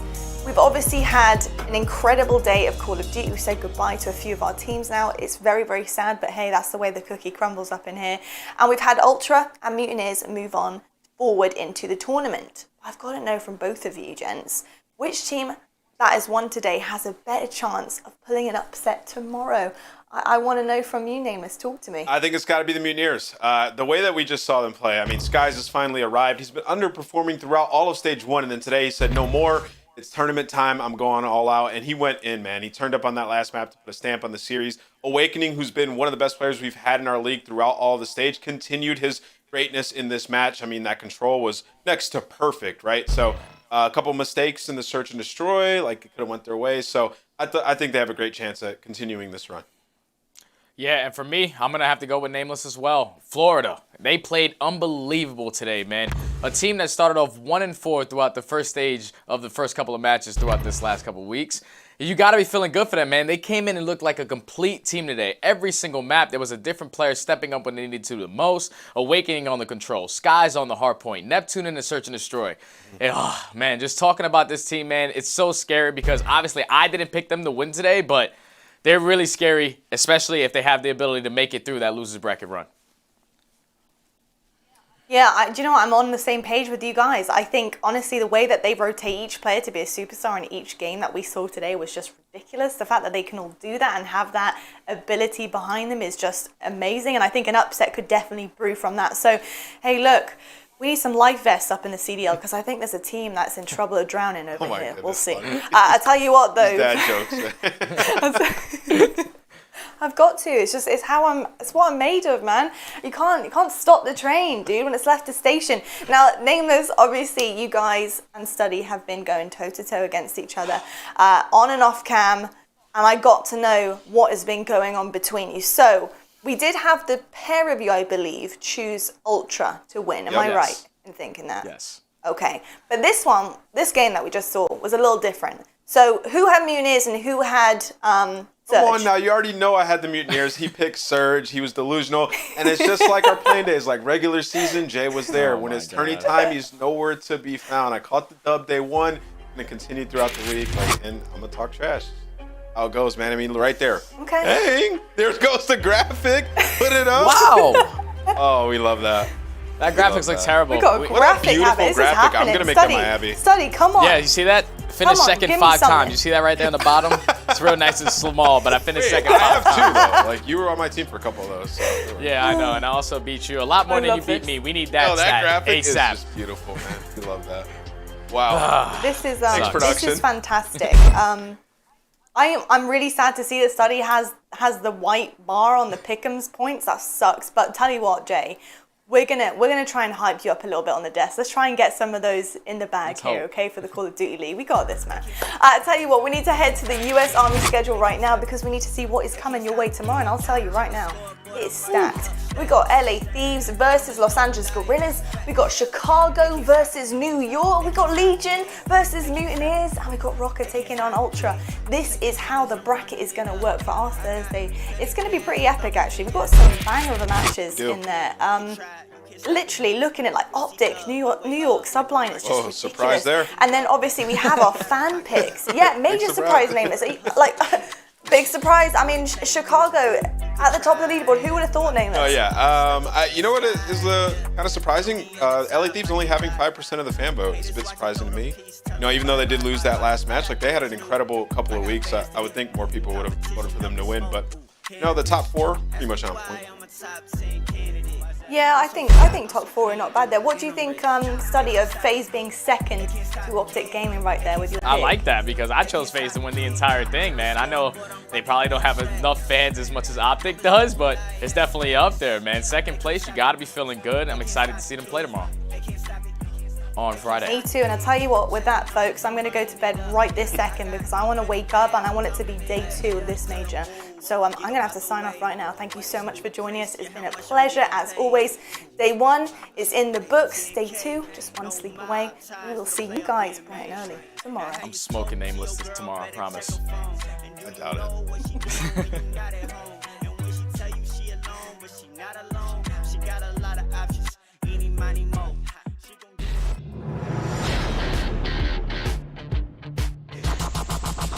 Boy, oh boy, what a slaughter that was. Cammy on a bit of a tear now.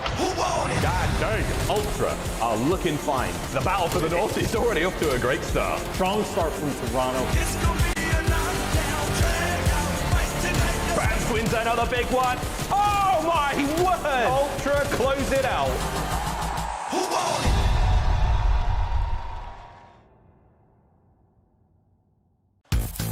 Florida Mutineers, brilliant players all round. It's all on a slack. This is it. Just straight up winning the gunfights. Now it's looking a bit spicy. Skies on a rampage right now. Run, Florida. This could be huge. Big weight. Awareness level 99 for Awakening. And Neptune starting to look a bit nasty. Welcome to the COD League, young man. Florida just pulled out some magic to make it happen. And what a show they're putting on for us.